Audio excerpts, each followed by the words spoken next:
mayambu ikoknona khoirumjari ngase su mayam gi nungaina bagidamak manipuri horror story amamuk puduna laksari horror story asigi maming mi poloi pham adugi thawai wari asi hingliba amati sikhaba kanagumbi amataga mari nejati ai bana wakhane sagat charaga tabiri basigi nga pothana bagidamakta semjaba wari asi pu thabirakpi Rina Sinasam Hojik mayam da khudol tamjari Manipuri horror story mi poloi pham adugi thawai Lairiba khulgi mi poloi pham ado hojikti kana suma pham ado landuna chatpang ngamladri nongma khul asigi nupa macha khara koiba chaknarami inkhalakpa matam oibana masada laitingi aki akhang lairektaba matam oibana makhoi sing ado ayuk chak chanaraga nungthil chuppa ama koiba chaknarami makhoina halapa matamdadi makhoi ki khul ado yoromdaida numit tabana hankhri adubu makhoi asum lakpana makhoi yum yaunari masadagi makhoi yum yorodana makhoi khara amadi mayumda changna hauri hajiti makhoi ahum khaktamak ngairi nupa macha ngakta oibana makhoina sak sanabada hidaksu thakkhibani maram aduna makhoi hidak ngongmon khiduna akiba kalisu leramdi makhoi ahum ado wari sana asum lakli maruda mukhai ngambana hai matam sidi thingla maleni mayam matam si thingla banina lambi si koithoga chatlagumsi asamba lambi sida wena hekta tubat sammaga chatkhisi hojiki matam sidabu kathai degi laino se sirasi kante lawse masi haiduna makhoi mamanaba ahumda wa ngang duna lakli makhoina asamba lambi hariba si mangtaba lambi ado oigadori bani makhoi ahumdu wari sana asum lakpana hojikti mang mapa ado yorokli tansa aduda makhoi ahumgi marakta yauriba mangaldo khanghaudana masa ado tu sunglei masa ado ihei haining lamdi madu ubada premna bhai kedoroge nasadu ihei hare dog tori dubo mangaldo ipa pakhana ha karchu tawde da bhai mapam si khara thuna lanthoksi masi harodana makhoi mamanaba ahumdo khonglei khara thuna prap lai maruda makhoina gam lakningai makhoi ki tungda mi amasu lakpagi sahum ama phanglak lei maduda makhoi ahumdo chatlambadagi chap lepi aduga matung lomda leithoroi adubu kanasu leramdi makhoi lepliba mapa ado mang adugi mapa sap sadani makhoi mamanaba ahumdo amana amada yinglei aduga kibasu phauromi asomna yingaduna leiringai makhoi ke nakan adomda nupi amana ting thabagi makhol tarakhi khonjan aduna baba nachabu kanaga lehu haibno palem imaga aiga kanaga lehu haibno hawgalo baba asi haiduna thamoi sokna ten thari masidagi thangnaba mikupta asumna amuk hairi ngasiri nakhoi kadai te chingani nakhoi pu kalana kanbigani asi haiduna amu khakna nubi tariba makhol ase mang adom degini maruda makhoi mamanaba ahum aduna mang aduda yingluba matamdari uri mang adugi nakanda nupi anigi sabanda amuba ankhak leptuna leiriba do makhoi urubada karino haina munna yingli asomna munna yingsilubadadi mang adugi maikomdagi wang chawraba amuba amana hawgalakpada uri madu ubada makhoi mamanaba ahum adudi ki khibana masa ado nikpana lori yogi nisa khudak aduda mangkhibagum tawri masida natana makhoi ki makhung sing ado thangduna chatpa phawba ngamdri tanja aduda mangi matai da lepliba nupi gi saban manba amuba nupi ani adugi maraktagi amana makhoi mamanaba ahumna lepliba adomda sallauna yengthori aduga makhoi ahumgi manakta tapna sangsilai lehauriba amuba nupa amaga nupi adugadi mang adugi akoiba adudagi hendokpa yadabana mang adugi akoibada koina chatuna lei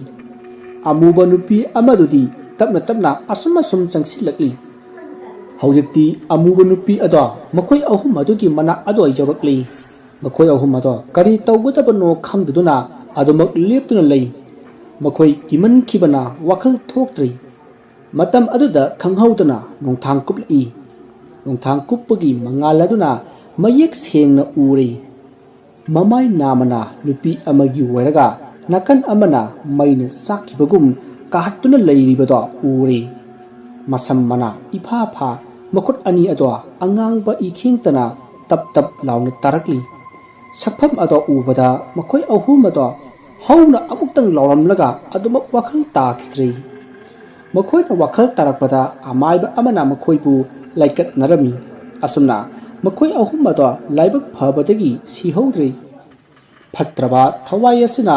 amuk nauna mathi phonglakpa sida khul adugi ahal sinado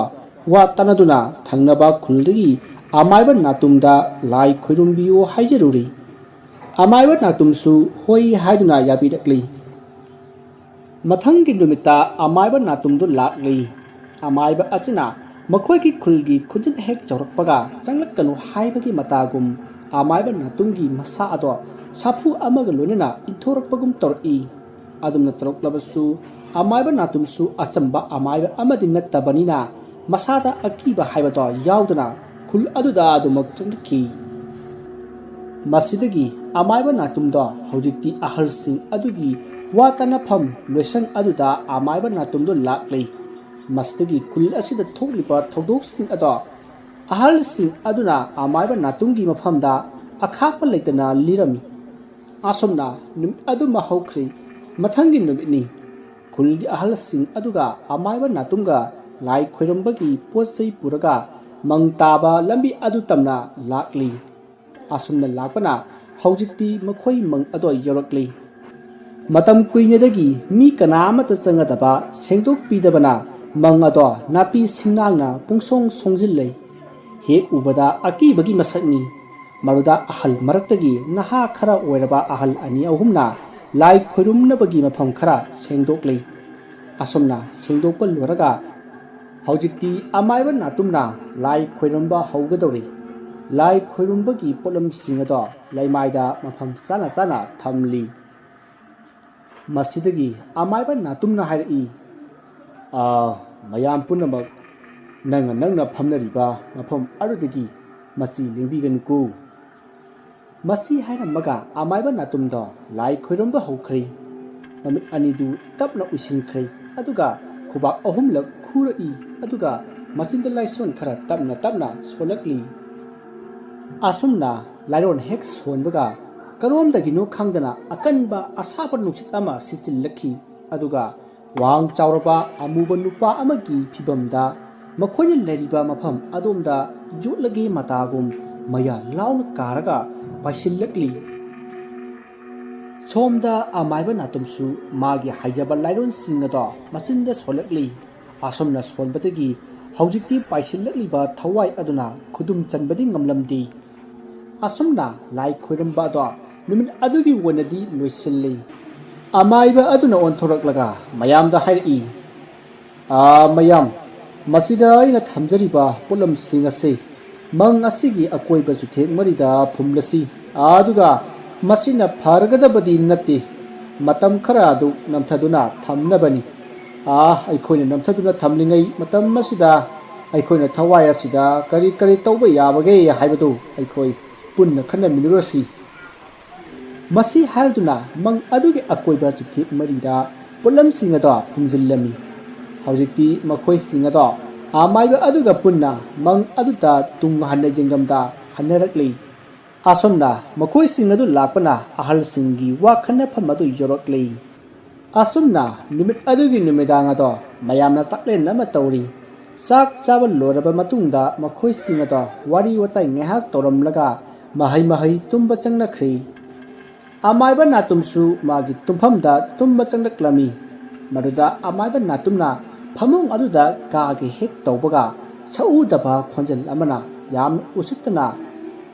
natumbu kori khonjal adu tabada amaiba natumdo masada karisu nasundana aduma phamungda kakhattuna hikthaki mahakna tumlamdaida magi thariba kankhal adugi juthek marida laiwa sonduna sor ahumlak kamlami kankhal ki mataida makhut ado timthoktuna thawai mi kausilami ꯃꯗꯨ ꯇꯧꯔꯕ ꯃꯇꯨꯡ ꯃꯥꯅ ꯈꯥꯡꯒꯗꯧꯔꯤꯕ ꯃꯣꯂꯥꯡ ꯑꯗꯨ ꯃꯅꯝ ꯑꯍꯨꯝꯂꯛ ꯅꯝꯂꯕ ꯃꯇꯨꯡ ꯑꯗꯨꯃꯛ ꯇꯨꯝꯈꯤꯔꯝꯃꯤ꯫ ꯃꯁꯤꯗꯒꯤ ꯍꯦꯛ ꯇꯨꯝꯈꯤꯕꯒ ꯃꯪꯂꯥꯟ ꯑꯃ ꯃꯪꯂꯝꯃꯤ꯫ ꯑꯃꯥꯏꯕ ꯅꯥꯇꯨꯝ ꯂꯝꯍꯥꯡ ꯑꯃꯗ ꯂꯝꯕꯤ ꯉꯥꯎꯔꯝꯃꯤ꯫ ꯃꯍꯥꯛꯅ ꯄꯥꯛꯂꯕ ꯂꯝꯍꯥꯡ ꯑꯗꯨꯗ ꯀꯣꯏꯂꯩ ꯂꯩꯗꯨꯅ ꯌꯦꯡꯂꯛꯄꯗ ꯁꯛꯎꯗꯕ ꯈꯣꯟꯖꯦꯜ ꯑꯃꯅ "ꯅꯥꯇꯨꯝ" ꯍꯥꯏꯅ ꯀꯧꯔꯛꯏ꯫ ꯈꯣꯟꯖꯦꯜ ꯑꯗꯨ ꯇꯥꯕꯗ ꯑꯃꯥꯏꯕ ꯅꯥꯇꯨꯝ ꯃꯍꯥꯛꯅ ꯇꯥꯔꯤꯕ ꯈꯣꯟꯖꯦꯜ ꯑꯗꯨꯒꯤ ꯃꯥꯏꯀꯩꯗ ꯃꯃꯥꯏ ꯑꯗꯣ ꯂꯩꯊꯣꯛꯇꯨꯅ ꯀꯣꯏꯌꯦꯡ ꯌꯦꯡꯉꯤ꯫ ꯃꯗꯨꯗ ꯌꯥꯝꯅ ꯑꯍꯜ ꯑꯣꯏꯔꯕ ꯅꯨꯄꯥ ꯑꯃ ꯃꯥꯒꯤ ꯃꯅꯥꯛꯇꯒꯤ ꯈꯔ ꯊꯥꯞꯇꯛꯅ ꯂꯦꯞꯇꯨꯅ ꯂꯩꯔꯝꯕ ꯑꯗꯣ ꯎꯈꯤ꯫ ꯃꯗꯨꯗ ꯅꯥꯇꯨꯝ ꯑꯗꯣ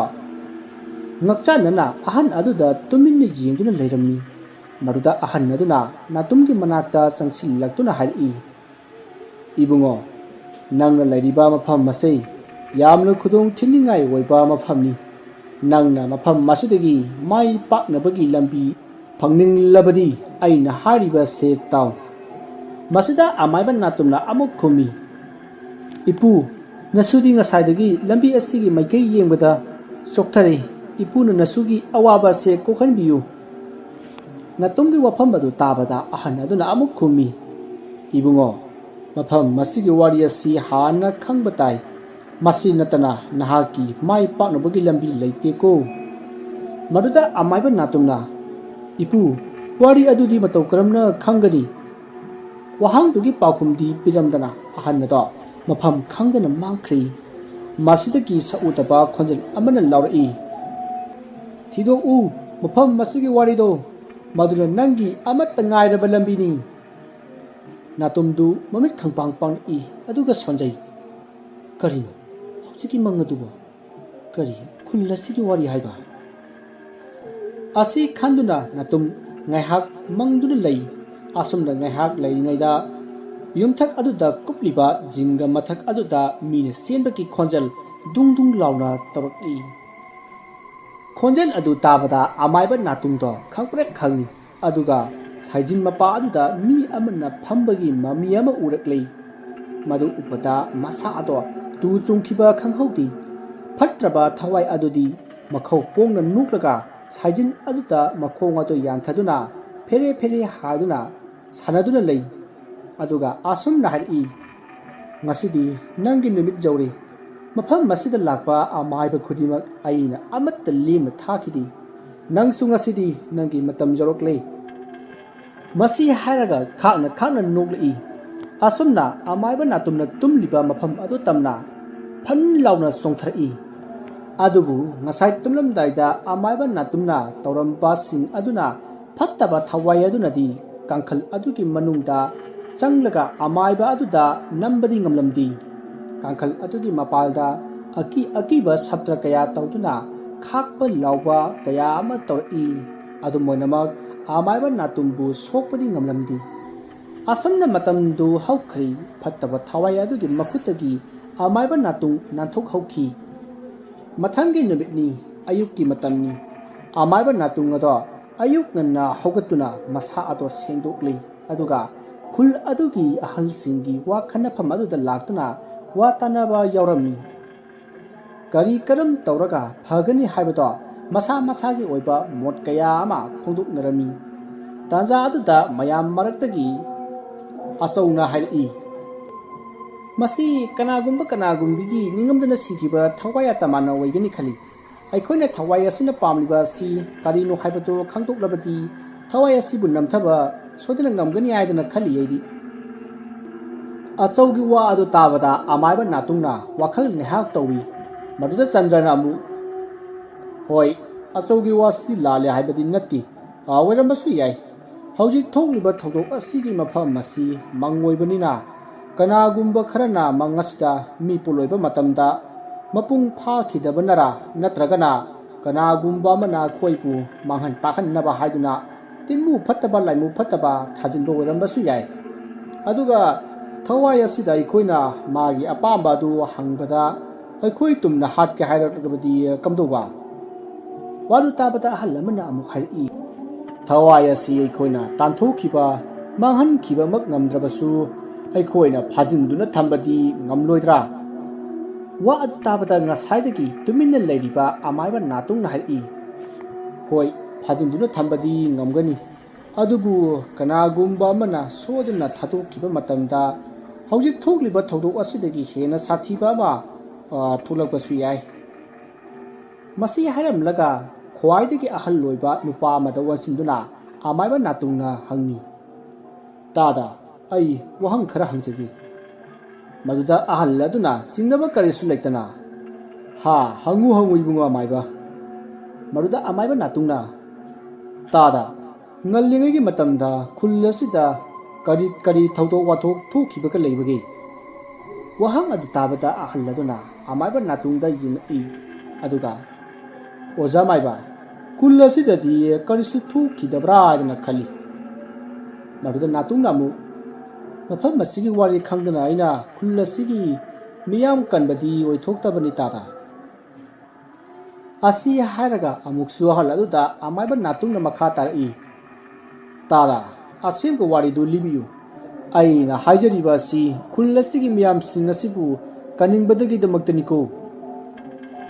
ꯑꯃꯥꯏꯕ ꯅꯥꯇꯨꯡꯅ ꯈꯨꯜ ꯑꯁꯤꯕꯨ ꯀꯟꯅꯕꯅꯤ ꯍꯥꯏꯕ ꯑꯗꯨꯗꯒꯤ ꯑꯍꯜ ꯑꯗꯨꯁꯨ ꯋꯥꯈꯜ ꯉꯥꯏꯍꯥꯛ ꯇꯧꯏ ꯑꯗꯨꯒ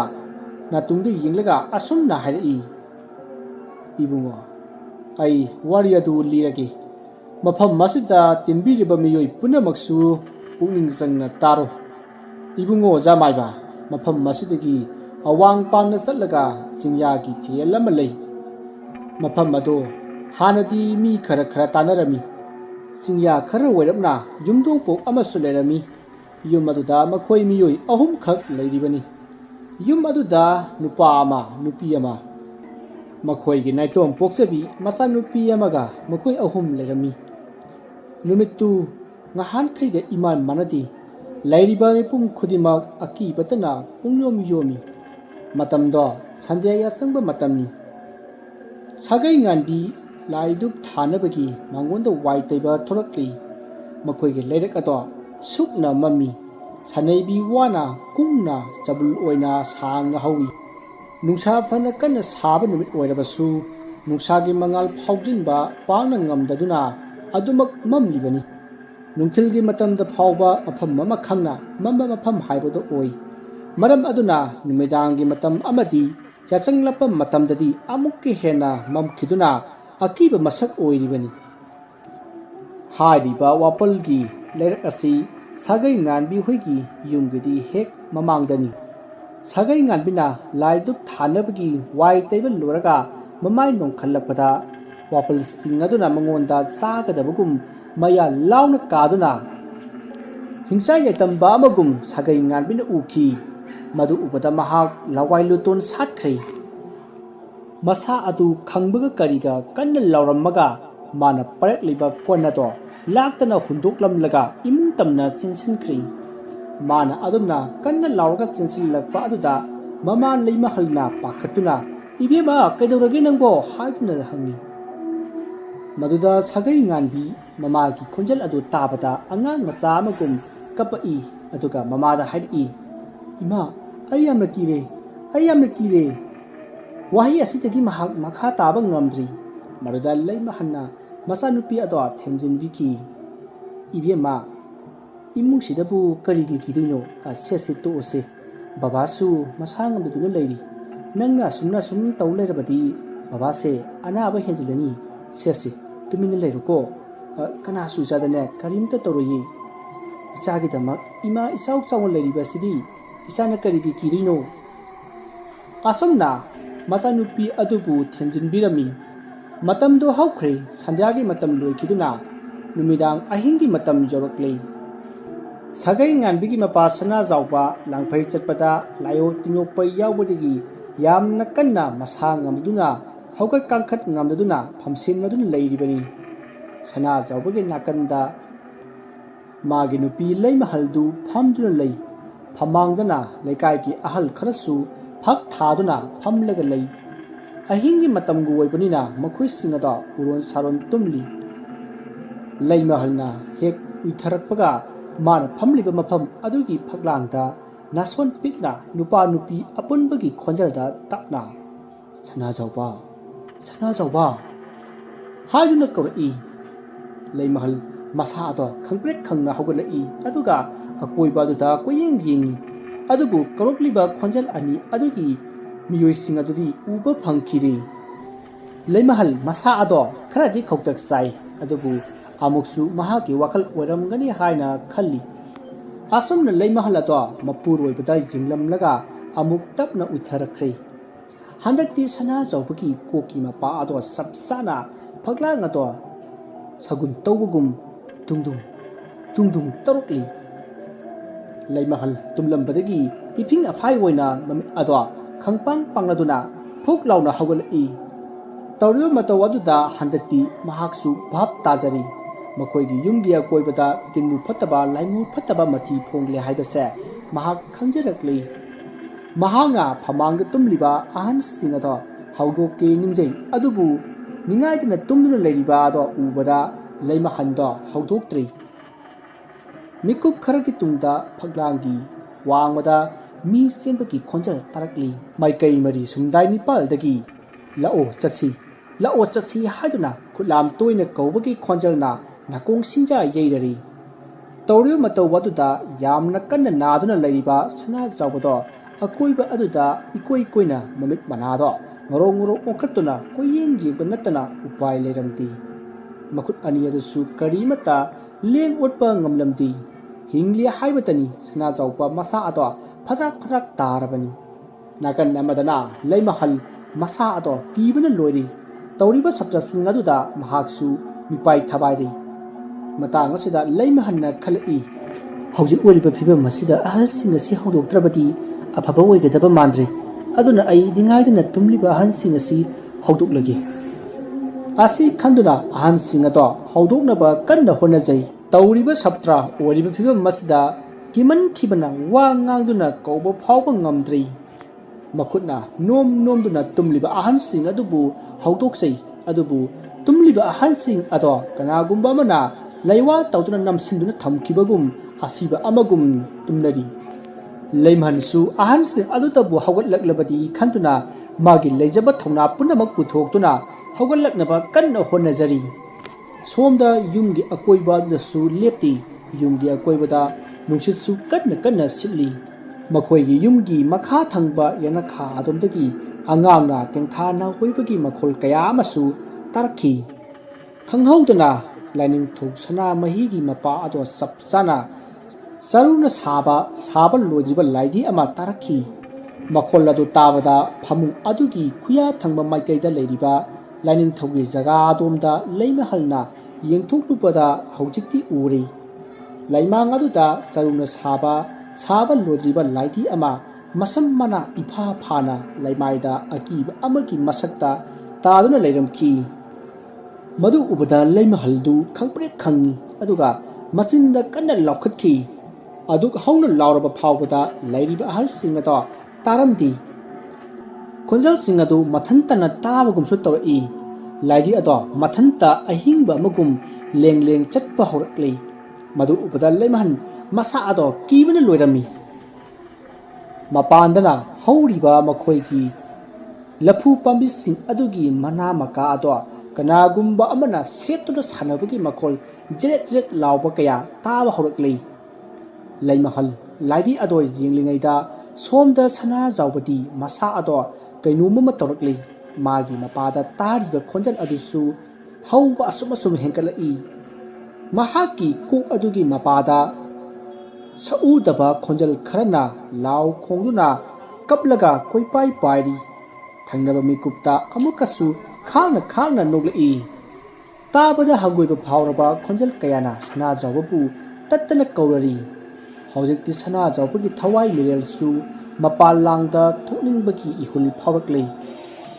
ꯈꯥꯡꯕ ꯉꯝꯗꯨꯅ ꯊꯋꯥꯏ ꯃꯉꯥ ꯑꯗꯣ ꯍꯧꯖꯤꯛꯇꯤ ꯁꯅꯥꯖꯥꯎꯕꯒꯤ ꯊꯋꯥꯏ ꯃꯉꯥ ꯑꯗꯨ ꯍꯛꯆꯥꯡꯗꯒꯤ ꯃꯄꯥꯟ ꯂꯥꯡꯗ ꯊꯣꯛꯈ꯭ꯔꯤ ꯑꯁꯨꯝꯅ ꯊꯋꯥꯏ ꯃꯤ ꯑꯗꯨꯅ ꯃꯄꯥꯟꯗ ꯍꯦꯛ ꯊꯣꯛꯈꯤꯕꯗꯒꯤꯗꯤ ꯇꯧꯔꯝꯕ ꯁꯞꯇ꯭ꯔ ꯄꯨꯝꯅꯃꯛ ꯇꯞꯅ ꯐꯔꯛꯂꯤ ꯂꯩꯃꯍꯜ ꯑꯗꯨꯁꯨ ꯉꯁꯥꯏꯗꯒꯤ ꯂꯥꯏꯙꯤ ꯑꯗꯨꯗ ꯃꯃꯤꯠ ꯀꯨꯞꯇꯨꯅ ꯑꯗꯨꯃꯛ ꯌꯦꯡꯗꯨꯅ ꯂꯩꯔꯤ ꯑꯗꯨꯕꯨ ꯂꯥꯏꯙꯤ ꯑꯗꯨꯁꯨ ꯇꯞꯅ ꯑꯁꯨꯝ ꯃꯃꯤ ꯁꯝꯂꯛꯂꯤ ꯍꯧꯖꯤꯛꯇꯗ ꯂꯩꯃꯍꯜ ꯑꯗꯣ ꯋꯥꯈꯜ ꯇꯥꯔꯛꯂꯤ ꯐꯟꯊꯕ ꯇꯧꯗꯅ ꯅꯥꯀꯟꯗ ꯇꯨꯝꯗꯨꯅ ꯂꯩꯔꯤꯕ ꯑꯍꯟꯁꯤꯡ ꯑꯗꯨꯕꯨ ꯍꯧꯗꯣꯔꯛꯏ Hauzik ahansing adusu haugatlakli maruda ahan amana hangi ibema kaidoroge nahi nasa adu pakhana leiribadi napanda hayu nangbu kaidoroge ahan singdu haugallaklaba adudadi laimahan masa ado akibe faraduna masa ado nina khara tajarai adubu wa ngangbadi ingam ngamde adamak orabasu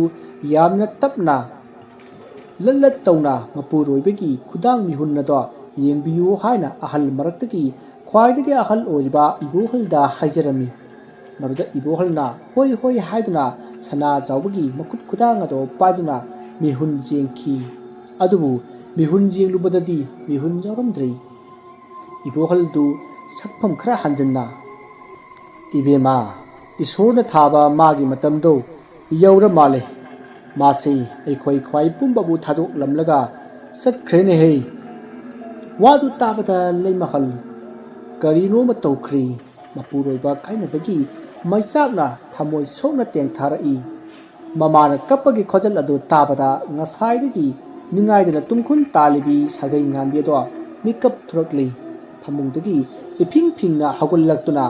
laning thau ka oriba mama mapagi ka adu tamna khunglei thuna chensilai maruda haujikti ure mapagi thawai yaudraba hakchang aduna taduna leiribadu madu ubada sagai nganbi wadi ngangda mapi ira senduna tanauraba maithongda pirang sinthrakli misna ani adu pirangna pungthum thum mapagi asiba hakchang adubu tuminna adumak jengduna leiri mijeng phamdi hongdi thongjin pan aduda tapna phamtharai aduga haukiba punsigi wari kaya ningsingduna kapcharai baba nacha langlenbu nuksidrabo asonbi palem imaga kanaga lehu haibano masidagi ipa koba phanglaroi masi haiduna angawi amagum makhol thokna hingna tengtharakti asumna macha nupina tengtharakpa do mama leimana tarduna masage manakta chensilai ibema napabungse aina koba takhidre napabungna aise nuksidramale lao nangna haudoklabadi ma soidana tagani se amuka napabungse haudoklu lao asi haiduna masa nupi sagai nganbiki makhut paiduna singsili aduga mapagi thawai yaudraba hakchang adugi manakta phamhalli aduga masage makut ado mapagi masada thamli leimahal ado haujikti angaubi amaga pangkhak oirari pairamba masage makut ado khanghaudana khangtha thadoi aduga mapurogi masa ado nomduna haugatnaba haudokli sagai nganbi wa kari sungangda misna anida pirang punglup luptuna tumina mapabungda munna yengduna leijai haujikti leiriba ahansing ado tawriba oriba mama masagi fibam mato jingmang ngamdraduna ahan amana leimahalbu themjinbiri aduga ahan amana amu sagai nganbibu haugatbiduna mahaksu themjinbiri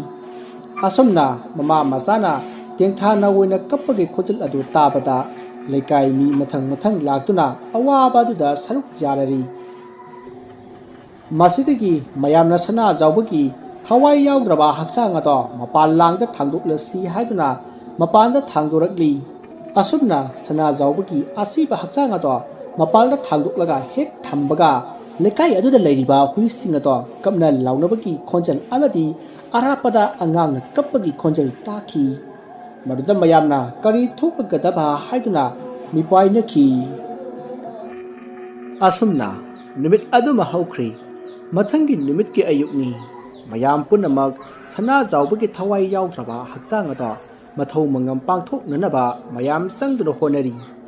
nakan amadana leimal amadi masanupi sagai nganbisu higna kapli amadi asiba hakchang aduda haunabi matung inna lakliba mising amadi imung adugi yumburembi leimhal amadi masanupi sagai nganbina kapna mapagi hakchangda tamthaduna khoirumjari makhoigi matau aduta kaptaba kanasu yaukidrei asumna kapna launaringai sagai nganbina paiduna kapliba mapabunggi makhong khongdon ado phrang launa lenglatpagum phauki maruda sagai nganbi khangboi kariboi ꯐꯨꯛ ꯍꯧꯒꯠꯂꯒ ꯃꯥꯒꯤ ꯃꯃꯥꯒꯤ ꯃꯅꯥꯛꯇ ꯆꯪꯁꯤꯟꯕꯗ ꯃꯄꯥꯕꯨꯡꯒꯤ ꯃꯈꯣꯡꯗ ꯂꯧꯁꯤꯟꯗꯨꯅ ꯇꯨꯒꯦ ꯇꯧꯈꯤ꯫ ꯃꯗꯨꯗ ꯃꯃꯥꯅ ꯀꯩꯗꯧꯔꯒꯦ ꯍꯪꯉꯤ, ꯑꯗꯨꯕꯨ ꯁꯥꯒꯩ ꯉꯥꯟꯕꯤꯅ ꯀꯩꯁꯨ ꯇꯧꯗꯦ ꯍꯥꯏꯗꯨꯅ ꯈꯨꯝꯈꯤ꯫ ꯃꯍꯥꯛꯅ ꯃꯃꯥꯗ ꯍꯥꯏꯔꯝꯂꯕꯗꯤ ꯃꯥꯒꯤ ꯊꯋꯥꯏ ꯃꯤ ꯀꯧꯁꯤꯜꯂꯝꯒꯗꯕꯅꯤ, ꯑꯗꯨꯕꯨ ꯃꯥꯅ ꯍꯥꯏꯗꯣꯛꯈꯤꯗꯕꯅ ꯃꯥꯒꯤ ꯊꯋꯥꯏ ꯑꯗꯣ ꯀꯧꯁꯤꯟꯍꯧꯈꯤꯗꯦ꯫ ꯃꯗꯨꯗ ꯁꯥꯒꯩ ꯉꯥꯟꯕꯤꯅ ꯃꯄꯥꯕꯨꯡꯗ ꯑꯃꯨꯛ ꯌꯦꯡꯕ ꯃꯇꯝꯗꯗꯤ ꯃꯄꯥꯕꯨꯡꯒꯤ ꯍꯛꯆꯥꯡ ꯑꯗꯣ ꯂꯦꯡꯕꯒꯨꯝ ꯇꯧꯈꯤ, ꯑꯗꯨꯕꯨ ꯃꯥꯅ ꯎꯔꯤꯕ ꯑꯗꯣ ꯃꯍꯥꯛ ꯃꯇꯣꯝꯇꯅ ꯎꯕꯅꯤ, ꯀꯅꯥꯅꯁꯨ ꯎꯕ ꯅꯠꯇꯦ꯫ ꯃꯁꯤꯗꯒꯤ ꯃꯈꯣꯏ ꯃꯄꯥꯟꯒꯤ ꯊꯧꯔꯝ ꯂꯣꯏꯔꯗꯨꯅ ꯑꯁꯤꯕ ꯃꯁꯥ ꯑꯗꯣ ꯃꯪꯗ ꯄꯨꯈꯤꯅꯕꯒꯤ ꯃꯇꯝ ꯌꯧꯔꯛꯂꯦ꯫ ꯃꯔꯝ ꯑꯁꯤꯅ ꯑꯁꯤꯕ ꯍꯛꯆꯥꯡ ꯑꯗꯣ ꯃꯪꯂꯣꯝꯗ ꯄꯨꯔꯛꯂꯤ꯫ ꯃꯇꯨꯡꯗ ꯂꯩꯃꯍꯜ ꯑꯃꯗꯤ ꯁꯥꯒꯩ ꯉꯥꯟꯕꯤ ꯀꯞꯇꯨꯅ ꯏꯟꯅꯔꯤ꯫ ꯍꯧꯖꯤꯛꯇꯤ ꯃꯤ ꯄꯣꯠꯂꯣꯏꯐꯝ ꯃꯪ ꯑꯗꯣ ꯌꯧꯔꯛꯂꯦ꯫ ꯃꯁꯤꯗꯒꯤ ꯀꯨ ꯑꯗꯣ ꯃꯪꯗ ꯄꯩꯗꯨꯅ ꯊꯝꯂꯤꯕ ꯁꯤꯡ ꯃꯊꯛ ꯑꯗꯨꯗ ꯊꯥꯡꯒꯠꯈ꯭ꯔꯦ꯫ ꯃꯁꯤꯗꯒꯤ ꯍꯧꯅꯕꯤ ꯃꯇꯨꯡ ꯏꯟꯅ ꯃꯩ ꯀꯣꯏꯔꯕ ꯃꯇꯨꯡ ꯃꯩ ꯊꯥꯗꯨꯅ ꯄꯣꯠꯂꯣꯏꯕ ꯍꯧꯔꯛꯂꯤ꯫ ꯃꯩ ꯑꯗꯨꯁꯨ ꯃꯩꯆꯥꯛ ꯐꯅ ꯉꯔꯪ ꯉꯔꯪ ꯆꯥꯛꯂꯤ꯫ ꯑꯁꯤꯕ ꯃꯁꯥ ꯑꯗꯣ ꯍꯧꯖꯤꯛꯇꯤ ꯃꯊꯛ ꯊꯪꯕ ꯁꯥꯗꯣꯡ ꯎꯟꯁꯥꯁꯤꯡ ꯑꯗꯣ ꯃꯩꯅ ꯇꯨꯝꯅ ꯆꯥꯛꯈ꯭ꯔꯤ꯫ ꯍꯧꯖꯤꯛꯇꯤ ꯁꯔꯨ ꯈꯛꯇꯃꯛ ꯉꯥꯏꯔꯛꯂꯤ꯫ ꯂꯩꯃꯍꯜ ꯑꯃꯗꯤ ꯁꯥꯒꯩ ꯉꯥꯟꯕꯤꯁꯨ ꯂꯩꯀꯥꯏꯒꯤ ꯃꯆꯦ ꯃꯅꯦꯝꯁꯤꯡꯅ ꯏꯔꯨꯖ ꯃꯥꯏꯊꯖꯍꯜꯂꯒ ꯌꯨꯝꯂꯣꯝꯗ ꯄꯨꯈ꯭ꯔꯦ꯫ ꯍꯧꯖꯤꯛ ꯂꯩꯍꯧꯔꯤꯕ ꯍꯥꯏꯕꯕꯨ ꯑꯃꯥꯏꯕ ꯑꯃꯒ, ꯃꯤꯊꯤꯟꯆꯩ ꯄꯥꯏꯔꯤꯕ ꯅꯨꯄꯥ ꯑꯃꯒ, ꯍꯨꯃꯥꯏ ꯄꯥꯏꯕ ꯅꯨꯄꯥ ꯑꯗꯨꯒ ꯅꯥꯀꯟꯗ ꯑꯍꯜ ꯑꯅꯤ ꯑꯍꯨꯝꯒ ꯃꯈꯣꯏ ꯈꯔ ꯈꯛꯇꯃꯛ ꯉꯥꯏꯔꯦ꯫ ꯃꯩ ꯑꯗꯣ ꯑꯁꯨꯝ ꯆꯥꯛꯂꯛꯄꯅ ꯑꯁꯤꯕ ꯑꯗꯣ ꯇꯨꯝꯒꯗꯕ ꯈꯖꯤꯛꯇꯕ ꯉꯥꯏꯔꯛꯂꯕ ꯃꯇꯝ ꯑꯁꯤꯗ ꯀꯔꯣꯝꯗꯒꯤꯅꯣ ꯈꯪꯗꯅ ꯅꯨꯄꯤ ꯑꯃꯒꯤ ꯈꯣꯟꯖꯦꯜ ꯑꯃꯅ ꯊꯃꯣꯏ ꯁꯣꯛꯅ ꯇꯦꯡꯊꯥꯔꯛꯏ꯫ "ꯑꯩꯕꯨ ꯑꯃꯨꯛꯇ ꯀꯟꯕꯤꯌꯨ, ꯀꯅꯥ ꯀꯅꯥ ꯂꯩꯕꯒꯦ?" ꯅꯨꯄꯤ ꯑꯗꯨꯒꯤ ꯀꯞꯄ ꯂꯥꯎꯕ ꯇꯦꯡꯊꯥ ꯅꯧꯋꯥꯏꯕꯒꯤ ꯈꯣꯟꯖꯦꯜꯅ ꯄꯨꯡꯉꯥꯟ ꯉꯥꯜꯂꯝꯕ ꯑꯇꯤꯌꯥ ꯃꯍꯥꯛꯁꯨ ꯇꯞꯅ ꯑꯃꯨꯕ ꯂꯩꯆꯤꯟ ꯀꯌꯥꯅ ꯀꯨꯞꯁꯤꯜꯂꯛꯂꯤ꯫ ꯑꯁꯨꯝꯅ ꯅꯨꯃꯤꯠ ꯈꯔꯅꯤ ꯍꯧꯈ꯭ꯔꯦ꯫ ꯃꯗꯨꯒꯤ ꯃꯇꯨꯡ ꯂꯩꯀꯥꯏꯒꯤ ꯑꯍꯜ ꯑꯃ ꯁꯤꯔꯝꯃꯤ꯫ ꯑꯍꯜ ꯑꯗꯣ ꯅꯨꯡꯊꯤꯜꯒꯤ ꯃꯇꯝꯗ ꯁꯤꯕ ꯑꯣꯏꯕꯅ ꯑꯁꯤꯕꯒꯤ ꯂꯥꯏꯁꯣꯟ ꯇꯤꯟꯁꯣꯟ ꯇꯧꯕꯗ ꯄꯣꯠꯂꯣꯏꯕꯒꯤ ꯃꯇꯝꯗꯣ ꯁꯟꯙ꯭ꯌꯥ ꯌꯥꯆꯪꯂꯛꯄ ꯃꯇꯝꯗ ꯇꯥꯔꯝꯃꯤ꯫ ꯑꯁꯤꯕ ꯃꯁꯥ ꯑꯗꯨꯁꯨ ꯄꯣꯠꯂꯣꯏꯅꯕꯒꯤꯗꯃꯛ ꯃꯪ ꯇꯥꯅ ꯄꯨꯔꯛꯂꯤ꯫ ꯑꯁꯤꯕ ꯑꯗꯣ ꯃꯪꯗ ꯄꯩꯔꯤꯕ ꯁꯤꯡ ꯑꯗꯨꯒꯤ ꯃꯊꯛꯇ ꯊꯥꯡꯒꯠꯇꯨꯅ ꯃꯩ ꯊꯥꯕ ꯍꯧꯔꯛꯂꯝꯃꯤ꯫ ꯁꯣꯝꯗ ꯁꯥꯒꯩ ꯉꯥꯟꯕꯤ ꯑꯗꯣ ꯌꯨꯝꯗ ꯃꯇꯣꯝꯇ ꯂꯩꯕ ꯃꯇꯝꯅꯤ꯫ ꯃꯇꯝ ꯑꯗꯨꯗ ꯃꯤ ꯃꯩ ꯊꯥꯕꯒꯤ ꯃꯅꯝ ꯑꯗꯣ ꯁꯥꯒꯩ ꯉꯥꯟꯕꯤꯒꯤ ꯅꯥꯇꯣꯟ ꯁꯨꯃꯥꯡ ꯑꯗꯨꯗ ꯌꯩꯔꯔꯤ꯫ ꯃꯅꯝ ꯑꯗꯨ ꯍꯦꯛ ꯅꯝꯕꯒ ꯁꯥꯒꯩ ꯉꯥꯟꯕꯤ ꯃꯁꯥ ꯑꯗꯣ ꯀꯔꯤꯅꯣ ꯑꯃ ꯇꯧꯔꯛꯂꯤ꯫ ꯃꯁꯥ ꯑꯗꯨ ꯏꯍꯩ ꯍꯩꯅꯤꯡꯗꯕ ꯑꯃ ꯐꯥꯎꯔꯛꯏ꯫ ꯃꯍꯥꯛꯅ ꯃꯁꯥ ꯑꯗꯣ ꯏꯅꯨꯡ ꯅꯨꯡꯉꯥꯏꯇꯦ ꯍꯥꯏꯗꯨꯅ ꯐꯃꯨꯡꯗ ꯆꯪꯂꯛꯂꯒ ꯍꯦꯛ ꯍꯤꯞꯊꯕꯒ ꯃꯥꯕꯨ ꯃꯤ ꯑꯃꯅ ꯄꯥꯏꯔꯒ ꯐꯃꯨꯡ ꯑꯗꯨꯗꯒꯤ ꯆꯤꯡꯈꯠꯄꯒꯨꯝ ꯇꯧꯔꯛꯏ꯫ ꯃꯤ ꯈꯔꯅ ꯃꯁꯥ ꯑꯗꯣ ꯆꯤꯡꯗꯨꯅ ꯏꯟꯗꯨꯅ ꯄꯨꯕꯒꯨꯝ ꯃꯥꯏꯀꯩ ꯈꯪꯗꯅ ꯃꯈꯣꯡ ꯑꯗꯣ ꯊꯥꯡꯉꯛꯏ꯫ ꯑꯁꯨꯝ ꯂꯥꯛꯄꯅ ꯁꯥꯒꯩ ꯉꯥꯟꯕꯤ ꯃꯈꯣꯏꯒꯤ ꯌꯨꯝ ꯑꯗꯨꯗꯒꯤ ꯊꯣꯔꯛꯂꯤ꯫ ꯀꯣꯟꯊꯣꯡ ꯋꯥꯃ ꯑꯗꯣ ꯍꯦꯛ ꯂꯥꯟꯕꯒ ꯃꯁꯥ ꯑꯗꯣ ꯑꯗꯨꯃꯛ ꯋꯥꯈꯜ ꯇꯥꯈꯤꯗ꯭ꯔꯤ꯫ ꯑꯁꯨꯝꯅ ꯃꯍꯥꯛꯅ ꯑꯁꯨꯝ ꯂꯥꯛꯄꯅ ꯃꯤ ꯄꯣꯠꯂꯣꯏꯐꯝ ꯃꯪ ꯃꯄꯥ ꯑꯗꯣ ꯌꯧꯔꯛꯂꯤ꯫ ꯃꯍꯥꯛꯅ ꯌꯧꯔꯛꯄ ꯃꯇꯝꯗꯗꯤ ꯃꯤ ꯄꯣꯠꯂꯣꯏꯕ ꯑꯗꯣ ꯇꯪꯈꯥꯏ ꯌꯧꯁꯤꯜꯂꯝꯂꯤ꯫ ꯃꯐꯝ ꯑꯗꯨꯒ ꯁꯥꯒꯩ ꯉꯥꯟꯕꯤꯅ ꯂꯦꯞꯂꯤꯕ ꯃꯐꯝ ꯑꯗꯨꯒꯗꯤ ꯊꯣꯏꯅ ꯂꯥꯞꯅꯗ꯭ꯔꯤ꯫ ꯃꯤ ꯄꯣꯠꯂꯣꯏꯐꯝ ꯑꯗꯨꯗꯒꯤ ꯈꯔ ꯆꯠꯊꯣꯛꯂꯒ ꯑꯄꯤꯛꯄ ꯃꯣꯡꯁꯣꯡ ꯃꯆꯥ ꯑꯃ ꯂꯩ꯫ ꯃꯗꯨꯒꯤ ꯃꯔꯨꯝ ꯑꯗꯨꯗ ꯁꯥꯒꯩ ꯉꯥꯟꯕꯤꯗꯣ ꯂꯦꯞꯇꯨꯅ ꯂꯩ꯫ ꯑꯗꯨꯝꯅ ꯃꯍꯥꯛꯅ ꯂꯦꯞꯂꯒ ꯆꯥꯛꯂꯤꯕ ꯃꯩ ꯑꯗꯨꯗ ꯌꯦꯡꯂꯛꯄ ꯃꯇꯝꯗ ꯃꯅꯨꯡ ꯑꯗꯨꯗ ꯆꯥꯛꯂꯤꯕ ꯁꯔꯨ ꯉꯛꯇꯃꯛ ꯉꯥꯏꯔꯕ ꯑꯁꯤꯕ ꯍꯛꯆꯥꯡ ꯄꯣꯂꯥꯡ ꯑꯗꯣ ꯈꯪꯍꯧꯗꯅ ꯂꯣꯡꯅ ꯍꯧꯒꯠꯂꯛꯇꯨꯅ ꯃꯩꯊꯛ ꯑꯗꯨꯗ ꯐꯝꯗꯨꯅ ꯂꯩ꯫ ꯇꯧꯔꯛꯂꯤꯕ ꯃꯊꯧ ꯑꯗꯨꯗ ꯄꯣꯠꯂꯣꯏꯕ ꯌꯥꯎꯔꯤꯕ ꯑꯍꯜ ꯅꯍꯥ ꯄꯨꯝꯅꯃꯛ ꯈꯥꯔꯥꯏ ꯈꯪꯗꯅ ꯀꯥꯏꯗꯨꯅ ꯆꯦꯟꯅꯈꯤ꯫ ꯃꯗꯨꯗ ꯑꯃꯥꯏꯕ ꯑꯍꯜ ꯑꯃꯅ "ꯉꯥꯏꯈꯣ ꯅꯈꯣꯏ ꯄꯨꯝꯅꯃꯛ, ꯏꯕꯨꯡꯉꯣ ꯔꯣꯃꯦꯁ, ꯃꯤꯊꯤꯟꯆꯩ ꯑꯗꯨ ꯄꯥꯏꯈꯠꯂꯨ꯫ ꯑꯩꯈꯣꯏꯅ ꯉꯁꯥꯏ ꯑꯁꯤꯕ ꯃꯁꯥ ꯑꯁꯤꯗ ꯁꯤꯡ ꯐꯖꯅ ꯅꯜꯂꯝꯃꯔꯣꯏ, ꯑꯗꯨꯅ ꯃꯀꯣꯛ ꯑꯁꯤꯗ ꯍꯥꯟꯅ ꯊꯤꯜꯂꯨ, ꯑꯗꯨꯒ ꯃꯊꯕꯥꯛ ꯑꯁꯤꯗ ꯆꯞ ꯆꯥꯅ ꯑꯃꯨꯛ ꯊꯤꯜꯂꯨ." ꯑꯁꯨꯝꯅ ꯑꯃꯥꯏꯕ ꯑꯗꯨꯅ ꯍꯥꯏꯔꯛꯄꯒꯤ ꯃꯇꯨꯡ ꯏꯟꯅ ꯔꯣꯃꯦꯁꯅ ꯃꯤꯊꯤꯟꯆꯩ ꯑꯗꯣ ꯃꯈꯨꯠꯅ ꯄꯥꯏꯈꯠꯂꯤ, ꯑꯗꯨꯒ ꯃꯩꯊꯛꯇ ꯐꯝꯗꯨꯅ ꯂꯩꯔꯤꯕ ꯑꯁꯤꯕ ꯍꯛꯆꯥꯡ ꯑꯗꯨꯒꯤ ꯃꯀꯣꯛꯇ ꯊꯤꯟꯈꯤ꯫ ꯑꯗꯨꯕꯨ ꯁꯔꯨ ꯉꯥꯛꯇ ꯉꯥꯏꯔꯛꯂꯕ ꯑꯣꯏꯕꯅ ꯆꯩ ꯑꯗꯨꯅ ꯊꯤꯟꯕꯗ ꯃꯀꯣꯛ ꯑꯗꯣ ꯇꯠꯇꯨꯅ ꯃꯅꯨꯡꯗ ꯇꯥꯁꯤꯟꯈ꯭ꯔꯦ꯫ ꯃꯁꯤꯗꯒꯤ ꯑꯃꯨꯛ ꯔꯣꯃꯦꯁꯅ ꯃꯊꯕꯥꯛ ꯑꯗꯨ ꯆꯞ ꯆꯥꯅ ꯊꯤꯟꯒꯦ ꯍꯦꯛ ꯇꯧꯕꯒ ꯆꯩ ꯑꯗꯣ ꯑꯁꯤꯕ ꯃꯈꯨꯠ ꯑꯗꯨꯅ ꯀꯟꯊꯣꯔꯛꯏ꯫ ꯑꯗꯨꯒ ꯌꯥꯝꯅ ꯀꯤꯕ ꯈꯣꯟꯖꯦꯜꯗ ꯈꯥꯛꯅ ꯈꯥꯛꯅ ꯅꯣꯛꯂꯛꯏ ꯇꯔꯧꯂꯤꯕ ꯃꯇꯧ ꯑꯗꯨꯗ ꯑꯃꯥꯏꯕ ꯑꯍꯜ ꯑꯗꯣ ꯉꯛꯄꯅ ꯈꯝ ꯊꯦꯡꯈ꯭ꯔꯦ ꯍꯨꯃꯥꯏ ꯄꯥꯏꯔꯤꯕ ꯁꯝꯖꯥꯏꯁꯨ ꯃꯇꯧ ꯑꯗꯨ ꯎꯕꯗ ꯈꯥꯔꯥꯏ ꯈꯪꯗꯅ ꯍꯨꯃꯥꯏ ꯑꯗꯨ ꯍꯨꯟꯗꯣꯛꯂꯝꯂꯒ ꯆꯦꯟꯈ꯭ꯔꯦ ꯃꯗꯨꯗ ꯑꯃꯥꯏꯕ ꯑꯗꯨꯅ ꯍꯥꯏꯔꯛꯏ ꯀꯔꯤ ꯃꯇꯧꯅꯣꯅꯦ ꯉꯁꯤꯒꯤ ꯇꯧꯔꯤꯕꯁꯤꯕꯣ ꯃꯃꯥꯡꯗ ꯑꯃꯨꯛꯇ ꯑꯁꯤꯒꯨꯝꯕ ꯇꯧꯕ ꯊꯦꯡꯅꯔꯛꯇ꯭ꯔꯤ ꯑꯁꯤ ꯍꯥꯏꯔꯒ ꯃꯈꯨꯠꯇ ꯏꯁꯤꯡ ꯈꯔ ꯄꯥꯏꯔꯒ ꯂꯩꯋꯥ ꯈꯔ ꯁꯣꯜꯂꯒ ꯃꯩꯅꯨꯡ ꯑꯗꯨꯗ ꯆꯥꯏꯁꯤꯜꯂꯤ ꯑꯗꯨꯝꯅ ꯍꯦꯛ ꯇꯧꯕꯒ ꯑꯁꯣꯝꯗ ꯂꯩꯔꯤꯕ ꯉꯁꯥꯏꯗꯒꯤ ꯇꯨꯃꯤꯟꯅ ꯂꯦꯞꯇꯨꯅ ꯂꯩꯔꯤꯕ ꯁꯥꯒꯩ ꯉꯥꯟꯕꯤ ꯑꯗꯣ ꯃꯆꯤꯡ ꯃꯁꯣꯟ ꯅꯥꯏꯔꯛꯏ ꯃꯈꯨꯠ ꯑꯗꯣ ꯄ꯭ꯔꯦꯛ ꯄ꯭ꯔꯦꯛ ꯊꯦꯛꯂꯛꯏ ꯃꯍꯥꯛꯅ ꯑꯗꯨꯝꯅ ꯃꯈꯨꯠ ꯑꯗꯣ ꯄ꯭ꯔꯦꯛ ꯄ꯭ꯔꯦꯛ ꯍꯦꯛ ꯊꯦꯛꯂꯛꯄꯒ ꯑꯁꯤꯕ ꯍꯛꯆꯥꯡ ꯑꯗꯣ ꯃꯩꯊꯛꯇꯒꯤ ꯆꯣꯡꯊꯔꯛꯄꯒꯨꯝ ꯃꯈꯥꯗ ꯑꯣꯟꯊꯔꯛꯂꯤ ꯃꯇꯧ ꯑꯗꯨ ꯎꯕꯗ ꯑꯃꯥꯏꯕ ꯑꯗꯨꯅ ꯃꯌꯥꯝ ꯌꯦꯡꯗꯨꯅ ꯂꯩꯔꯅꯨ ꯊꯋꯥꯏ ꯍꯤꯡꯅꯕ ꯆꯦꯟꯅꯔꯣ ꯍꯥꯏꯗꯨꯅ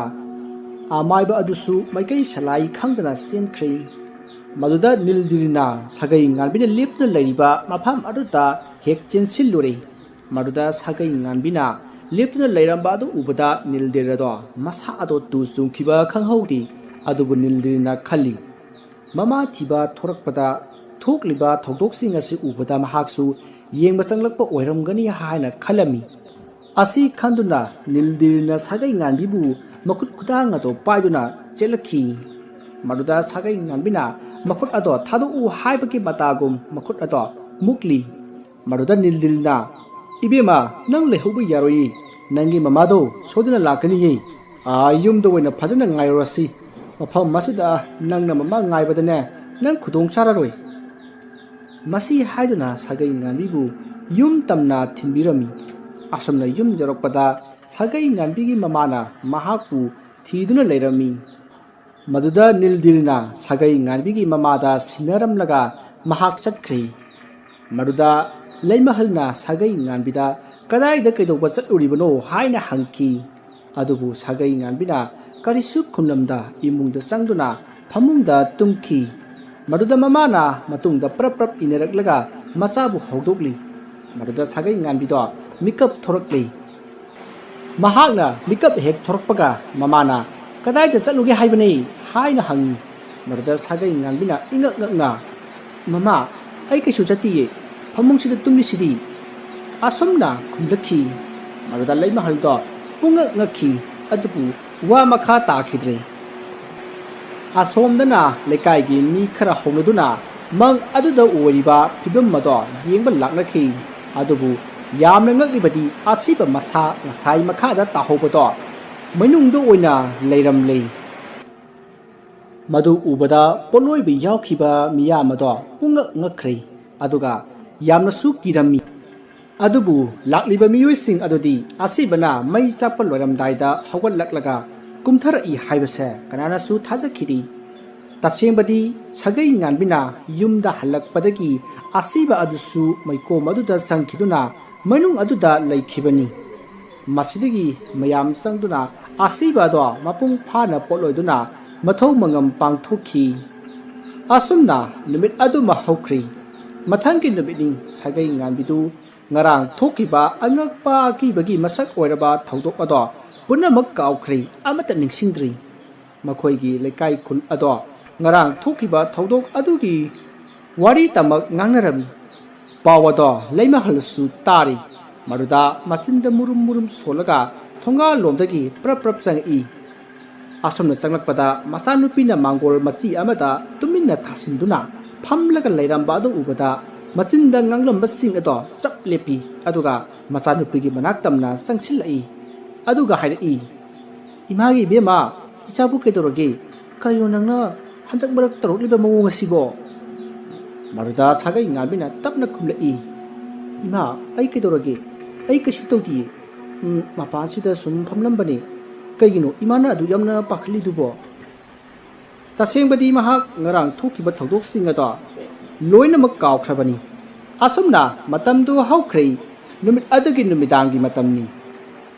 ꯃꯃꯥ ꯃꯆꯥꯗꯨ ꯅꯨꯃꯤꯗꯥꯡꯒꯤ ꯆꯥꯛ ꯇꯣꯛꯂꯕ ꯃꯇꯨꯡ ꯊꯕꯛ ꯏꯪꯈꯥꯡ ꯂꯣꯏꯁꯤꯜꯗꯨꯅ ꯃꯃꯥ ꯃꯆꯥ ꯑꯅꯤꯗꯣ ꯐꯨꯡꯒꯥꯗ ꯃꯩ ꯍꯧꯗꯨꯅ ꯋꯥꯔꯤ ꯋꯥꯇꯥꯏ ꯉꯥꯏꯍꯥꯛ ꯁꯥꯟꯅꯗꯨꯅ ꯐꯝꯂꯤ ꯑꯗꯨꯒ ꯇꯨꯝꯕ ꯆꯪꯅꯈ꯭ꯔꯦ ꯃꯇꯝꯗꯨ ꯑꯍꯤꯡ ꯏꯆꯤꯛ ꯍꯨꯜꯂꯕ ꯑꯍꯤꯡ ꯅꯣꯡꯌꯥꯏꯒꯤ ꯃꯇꯝꯅꯤ ꯂꯩꯃꯍꯜꯗꯨ ꯃꯃꯪ ꯑꯃ ꯃꯪꯂꯛꯏ ꯃꯍꯥꯛꯅ ꯇꯨꯝꯕ ꯍꯧꯒꯠꯂꯛꯄꯗ ꯃꯆꯥꯅꯨꯄꯤ ꯁꯥꯒꯩ ꯉꯥꯟꯕꯤ ꯑꯗꯣ ꯃꯅꯥꯛꯇ ꯂꯩꯔꯝꯗ꯭ꯔꯤ ꯃꯆꯥꯅꯨꯄꯤ ꯑꯗꯨꯅ ꯂꯩꯔꯝꯗꯕ ꯑꯗꯨꯗ ꯂꯩꯃꯍꯜ ꯐꯨꯛ ꯍꯧꯒꯠꯂꯛꯏ ꯑꯗꯨꯒ ꯐꯃꯨꯡꯗꯒꯤ ꯁꯠ ꯀꯨꯝꯊꯔꯛꯇꯨꯅ ꯏꯃꯨꯡ ꯁꯤꯟꯕ ꯊꯨꯡꯅ ꯃꯆꯥꯅꯨꯄꯤ ꯑꯕꯨ ꯀꯧꯗꯨꯅ ꯀꯣꯏꯊꯤ ꯊꯤꯔꯝꯃꯤ ꯑꯗꯨꯕꯨ ꯐꯪꯕ ꯀꯧꯕꯗꯤ ꯂꯩꯔꯝꯗꯦ ꯏꯃꯨꯡꯗ ꯊꯤꯕ ꯐꯪꯂꯛꯇ꯭ꯔꯕ ꯑꯗꯨꯗ ꯂꯩꯃꯍꯜꯗꯣ ꯃꯄꯥꯟꯂꯣꯝꯗ ꯑꯃꯨꯛ ꯊꯤꯕ ꯊꯣꯔꯛꯏ ꯃꯈꯣꯏꯒꯤ ꯌꯨꯝ ꯑꯗꯨꯒꯤ ꯑꯀꯣꯏꯕꯗ ꯎ ꯋꯥꯅ ꯃꯔꯥꯡ ꯀꯥꯏꯅ ꯍꯧꯏ ꯌꯨꯝ ꯑꯗꯨꯒꯤ ꯃꯈꯥ ꯊꯪꯕ ꯌꯦꯅꯈꯥ ꯑꯗꯣꯝꯗ ꯁꯅꯥ ꯈꯣꯡꯅꯥꯡ ꯑꯃꯁꯨ ꯍꯧꯔꯤ ꯃꯐꯝ ꯑꯗꯨꯗ ꯁꯔꯣꯏ ꯉꯥꯔꯣꯏ ꯇꯤꯟꯃꯨ ꯐꯠꯇꯕ ꯂꯥꯏꯃꯨ ꯐꯠꯇꯕ ꯀꯌꯥꯒꯤ ꯁꯥꯟꯅꯐꯝꯁꯨ ꯑꯣꯏꯔꯤꯕꯅꯤ ꯈꯣꯡꯅꯥꯡ ꯑꯁꯤꯗꯒꯤ ꯃꯈꯥ ꯈꯔ ꯑꯣꯏꯔꯞꯅ ꯂꯐꯨ ꯄꯥꯝꯕꯤ ꯀꯌꯥ ꯑꯃꯁꯨ ꯄꯔꯦꯡ ꯁꯥꯅ ꯍꯧꯔꯝꯃꯤ ꯂꯐꯨ ꯃꯈꯣꯡ ꯑꯗꯨꯗ ꯑꯍꯤꯡ ꯅꯣꯡꯌꯥꯏꯒꯤ ꯃꯇꯝꯗ ꯂꯥꯏ ꯐꯗꯤꯕꯤ ꯃꯇꯩ ꯃꯅꯥꯎ ꯑꯅꯤꯈꯛꯁꯨ ꯊꯣꯛꯇꯨꯅ ꯍꯦꯛ ꯍꯦꯛ ꯁꯥꯟꯅꯖꯩ ꯁꯣꯝꯗ ꯂꯩꯃꯍꯟꯅ ꯃꯈꯨꯠꯇ ꯂꯥꯇꯦꯟ ꯑꯃ ꯄꯥꯏꯗꯨꯅ ꯃꯈꯥ ꯊꯪꯕ ꯌꯦꯅꯈꯥ ꯑꯗꯣꯝꯗ ꯃꯆꯥꯅꯨꯄꯤꯕꯨ ꯊꯤꯕ ꯊꯣꯔꯛꯏ ꯑꯁꯨꯝꯅ ꯃꯍꯥꯛꯅ ꯌꯦꯅꯈꯥ ꯑꯗꯣ ꯌꯧꯔꯛꯄꯗ ꯃꯁꯥ ꯑꯗꯣ ꯈꯔ ꯈꯧꯇꯛ ꯆꯥꯏ ꯏꯍꯩ ꯍꯩꯅꯔꯝꯗꯦ ꯑꯗꯨ ꯑꯣꯏꯔꯕꯁꯨ ꯃꯈꯨꯠꯇ ꯂꯥꯇꯦꯟ ꯑꯃ ꯄꯥꯏꯗꯨꯅ ꯈꯣꯡꯅꯥꯡ ꯑꯗꯨꯒꯤ ꯃꯈꯣꯡꯂꯣꯝꯗ ꯑꯁꯨꯝ ꯆꯪꯁꯤꯜꯂꯤ ꯃꯐꯝ ꯑꯗꯣ ꯌꯧꯔꯛꯄ ꯃꯇꯝ ꯑꯗꯨꯗ ꯃꯤꯅ ꯆꯦꯟꯕꯒꯤ ꯃꯈꯣꯜ ꯑꯃꯗꯤ ꯇꯦꯡꯊꯥ ꯅꯥꯋꯣꯏꯕꯒꯤ ꯈꯣꯟꯖꯦꯜ ꯀꯌꯥ ꯑꯃ ꯇꯥꯕ ꯍꯧꯔꯛꯈꯤ ꯈꯣꯡꯅꯥꯡ ꯑꯗꯨꯒꯤ ꯅꯥꯀꯟꯗ ꯍꯧꯔꯤꯕ ꯂꯦꯡꯗꯧ ꯆꯕꯨꯜ ꯑꯗꯣ ꯃꯁꯥ ꯃꯇꯣꯝꯇ ꯐꯔ ꯐꯔ ꯍꯥꯏꯔꯛꯈꯤ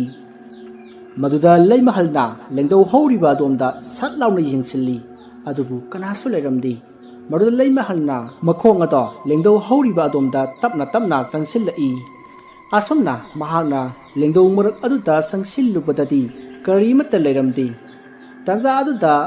ꯂꯩꯃꯍꯜꯒꯤ ꯃꯇꯨꯡꯗ ꯀꯅꯥꯒꯨꯝꯕ ꯑꯃꯅ ꯆꯦꯟꯈꯤꯕꯒꯤ ꯁꯥꯍꯨꯝ ꯑꯃ ꯐꯪꯈꯤ ꯃꯗꯨꯗ ꯃꯍꯥꯛꯅ ꯇꯨꯡꯂꯣꯝꯗ ꯐꯠ ꯂꯥꯎꯅ ꯌꯦꯡꯊꯣꯛꯏ ꯑꯗꯨꯕꯨ ꯀꯅꯥꯁꯨ ꯂꯩꯔꯝꯗꯦ ꯃꯗꯨꯗ ꯃꯍꯥꯛꯅ ꯀꯣꯏꯌꯦꯡ ꯌꯦꯡꯗꯨꯅ ꯂꯦꯞꯇꯨꯅ ꯂꯩ ꯇꯥꯟꯖꯥ ꯑꯗꯨꯗ ꯅꯥꯀꯟꯗ ꯍꯧꯔꯤꯕ ꯂꯐꯨꯁꯤꯡ ꯑꯗꯣ ꯀꯅꯥꯒꯨꯝꯕꯅ ꯊꯨꯗꯦꯛꯄꯒꯤ ꯃꯈꯣꯜ ꯇꯥꯔꯛꯏ ꯃꯈꯣꯜ ꯑꯗꯨ ꯇꯥꯕꯗ ꯂꯩꯃꯍꯜꯅ ꯍꯥꯏꯔꯛꯏ ꯀꯅꯥꯅꯣ ꯑꯗꯨꯗ ꯂꯐꯨ ꯊꯨꯗꯦꯛꯏꯕꯗꯣ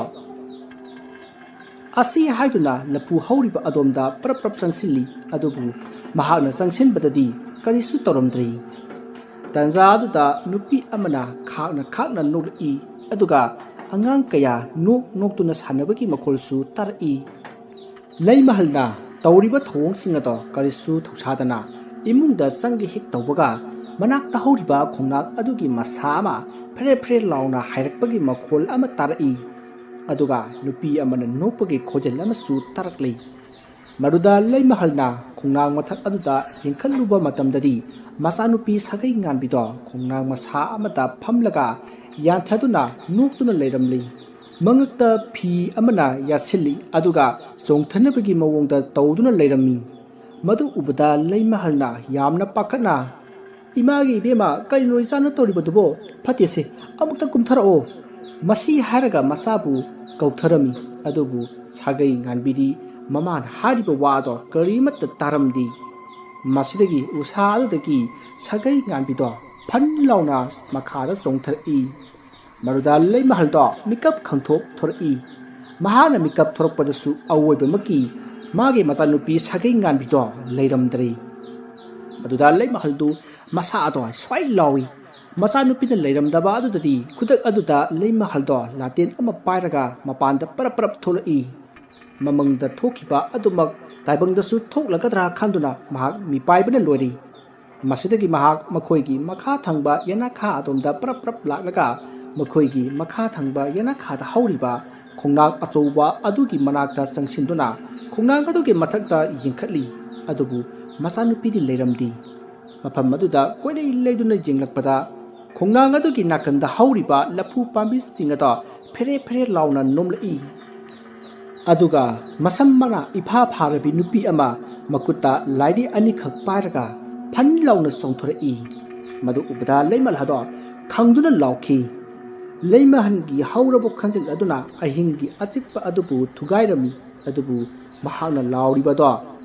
ꯌꯨꯝ ꯂꯟꯅ ꯂꯟꯅ ꯇꯥꯟꯅꯕꯅ ꯀꯅꯥꯁꯨ ꯇꯥꯈꯤꯗꯦ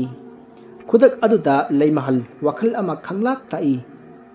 ꯃꯁꯝ ꯃꯅꯥ ꯏꯐꯥ ꯐꯥꯔꯤꯕꯤ ꯅꯨꯄꯤ ꯑꯁꯤ ꯑꯇꯩ ꯀꯅꯥꯁꯨ ꯅꯠꯇꯦ ꯃꯆꯥꯅꯨꯄꯤ ꯁꯥꯒꯩ ꯉꯥꯟꯕꯤꯅꯤ ꯍꯥꯏꯕ ꯈꯪꯂꯛꯂꯤ ꯑꯗꯨꯕꯨ ꯅꯨꯄꯤ ꯑꯗꯨꯗꯤ ꯃꯉꯛ ꯑꯗꯣ ꯀ꯭ꯔꯦꯛ ꯀ꯭ꯔꯦꯛ ꯂꯩꯗꯨꯅ ꯂꯩꯃꯍꯜꯒꯤ ꯃꯅꯥꯛ ꯇꯝꯅ ꯆꯪꯁꯤꯜꯂꯛꯏ ꯃꯗꯨꯗ ꯂꯩꯃꯍꯟꯅ ꯃꯥꯒꯤ ꯈꯨꯗꯥꯡꯗ ꯀꯤꯔꯤꯕ ꯃꯍꯨ ꯃꯌꯥꯏ ꯀꯜꯂꯕ ꯖꯟꯇ꯭ꯔ ꯑꯗꯣ ꯊꯥꯗꯠꯂꯒ ꯃꯈꯨꯠꯅ ꯆꯦꯠꯅ ꯄꯥꯏꯁꯤꯜꯂꯤ ꯑꯗꯨꯒ ꯃꯆꯥꯅꯨꯄꯤꯗ ꯆꯦꯠꯅ ꯀꯣꯟꯁꯤꯜꯂꯝꯃꯤ ꯑꯗꯨꯒ ꯃꯈꯨꯠꯇ ꯄꯥꯏꯔꯤꯕ ꯖꯟꯇ꯭ꯔ ꯑꯗꯣ ꯅꯨꯄꯤ ꯑꯗꯨꯒꯤ ꯃꯈꯨꯠꯇ ꯀꯤꯁꯤꯟꯅꯕ ꯀꯟꯅ ꯍꯣꯠꯅꯔꯝꯃꯤ ꯃꯁꯤꯗꯒꯤ ꯎꯆꯤꯟ ꯅꯥꯆꯤꯟ ꯃꯆꯥꯅꯨꯄꯤ ꯑꯗꯨꯒꯤ ꯑꯣꯏ ꯊꯪꯕ ꯈꯨꯗꯥꯡ ꯑꯗꯨꯗ ꯖꯟꯇ꯭ꯔ ꯑꯗꯣ ꯀꯤꯁꯤꯟꯈꯤ ꯃꯗꯨꯗ ꯁꯥꯒꯩ ꯉꯥꯟꯕꯤ ꯑꯗꯣ ꯅꯨꯄꯥꯒꯤ ꯑꯀꯤꯕ ꯈꯣꯟꯖꯦꯜꯗ ꯑꯩꯕꯨ ꯊꯥꯗꯣꯛꯎ ꯅꯠꯇ꯭ꯔꯕꯗꯤ ꯅꯪ ꯑꯐꯕ ꯑꯣꯏꯔꯣꯏ ꯃꯁꯤ ꯍꯥꯏꯔꯒ ꯅꯥꯟꯊꯣꯛꯅꯕ ꯐ꯭ꯔꯪ ꯐ꯭ꯔꯪ ꯆꯣꯡꯉꯤ ꯅꯨꯄꯤ ꯑꯗꯨꯒꯤ ꯁꯥꯐꯨꯅ ꯀꯟꯃꯟꯈꯤꯕꯅ ꯂꯩꯃꯍꯜꯅ ꯀꯣꯟꯁꯤꯟꯗꯨꯅ ꯊꯝꯕ ꯉꯝꯂꯝꯗꯤ ꯃꯗꯨꯗ ꯃꯆꯥꯅꯨꯄꯤ ꯑꯗꯨꯅ ꯂꯩꯃꯍꯜꯕꯨ ꯈꯪꯏꯟ ꯏꯟꯊꯣꯔꯛꯏ ꯑꯗꯨꯝꯅ ꯍꯦꯛ ꯏꯟꯊꯣꯛꯂꯝꯂꯒ ꯂꯩꯃꯍꯜꯒꯤ ꯃꯆꯥꯅꯨꯄꯤ ꯁꯥꯒꯩ ꯉꯥꯟꯕꯤ ꯑꯗꯣ ꯂꯩꯃꯥꯏꯗ ꯋꯥꯈꯜ ꯇꯥꯗꯅ ꯑꯗꯨꯃꯛ ꯇꯨꯊꯈ꯭ꯔꯦ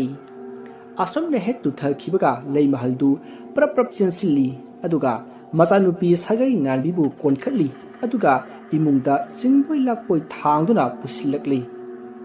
ꯃꯇꯝ ꯑꯗꯨꯗꯗꯤ ꯉꯁꯥꯏ ꯃꯥꯅ ꯄꯥꯏꯔꯝꯕ ꯂꯥꯏꯗꯤ ꯑꯅꯤ ꯑꯗꯣ ꯄꯥꯏꯔꯝꯗ꯭ꯔꯤ ꯂꯩꯃꯍꯜ ꯑꯉꯛꯄꯗꯤ ꯐꯥꯎꯈꯤ ꯑꯗꯨꯕꯨ ꯀꯥ ꯍꯦꯟꯅꯗꯤ ꯈꯟꯖꯤꯜꯂꯨꯗ꯭ꯔꯤ ꯃꯁꯤꯒꯤ ꯃꯇꯨꯡꯗꯒꯤ ꯁꯥꯒꯩ ꯉꯥꯟꯕꯤꯗꯨ ꯀꯔꯤꯃꯠꯇ ꯇꯧꯈꯤꯗ꯭ꯔꯤ ꯂꯥꯏ ꯐꯠꯇꯕ ꯎꯅꯔꯨꯕꯒꯤ ꯑꯗꯨꯃꯛ ꯑꯁꯤꯕꯒꯨꯝ ꯇꯨꯝꯈ꯭ꯔꯤ ꯑꯁꯨꯝꯅ ꯅꯨꯃꯤꯠ ꯇꯨꯝꯃ ꯍꯧꯈ꯭ꯔꯤ ꯃꯊꯪꯒꯤ ꯅꯣꯡ ꯉꯥꯜꯂꯕꯗ ꯂꯩꯃꯍꯜꯅ ꯉꯔꯥꯡ ꯊꯣꯛꯈꯤꯕ ꯊꯧꯗꯣꯛ ꯑꯗꯣ ꯃꯆꯥꯅꯨꯄꯤꯒꯤ ꯃꯐꯝꯗ ꯍꯥꯏꯗꯣꯛꯂꯝꯗꯤ ꯃꯃꯥ ꯃꯆꯥ ꯑꯅꯤ ꯑꯗꯣ ꯑꯌꯨꯛ ꯆꯥꯛ ꯇꯣꯛꯂꯕ ꯃꯇꯨꯡ ꯂꯩꯃꯍꯜꯅ ꯃꯆꯥ ꯁꯥꯒꯩ ꯉꯥꯟꯕꯤꯗ ꯍꯥꯏꯔꯛꯏ ꯏꯃꯥꯒꯤ ꯕꯦꯝꯃ ꯏꯆꯥꯕꯨ ꯀꯩꯁꯨ ꯇꯧꯗ꯭ꯔꯕ ꯅꯠꯇ꯭ꯔꯣ ꯑꯩ ꯀꯩꯁꯨ ꯇꯧꯗꯤꯌꯦ ꯏꯃꯥ ꯏꯁꯥꯗꯤ ꯏꯊꯤꯟ ꯊꯤꯟꯗꯣꯛꯑꯦ ꯏꯍꯩ ꯍꯩꯅꯤꯡꯗꯤꯌꯦ ꯑꯣ ꯀꯩꯁꯨ ꯇꯧꯔꯣꯏꯗꯥ ꯏꯆꯥꯁꯤꯗꯤ ꯃꯁꯤ ꯍꯥꯏꯗꯨꯅ ꯂꯩꯃꯍꯜꯗꯣ ꯃꯥꯡꯒꯣꯜ ꯀꯥꯆꯤꯟꯗ ꯏꯌꯣꯡꯗ ꯐꯤ ꯁꯥꯗꯨꯅ ꯂꯩꯔꯤ ꯑꯗꯨꯒ ꯃꯆꯥꯅꯨꯄꯤ ꯁꯥꯒꯩ ꯉꯥꯟꯕꯤꯅ ꯂꯪꯆꯥꯛ ꯆꯥꯛꯇꯨꯅ ꯂꯩ ꯂꯪꯆꯥꯛ ꯆꯥꯛꯄ ꯂꯣꯏꯔꯗꯨꯅ ꯁꯥꯒꯩ ꯉꯥꯟꯕꯤꯅ ꯂꯪꯆꯥꯛ ꯑꯗꯣ ꯃꯃꯥꯗ ꯄꯤꯔꯒ ꯍꯥꯏꯔꯛꯏ ꯏꯃꯥ ꯂꯪꯆꯥꯛꯁꯤꯗ ꯂꯩꯔꯦ ꯌꯥꯔꯗ꯭ꯔꯥ ꯍꯥ ꯀꯗꯥꯏ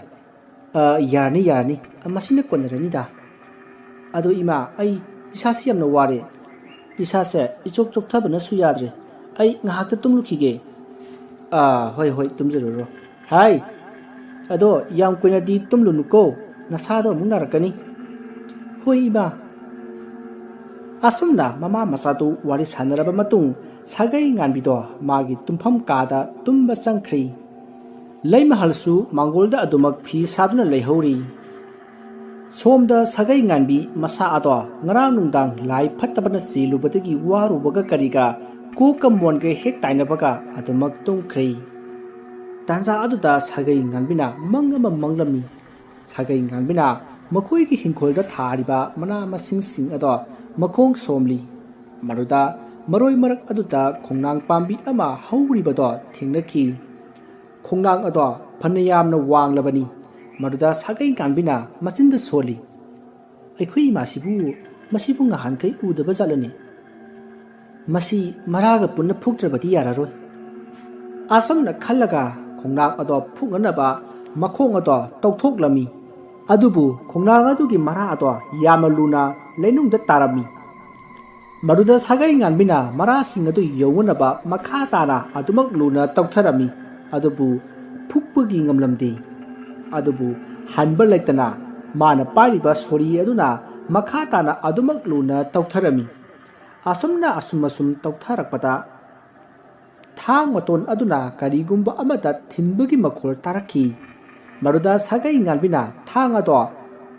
ꯅꯨꯡꯗ ꯊꯤꯜꯂꯕꯣꯏ ꯈꯟꯗꯨꯅ ꯈꯔ ꯑꯃꯨꯛ ꯆꯠꯊꯣꯛꯇꯨꯅ ꯃꯐꯝ ꯍꯣꯡꯉꯤ ꯑꯗꯨꯒ ꯑꯃꯨꯛ ꯊꯤꯜꯂꯤ ꯃꯇꯝ ꯑꯗꯨꯗ ꯆꯐꯨ ꯑꯃꯗ ꯊꯥꯡ ꯑꯗꯨꯅ ꯃꯅꯨꯡ ꯐꯥꯎꯅ ꯊꯤꯟꯕꯒꯤ ꯃꯈꯣꯜ ꯇꯥꯔꯛꯈꯤ ꯃꯈꯣꯜ ꯑꯗꯨ ꯇꯥꯕꯗ ꯁꯥꯒꯩ ꯉꯥꯟꯕꯤ ꯃꯈꯨꯠ ꯑꯗꯨꯅ ꯃꯐꯝ ꯑꯗꯨꯗ ꯀꯔꯤ ꯂꯩꯕꯅꯣ ꯍꯥꯏꯗꯨꯅ ꯈꯣꯠꯇꯨꯅ ꯌꯦꯡꯉꯤ ꯃꯗꯨꯗ ꯍꯧꯖꯤꯛꯇꯤ ꯎꯔꯦ ꯉꯃꯝ ꯐꯤꯅ ꯅꯤꯡꯊꯤꯅ ꯐꯖꯅ ꯌꯣꯝꯂꯕ ꯂꯩꯕꯥꯛꯅ ꯁꯥꯕ ꯃꯩ ꯏꯛꯇ꯭ꯔꯤꯕ ꯆꯐꯨ ꯑꯍꯤꯡꯕ ꯑꯃ ꯑꯣꯏꯔꯝꯂꯤ ꯃꯗꯨꯗ ꯁꯥꯒꯩ ꯉꯥꯟꯕꯤꯅ ꯆꯐꯨ ꯑꯗꯨꯗ ꯀꯨꯞꯂꯤꯕ ꯐꯤ ꯑꯗꯣ ꯍꯥꯡꯗꯣꯛꯂꯨꯕ ꯃꯇꯝꯗꯗꯤ ꯂꯥ ꯃꯔꯣꯟ 8ꯅ ꯃꯈꯨꯝ ꯀꯨꯞꯇꯨꯅ ꯄꯌꯥ ꯄꯔꯩ 8ꯅ ꯀꯤꯗꯨꯅ ꯂꯩꯔꯝꯂꯤ ꯃꯗꯨꯗ ꯁꯥꯒꯩ ꯉꯥꯟꯕꯤꯅ ꯄꯌꯥ ꯑꯗꯣ ꯂꯩꯊꯣꯛꯂꯒ ꯂꯥ ꯑꯗꯣ ꯍꯥꯡꯗꯣꯛꯂꯨꯕ ꯃꯇꯝꯗ ꯁꯥꯐꯨ ꯑꯃꯅ ꯃꯁꯥꯗ ꯈꯪꯍꯨꯝ ꯍꯨꯝꯖꯤꯜꯂꯛꯂꯝꯃꯤ ꯃꯗꯨꯗ ꯁꯥꯒꯩ ꯉꯥꯟꯕꯤꯗꯣ ꯂꯩꯃꯥꯏꯗ ꯒ꯭ꯌꯥꯟ ꯃꯥꯡꯂꯒ ꯍꯥꯏꯊꯔꯛꯂꯤ ꯁꯣꯝꯗꯅ ꯂꯩꯃꯍꯜꯅ ꯃꯆꯥꯅꯨꯄꯤ ꯑꯗꯣ masa nomduna haudoksai ngayaki matungda sagai nganbido mikap khangthok thor'i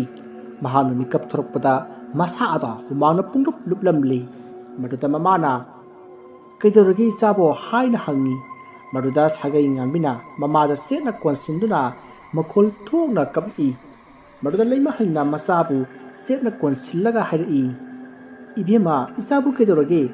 se imada hayuse isa kaidoragi asumna mamana hangbada sagai nganbina higna kaptuna mamada magi mamangda ukhiba sing ado tamki sagai nganbigi wadu tabada mama leimahaldo masagi khanbada mipai jarami numit adugi numidangdi leimahalna khojo leikham thaduna timu phataba laimu phataba tanthuklami adumna tawbunara karino imung ado ahingdumati karisu tawdana adumak haukhre mathanggi numit ki ayukni leimahaldu aphawba amaiba khuitheki manakta wa tanaba lakrami thongalomda nupi amana changlakpado amaiba khuithekna magi laisangdagi urami leimahaldu amaiba khuitheki sumangda leptuna mamai ado amaiba khuitheki yumda wansinduna yumsipu kana leibage haiduna korami adumna leimahalna koubaduda nakanda leiriba laisangarudagi amaiba khuithekto thulaktuna ibema kana hangba leimahal khonjal adu tabada mamai ado laisillai aduga hairi mama yumsibu oja maiba khuithek hoigi yum oibirabra maduda amaiba khuithek to nokphet tawna khumlai mani bema amaiba khuithek haidibado ai sani kari tanasi haibai bema se kaklu mangol sida kakatuna phumlamu hoi oja maiba ai oja bu hana sakhangja hautre ai khoiramjari yareda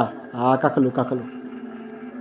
amaiba khuthek khulleikai adugi maming chatpa aphawba amaiba ama oiribani mayamgi thogai tawriba amaiba ama oibana mangolda phida dumak thaduna thamlibani asumna leimahaldu mangolda phamduna lei maruda amaiba khuithek to magi thabak tu loraduna mangolda karaktuna magi phampham oriba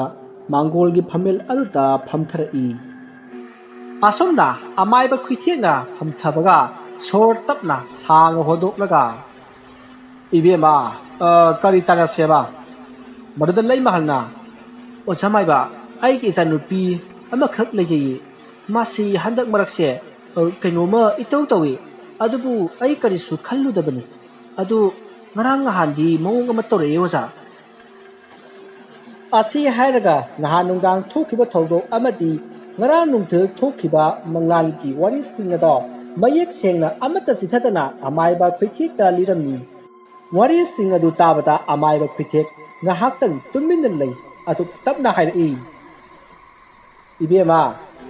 nanggi sidi araiba amadi oradawri hai ai amukta yenge ko masi hairamaga amaiba khuithek ado tapna mamit usenkhre aduga makhut ado kutum singduna kanna paisali aduga machiman mayada thangjingduna lairon khara tapna soli aduga makhut ado khubak tin thoklaga mamai mamita nan thaijai aduga sor sangna hondoklaga mikup khara mamit ado isinduna tuminna adu phamdun lei amaiba khuithekna tawriba matau aduda manakta phamdun leiribi leimahaldo kari hairakadoriba jano khanbada masa ado khangningbana pakhatpaga amaiba khuithekta tuminna jengduna lei mikup kharagi tungda amaiba khuithekto mamit tapna pangthurai aduga leimahalda jenglaga ibema nangi yumgi akoiba sidi timu phataba laimu phataba kayamati phongle ne hai ha kari haiba ojamaiba kari no harisibo ojamaiba karamna aigi yumgi akoiba da makhonya leiriba mina posem taruk libra natraga aikhoina aranba kari tarubagino oja maduda amaiba khuithekna tapna ibema masi migi posem leiwa hikap ten kapti natte hanadagi leiraklaba ngaktani adubu nakhoina khangdabarani masi kanagumba mana sanaramlaga loisanbiramdraba saroi ngaroi timu laimu ngaktani ni bema nakhoi ki hingkhol nungasai ꯃꯈꯣꯏꯒꯤ ꯁꯥꯟꯅꯐꯝ ꯑꯣꯏꯗꯨꯅ ꯂꯩꯔꯝꯂꯤꯕꯅꯤ ꯑꯗꯨꯒ ꯅꯈꯣꯏꯒꯤ ꯌꯨꯝꯒꯤ ꯑꯀꯣꯏꯕꯗꯅ ꯃꯈꯣꯏꯒꯤ ꯌꯥꯔꯦꯛꯐꯝ ꯃꯊꯤ ꯐꯣꯡꯐꯝꯅꯤꯅꯦ ꯏꯕꯦꯝꯃ ꯍꯟꯗꯛ ꯃꯈꯣꯏꯁꯤꯡ ꯑꯁꯤꯅ ꯃꯊꯤ ꯐꯣꯡꯂꯛꯂꯤꯕ ꯑꯁꯤ ꯅꯈꯣꯏꯒꯤ ꯌꯨꯝꯒꯤ ꯂꯥꯏꯅꯤꯡꯊꯧ ꯁꯅꯥꯃꯍꯤ ꯑꯁꯤ ꯃꯄꯥꯟꯂꯥꯡꯗ ꯑꯁꯥꯎ ꯄꯔꯩꯅꯗꯨꯅ ꯊꯣꯛꯈ꯭ꯔꯦ ꯃꯍꯥꯛꯅ ꯊꯣꯛꯈꯤꯕꯗ ꯏꯃꯥ ꯂꯩꯃꯔꯦꯟ ꯃꯔꯥꯛꯁꯨ ꯌꯥꯎꯈ꯭ꯔꯦꯅꯦ ꯑꯗꯨꯒ ꯃꯔꯛꯁꯤꯗ ꯌꯥꯝꯅ ꯉꯛꯄ ꯑꯃꯅ ꯅꯍꯥꯛꯀꯤ ꯅꯆꯥꯅꯨꯄꯤ ꯑꯗꯨꯒꯤ ꯊꯋꯥꯏ ꯃꯦꯔꯦꯜ ꯑꯗꯨꯁꯨ ꯃꯄꯥꯟꯂꯥꯡꯗ ꯊꯣꯛꯇꯨꯅ ꯃꯅꯤꯡ ꯇꯝꯂꯤꯅꯦ ꯃꯔꯝ ꯑꯗꯨꯅ ꯅꯈꯣꯏꯒꯤ ꯌꯨꯝꯒꯤ ꯑꯀꯣꯏꯕꯗ ꯂꯩꯔꯤꯕ ꯐꯠꯇ꯭ꯔꯕ ꯊꯋꯥꯏꯁꯤꯡ ꯑꯗꯨꯅ ꯅꯆꯥꯅꯨꯄꯤꯒꯤ ꯊꯋꯥꯏ ꯑꯗꯨꯗ ꯃꯈꯣꯏꯒꯤ ꯀꯥꯏꯗꯣꯡꯐꯝ ꯑꯣꯏꯔꯔꯤ ꯍꯧꯖꯤꯛ ꯅꯈꯣꯏꯒꯤ ꯏꯃꯨꯡ ꯑꯁꯤ ꯑꯋꯥꯐꯝꯗ ꯇꯥꯎ ꯍꯥꯏꯕ ꯂꯩꯔꯤꯅꯦ ꯅꯈꯣꯏꯒꯤ ꯏꯃꯨꯡꯒꯤ ꯑꯣꯏꯅ ꯑꯁꯤ ꯊꯣꯡ ꯑꯁꯤ ꯍꯥꯡꯗꯨꯅ ꯂꯩꯔꯤꯅꯦ ꯏꯕꯦꯝꯃ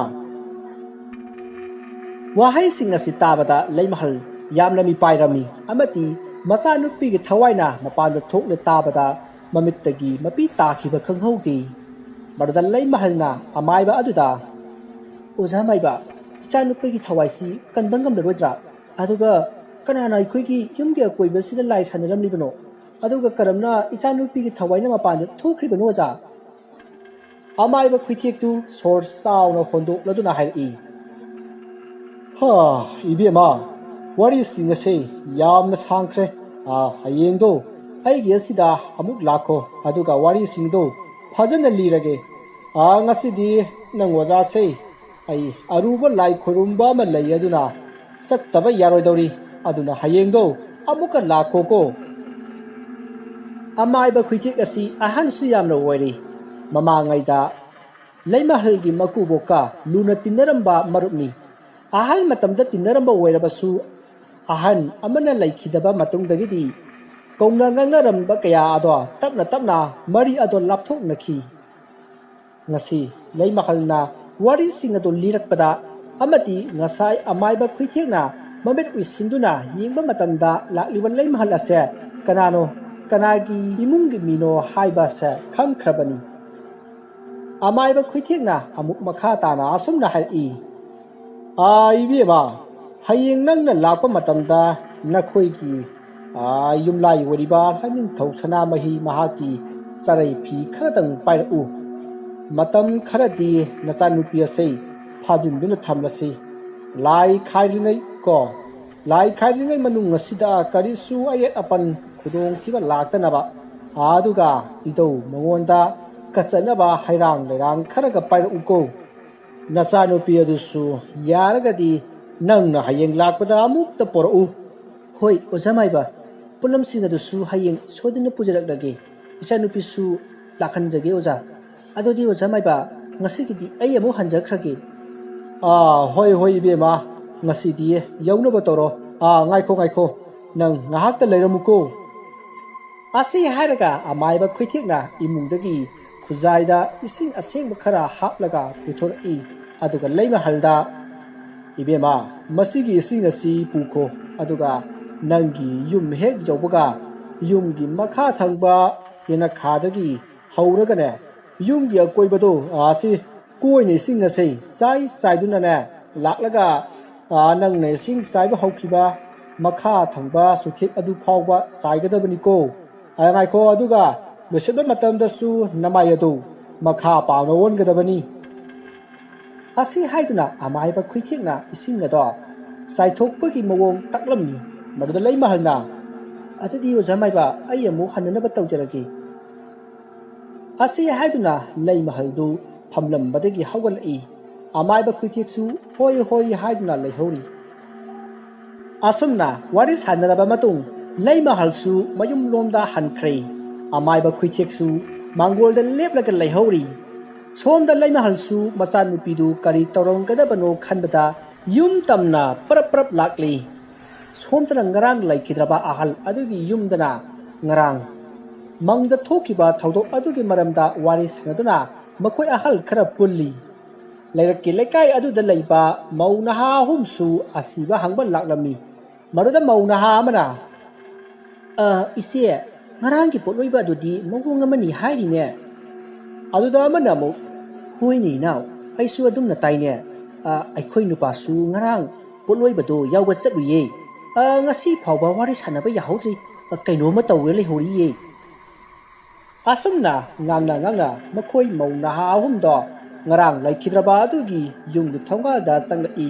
aduga leiramliba mayam aduga wari watai kaya sanari asumna ngaranggi thodok ado laikai adugi mi singna khangnadaba kanasu yaukhidrei aduga mang manaki asongba mongsong amada sagai nganbina leptuna leiramba adusu limpu ngangnaraklei somdana leimahaldu masanupidu kari toronggadabano khanduna pakhana lakli mitludasu pirang leptri asomdana sagai nganbidu kamdori masa ado ningjing mangjing torokki aduga kanagumba amana insinbagum sakhumda prap changsin khiduna sori ado pairaga mamangi hingkhul adu tamna lakli aduga magi mamangda tawkhiba adugum hingkhul adu ta thariba maroi singado makhong somba hauraklei asumna makhong sombada mangda thokiba aduga sap manana mana pariba sori aduna karigumba amata thinki maruda sagai ganbido akhaba minu amaga lunena makut aduna leibak ado khoro khogairami maruda laron taret na yomlaba sapu ahingba do leiram lei sapu adu mahana taplauna paikhalli sapu adu ki nakan amati machin tumba sori aduna thingai badagi machet ama hore horaba sapu ado paiduna makhoi gi yumgi makha thangbada hauriba khongnang pambi adugi makhongna laklami aduga sapu ado paiduna khongnang adugi mathak lomda yenkhalai masigi matung leima halsu mayum jawduna imungda changi maruda leiramliba phibam adu ubada mahak punga ngakre aduga masa ado kibasu phauri yunggi lamyai aduda masanupi sagai nganbido masam mana ipha phaduna taduna leibado ubada leimahal akiba pakhatpana pik thankhre marakasida yamna ngagliba amana makhoigi yumgi makha thangbada hauriba khongnang pambi aduki mathak thangba usa ado lamjai aduda mana masa phanduna taduna leiramba sini leimahal thokliba thodok ado mangla taibangla haibado masa mathanta phawba khangjeraktri asumna ngaihak mangduna leiringai kadomda gino khangdana saudaba khonjel amana leimahalbu kauri maruda leimahal khangprek khangi asumna tongdringai sagai nganbido magi kadagi thoraktuna mama leimahanbu kauraklami mama macha ani do mikup kharati wa karisu ngargadana tumin yengaduna lei asun ngahak leirambadagi leimahal do leimaida gyan manglaga haithakri maluda sagai nganbido yamna pakana mamagi manakta chensilli aduga leimaida tadun leiriba mamabu konkhatli aduga mamabu masa nomduna ima sikidorogi hogalo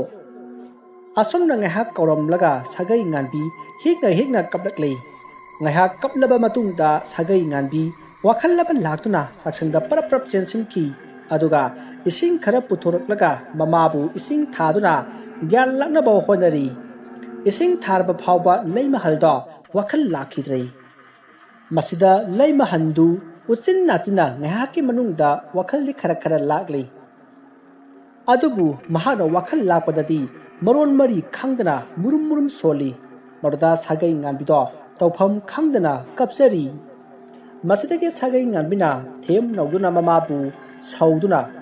mamagi kada pusitlakli aduga phamungda hiptha halli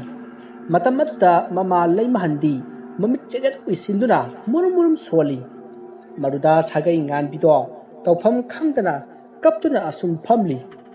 matamdo asum haujin khibina numidange matam wairakli matam madu phawba leimahaldo wakhal laktri maruda sagai nganbina mamana chananaba sak khara thonguna phagadra khanduna sakhum changduna sak thonganaba sem sari tasingna mahak tawpham khangdrabani asumna mahana sak thonganaba sem saringai makhoigi yumgi maningthong aduda kanagumba amana sagai nganbi asumna nasona na kauri khonjal adu tabada sagai nganbi makuta pairap bas segap ado laimaida khangtha thadai aduga kina Kanano, aduda ay kauribadubo, hay na hangi. Maruda maning lomdagi konjal amana. Ay ni, ay bukhang bro. Karokliba konjal adu tabada sagai nganbido, tu sungkiba kanghaudi. Sagai nganbi wa amata ngakidri. Asomna wa ngangdana lairingai phamungda yataduna lairiba mama laimahalgi konjal da kori. Imagi bema thong se amukta hangulawo. Ima se ngasai mapanda libani. Karigino nangna tumina laribadubo. Se thong se amukta hangune. Konjal adu tabada sagai nganbido mama orobai khanduna phamlambadagi phuk haugallaktuna maning thong ado hangdoke haina hek paibaga hangkhinu haibagi sahum ama masada phauki adubu sagai nganbiti angang oibana sahum ado mahakti khangjaramdi maram masina mahakna thong ado hanglaga mapanda sat jengthuknubadadi karomdagino khangdana masada asaba nuch amana sapu kanna humjillakhi maduda sagai nganbito saksang aduda longna haitharaklaga tuki aduga mahak gyan adumak mangkhre maning thong adusu hangdoklaga adum leiri ingna liri siliba malangbagi sahum aduga konana amuba maikhu mapayama hangduna leiriba maning thong aduda paisilai nungchitki ipomna poraktuna paisillakliba amuba maikhu ado sakhumgi sagai mapa aduda leisinduna leikhre aduga haduna leiriba maning thong adudagi amamba maraktagi mamit irau lauba phibam tadraba maphei maron setraba I sendraba angang ama imung adugi sakhum adu tamna phan chongsilai haujikti angang ado saksang mayada hangoina phambagi mawongda makhut masa aniduna laimaida namlaga masa adu haiphet paktharaga saksang adugi akoiba aduda mamit arauba ani aduna koilei leiduna yengduna lei asumna ngahak jenglamlaga saksang adugi saijin mapa tamna phan chongkhatkhre aduga saijin aduda naptuna leikhre ngahak leirabagi tungda sagai nganbi tapna wakhal tarakte adubu mahak maning thong ado lonsil lamdana phamungda adumak masa ado fere haiduna sangki adumna sagai nganbina sangkhiba ado saijinda naptuna leiriba angang aduna munne jengduna lei somda sagai nganbisu ngauri phabungda kakhatuna adumak tumkhre matamdu haukhre ahing tanglo leina thinglak matam masida ngasai saksangi sagaida laisinduna leikhiba amuba ado saphoglak amuba ado maikhu wai manilloi imung adugi kasing ado sinma thungna koipai pairi aduga maning thonglomda amuk paithoraktuna yum adugi akoibada koipai pairi aduga yungthap lomda paikhattuna yungthak aduda phibam sadraba amuba mi tangkhai kaisa tangkhai oiba mi ama onthoraktuna yungthak aduda tongduna lei asumna numit aduma haukhre mathangi numitni mama machani tu numitna waton jawraklaba matam asi phawba haugatkide masigi matung sagai nganbidu mikap thoraklei aduga afing aphai oina phuk haugalai aduga phamungdagi kumlai aduga masinda soli aikhoi mase numitna waton jawrabasi phawba hangdokpirakteba masi khanduna mahak mapanda haiphet thokuraga maning lomda parap thorai maduda mahakna ngarang chak thongbon loisillamdaba maning thong hanglaga leiramba ado madi mamana oiroboi khankhi tasengna mahakti ngarang mahakna tawkhibasing ado ningsingkhidrei madoge matung mahak maning thongda thoktuna mamai mamit taba loiraga imungda amuk changlai aduga mamagi kada haiphettani yengluba matam aduda mamana phamungda yataduna leiba ado urami maruda sagai nganbidu mamage manakta prap changai maruda mamana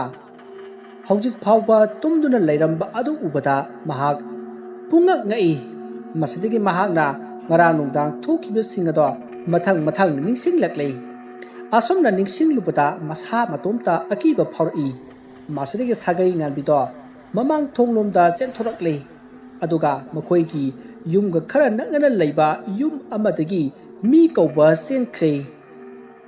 makoigidi singyaga oibaga yum amaga yamna lapnei asomna sagai nganbina sat khringaida ꯃꯈꯣꯏꯒꯤ ꯌꯨꯝꯒꯤ ꯌꯥꯡꯂꯦꯟ ꯑꯗꯨꯗꯒꯤ ꯃꯨꯁꯤꯟ ꯃꯨꯕ ꯊꯋꯥꯏ ꯑꯃ ꯂꯩꯃꯥꯏꯗ ꯐꯟ ꯂꯥꯎꯅ ꯆꯣꯡꯊꯔꯛꯏ ꯑꯗꯨꯒ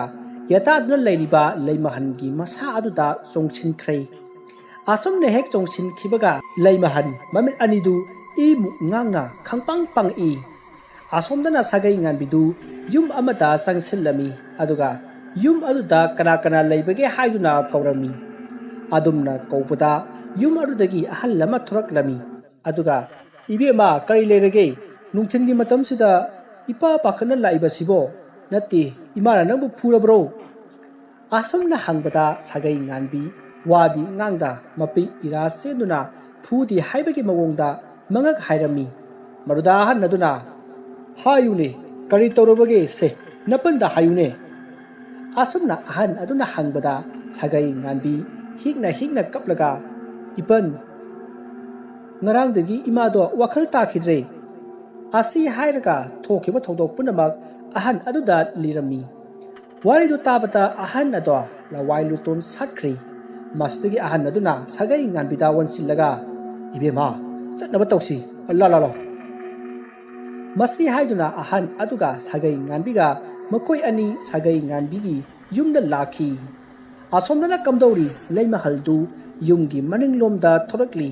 ꯑꯗꯨꯒ ꯃꯈꯥ ꯊꯪꯕ ꯌꯨꯝꯒꯤ ꯌꯦꯅꯈꯥ ꯑꯗꯣꯝꯗ ꯂꯥꯛꯂꯤ ꯑꯗꯨꯒ ꯂꯐꯨ ꯃꯈꯣꯡ ꯑꯗꯨꯒ ꯈꯣꯡꯅꯥꯡ ꯃꯈꯣꯡ ꯑꯗꯨꯒꯒꯤ ꯃꯔꯛꯇ ꯂꯩꯃꯍꯜꯗꯣ ꯖꯒꯣꯏ ꯈꯨꯊꯦꯛ ꯇꯝꯂꯛꯏ꯫ ꯃꯇꯧ ꯑꯁꯨꯝꯅ ꯂꯩꯔꯤꯉꯩꯗ ꯃꯈꯣꯏꯒꯤ ꯈꯨꯜ ꯑꯗꯨꯗꯒꯤ ꯐꯠꯇ꯭ꯔꯕꯤ ꯃꯤꯋꯥ ꯉꯥꯡꯅꯕꯤ ꯇꯝꯂꯩꯃ ꯀꯧꯕꯤ ꯅꯨꯄꯤ ꯑꯗꯨꯅ ꯍꯦꯛ ꯎꯈ꯭ꯔꯦ꯫ ꯃꯗꯨꯗ ꯇꯝꯂꯩꯃꯅ ꯂꯩꯃꯒꯤ ꯃꯇꯧ ꯑꯗꯨ ꯎꯕꯗ ꯉꯥꯏꯍꯥꯛ ꯌꯦꯡꯗꯨꯅ ꯂꯩ ꯑꯗꯨꯒ ꯃꯌꯨꯝ ꯇꯝꯅ ꯄꯔꯞ ꯄꯔꯞ ꯆꯠꯈ꯭ꯔꯦ꯫ ꯂꯩꯃꯍꯜꯁꯨ ꯖꯒꯣꯏ ꯈꯨꯊꯦꯛ ꯉꯥꯏꯍꯥꯛ ꯇꯝꯂꯝꯂꯒ ꯃꯅꯤꯡꯊꯣꯡ ꯑꯗꯣꯝꯗ ꯑꯗꯨꯃꯛ ꯆꯪꯈ꯭ꯔꯦ꯫ ꯇꯥꯟꯖꯥ ꯑꯗꯨꯗ ꯁꯥꯒꯩ ꯉꯥꯟꯕꯤꯒ ꯑꯍꯟ ꯑꯗꯨꯒ ꯄꯨꯟꯅ ꯃꯈꯣꯏꯒꯤ ꯊꯣꯡꯒꯥꯜ ꯑꯗꯣꯝꯗ ꯄꯔꯞ ꯄꯔꯞ ꯆꯪꯏ꯫ ꯑꯗꯨꯝꯅ ꯃꯈꯣꯏꯅ ꯌꯨꯝ ꯌꯧꯔꯛꯄꯗꯗꯤ ꯂꯩꯃꯍꯜꯗꯣ ꯐꯃꯨꯡꯗ ꯐꯤ ꯂꯣꯏꯁꯤꯟꯗꯨꯅ ꯂꯩꯔꯝꯃꯤ꯫ ꯃꯗꯨꯗ ꯃꯆꯥꯅꯨꯄꯤꯒ ꯑꯍꯟ ꯑꯗꯨꯒꯅ ꯆꯪꯂꯛꯄ ꯑꯗꯨ ꯎꯕꯗ ꯂꯩꯃꯍꯜꯅ ꯍꯥꯏꯔꯛꯏ, "ꯇꯥꯗ, ꯅꯨꯡꯊꯤꯜꯁꯤꯗ ꯀꯔꯤ ꯊꯕꯛ ꯂꯩꯕꯒꯦ ꯂꯥꯛꯄꯤꯔꯤꯕꯁꯤꯕꯣ?" ꯋꯥꯍꯩ ꯑꯗꯨ ꯇꯥꯕꯗ ꯑꯍꯟ ꯑꯗꯨꯅ ꯈꯨꯝꯂꯛꯏ, "ꯏꯕꯦꯝꯃ, ꯅꯈꯣꯏꯒꯤ ꯏꯃꯨꯡꯁꯤꯗ ꯉꯔꯥꯡꯁꯤ ꯀꯔꯤ ꯀꯔꯤꯅꯣ ꯈꯔ ꯊꯣꯛꯏ ꯍꯥꯏꯕꯗꯨꯗ ꯆꯨꯝꯅ ꯁꯨꯝ ꯍꯪꯕ ꯂꯥꯛꯄꯅꯤ꯫ ꯑꯣ, ꯐꯔꯦ ꯐꯔꯦ, ꯅꯈꯣꯏꯅꯕꯨ ꯀꯔꯤꯁꯨ ꯇꯧꯗ꯭ꯔꯕꯗꯤ." ꯑꯁꯤ ꯍꯥꯏꯗꯨꯅ ꯑꯍꯟ ꯑꯗꯣ ꯃꯌꯨꯝꯗ ꯍꯟꯅꯅꯕ ꯊꯣꯛꯈꯤ꯫ ꯑꯍꯟ ꯑꯗꯨꯅ ꯍꯦꯛ ꯊꯣꯛꯈꯤꯕꯒ